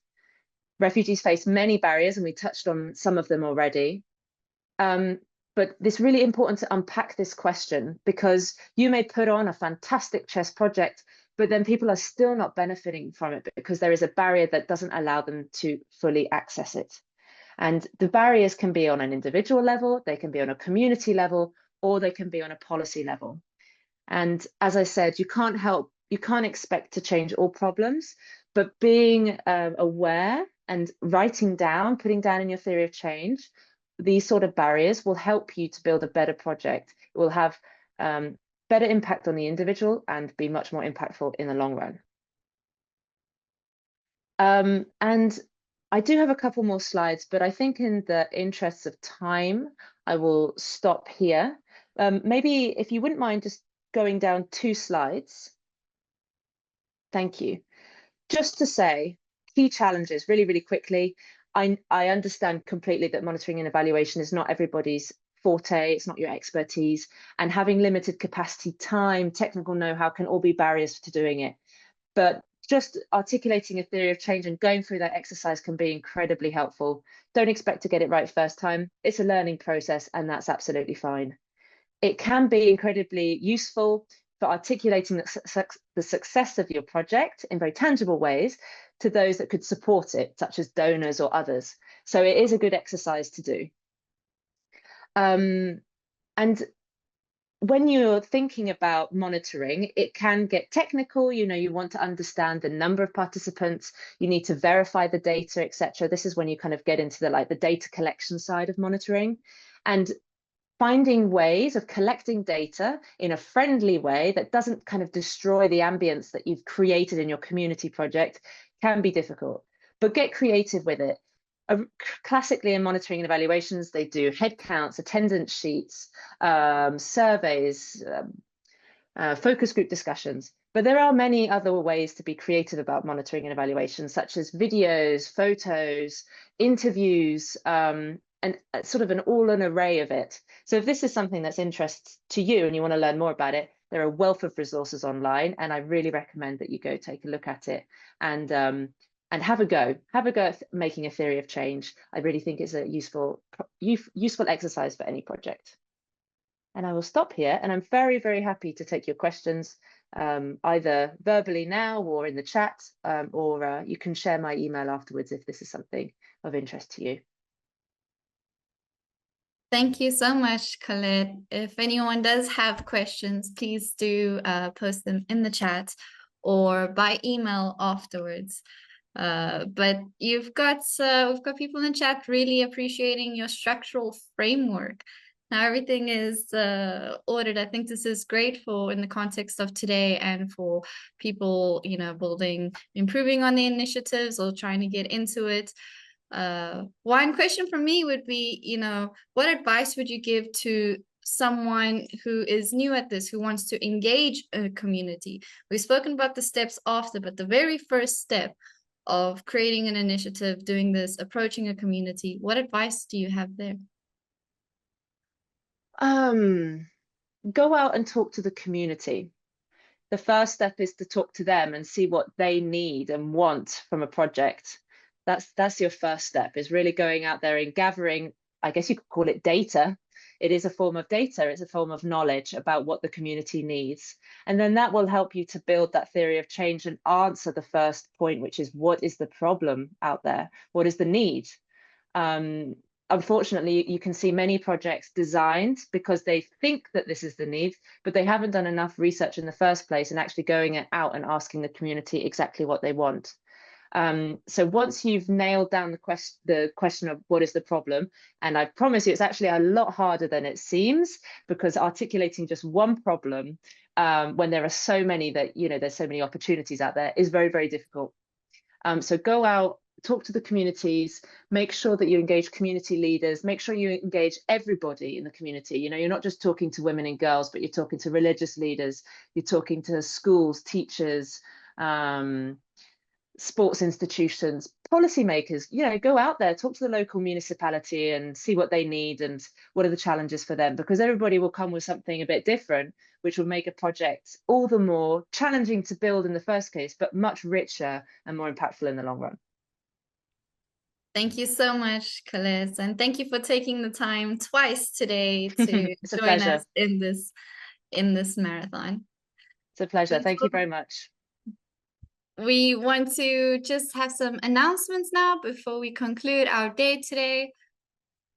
Some important information about upcoming events as well. Things to look forward to. First of all, Social Chess Day on the 20th of July. This is International Chess Day. As we know, we'll have tournaments over the board and online all around the world. Then we'll have our Social Chess documentary film competition in November with the deadline in October. The next time we'll meet in the Social Chess capacity will be in February, very soon, at the FIDE Research Conference on Social Chess. Then in May, it will be the Continental Online Chess Championships for Prisoners which will be a practice run for the global intercontinental one later the year in October. Then in November, social chess conference, and that is just some of the things that will be happening in the year. Of course, we saw Andre's calendar earlier. Every month there is something. This is going to be an amazing, amazing year. Please do follow us on social media. You can see the links on the side over here if you're not following us already. If you have any questions, feel free to email us as well. If you have questions for the presenters, want to get in touch with them. And of course, our whole marathon from this morning and today will be uploaded on FIDE's YouTube channel. So you'll see all the presentations, all the speakers once again. Thank you very much. We have one last Menti to do for today as we conclude. And I will end it off with that note. Our main answer was inspiring. I hope you were inspired today. I surely was. And we'll see you next time. Thank you so much for joining.